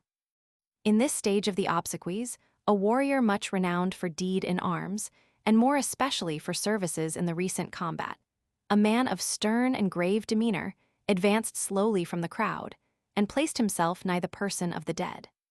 "Why hast thou left us, pride of the Wapanachki?" he said, addressing himself to the dull ears of Uncas, as if the empty clay retained the faculties of the animated man. "Thy time has been like that of the sun when in the trees, thy glory brighter than his light at noonday. Thou art gone, youthful warrior, but 100 Wyandots are clearing the briars from thy path to the world of the spirits. Who that saw thee in battle would believe that thou couldst die? Who before thee has ever shown Atawa the way into the fight? Thy feet were like the wings of eagles, thine arm heavier than falling branches from the pine, and thy voice like the Manitou when he speaks in the clouds. The tongue of Atawa is weak, he added, looking about him with a melancholy gaze, and his heart exceeding heavy. Pride of the Wapanachki, why hast thou left us? He was succeeded by others, in due order, until most of the high and gifted men of the nation had sung or spoken their tribute of praise over the manes of the deceased chief. When each had ended, another deep and breathing silence reigned in all the place. Then a low, deep sound was heard, like the suppressed accompaniment of distant music, rising just high enough on the air to be audible, and yet so indistinctly as to leave its character, and the place whence it proceeded, alike matters of conjecture. It was, however, succeeded by another and another strain, each in a higher key, until they grew on the ear, first in long-drawn and often repeated interjections, and finally in words. The lips of Chingachgook had so far parted as to announce that it was the monody of the father. Though not an eye was turned toward him, nor the smallest sign of impatience exhibited, it was apparent, by the manner in which the multitude elevated their heads to listen, that they drank in the sounds with an intenseness of attention that none but Tamenund himself had ever before commanded. But they listened in vain. The strains rose just so loud as to become intelligible, and then grew fainter and more trembling, until they finally sank on the ear, as if borne away by a passing breath of wind. The lips of the Sagamore closed, and he remained silent in his seat, looking with his riveted eye and motionless form, like some creature that had been turned from the almighty hand with the form, but without the spirit of a man. The Delawares, who knew by these symptoms that the mind of their friend was not prepared for so mighty an effort of fortitude, relaxed in their attention, and, with an innate delicacy, seemed to bestow all their thoughts on the obsequies of the stranger maiden. A signal was given by one of the elder chiefs to the women who crowded that part of the circle near which the body of Cora lay. Obedient to the sign, the girls raised the bier to the elevation of their heads and advanced with slow and regulated steps, chanting, as they proceeded, another wailing song in praise of the deceased. Gamut, who had been a close observer of rites he deemed so heathenish, now bent his head over the shoulder of the unconscious father, whispering, "They move with the remains of thy child. Shall we not follow, and see them interred with Christian burial?" Munro started, as if the last trumpet had sounded in his ear, and bestowing one anxious and hurried glance around him, he arose and followed in the simple train, with the mien of a soldier, but bearing the full burden of a parent's suffering. His friends pressed around him with a sorrow that was too strong to be termed sympathy, even the young Frenchman joining in the procession, with the air of a man who was sensibly touched at the early and melancholy fate of one so lovely. But when the last and humblest female of the tribe had joined in the wild and yet ordered array, the men of the Lenape contracted their circle and formed again around the person of Uncas, as silent, as grave, and as motionless as before. The place which had been chosen for the grave of Cora was a little knoll, where a cluster of young and healthful pines had taken root, forming of themselves a melancholy and appropriate shade over the spot. On reaching it, the girls deposited their burden, and continued for many minutes waiting, with characteristic patience and native timidity, for some evidence that they whose feelings were most concerned were content with the arrangement. At length the scout, who alone understood their habits, said, in their own language, "My daughters have done well, the white men thank them." Satisfied with this testimony in their favor, the girls proceeded to deposit the body in a shell, ingeniously, and not inelegantly, fabricated of the bark of the birch, after which they lowered it into its dark and final abode. The ceremony of covering the remains and concealing the marks of the fresh earth by leaves and other natural and customary objects was conducted with the same simple and silent forms. But when the labors of the kind beings who had performed these sad and friendly offices were so far completed, they hesitated, in a way to show that they knew not how much further they might proceed. It was in this stage of the rites that the scout again addressed them. "My young women have done enough," he said. "The spirit of the pale face has no need of food or raiment, their gifts being according to the heaven of their color. I see," he added, glancing an eye at David, who was preparing his book in a manner that indicated an intention to lead the way in sacred song, that one who better knows the Christian fashions is about to speak. The females stood modestly aside, and from having been the principal actors in the scene, they now became the meek and attentive observers of that which followed. During the time David occupied in pouring out the pious feelings of his spirit in this manner, not a sign of surprise, nor a look of impatience, escaped them. They listened like those who knew the meaning of the strange words, and appeared as if they felt the mingled emotions of sorrow, hope, and resignation they were intended to convey. Excited by the scene he had just witnessed, and perhaps influenced by his own secret emotions, the master of song exceeded his usual efforts. His full, rich voice was not found to suffer by a comparison with the soft tones of the girls, and his more modulated strains possessed, at least for the ears of those to whom they were peculiarly addressed, the additional power of intelligence. He ended the anthem, as he had commenced it, in the midst of a grave and solemn stillness. When, however, the closing cadence had fallen on the ears of his auditors, the secret, timorous glances of the eyes, and the general and yet subdued movement of the assemblage, betrayed that something was expected from the father of the deceased. Munro seemed sensible that the time was come for him to exert what is, perhaps, the greatest effort of which human nature is capable. He bared his gray locks and looked around the timid and quiet throng by which he was encircled, with a firm and collected countenance. Then, motioning with his hand for the scout to listen, he said, "Say to these kind and gentle females that a heartbroken and failing man returns them his thanks. Tell them that the being we all worship, under different names, will be mindful of their charity, and that the time shall not be distant when we may assemble around his throne without distinction of sex, or rank, or color." The scout listened to the tremulous voice in which the veteran delivered these words, and shook his head slowly when they were ended, as one who doubted their efficacy. "To tell them this," he said, "would be to tell them that the snows come not in the winter, or that the sun shines fiercest when the trees are stripped of their leaves." Then turning to the women, he made such a communication of the others' gratitude as he deemed most suited to the capacities of his listeners. The head of Munro had already sunk upon his chest, and he was again fast relapsing into melancholy, when the young Frenchman before named ventured to touch him lightly on the elbow. As soon as he had gained the attention of the mourning old man, he pointed toward a group of young Indians, who approached with a light but closely covered litter, and then pointed upward toward the sun. "I understand you, sir," returned Munro, with a voice of forced firmness. "I understand you. It is the will of heaven, and I submit, Cora, my child. If the prayers of a heartbroken father could avail thee now, how blessed shouldst thou be? Come, gentlemen," he added, looking about him with an air of lofty composure, though the anguish that quivered in his faded countenance was far too powerful to be concealed. "Our duty here is ended. Let us depart." Hayward gladly obeyed a summons that took them from a spot where, each instant, he felt his self-control was about to desert him. While his companions were mounting, however, he found time to press the hand of the scout and to repeat the terms of an engagement they had made to meet again within the posts of the British Army. Then, gladly throwing himself into the saddle, he spurred his charger to the side of the litter, whence low and stifled sobs alone announced the presence of Alice. In this manner, the head of Munro again drooping on his bosom, with Hayward and David following in sorrowing silence, and attended by the aide of Montcalm with his guard, all the white men, with the exception of Hawkeye, passed from before the eyes of the Delawares and were buried in the vast forests of that region.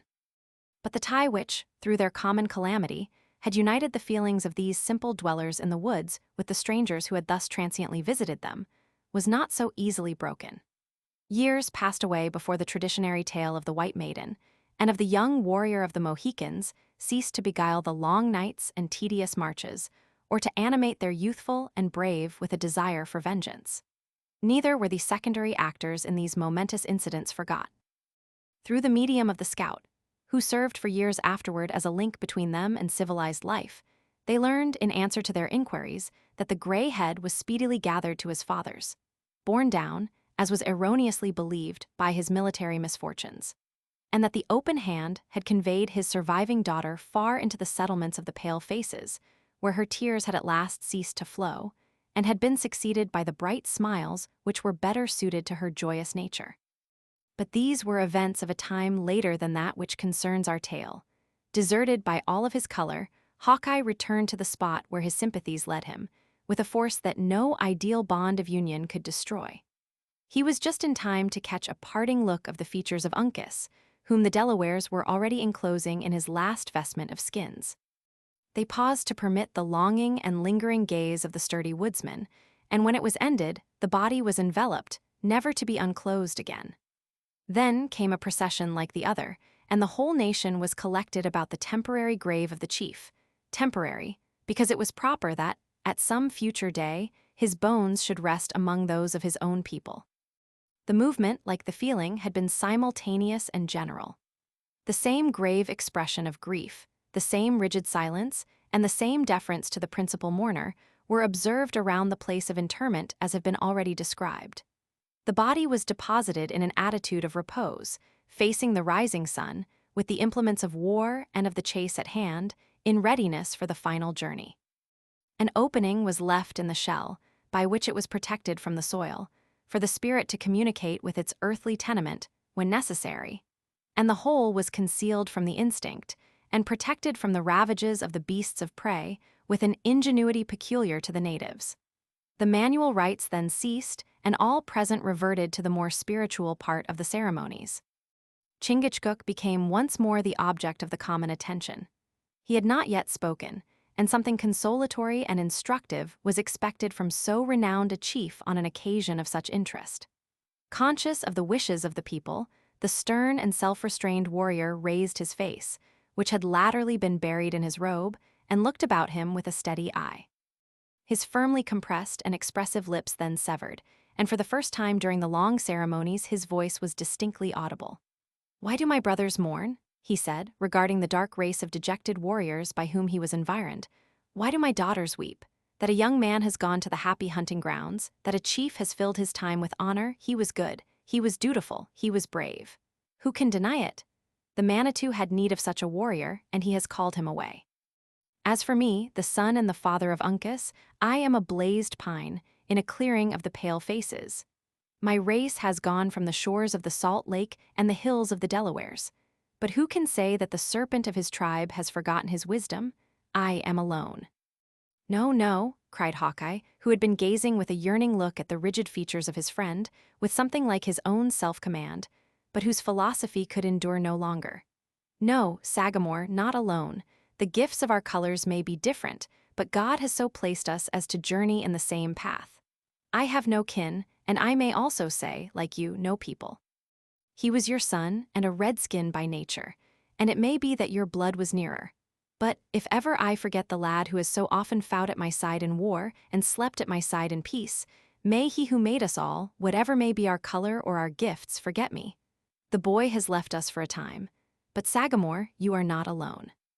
Chingachgook grasped the hand that, in the warmth of feeling, the scout had stretched across the fresh earth, and in an attitude of friendship, these two sturdy and intrepid woodsmen bowed their heads together, while scalding tears fell to their feet, watering the grave of Uncas like drops of falling rain.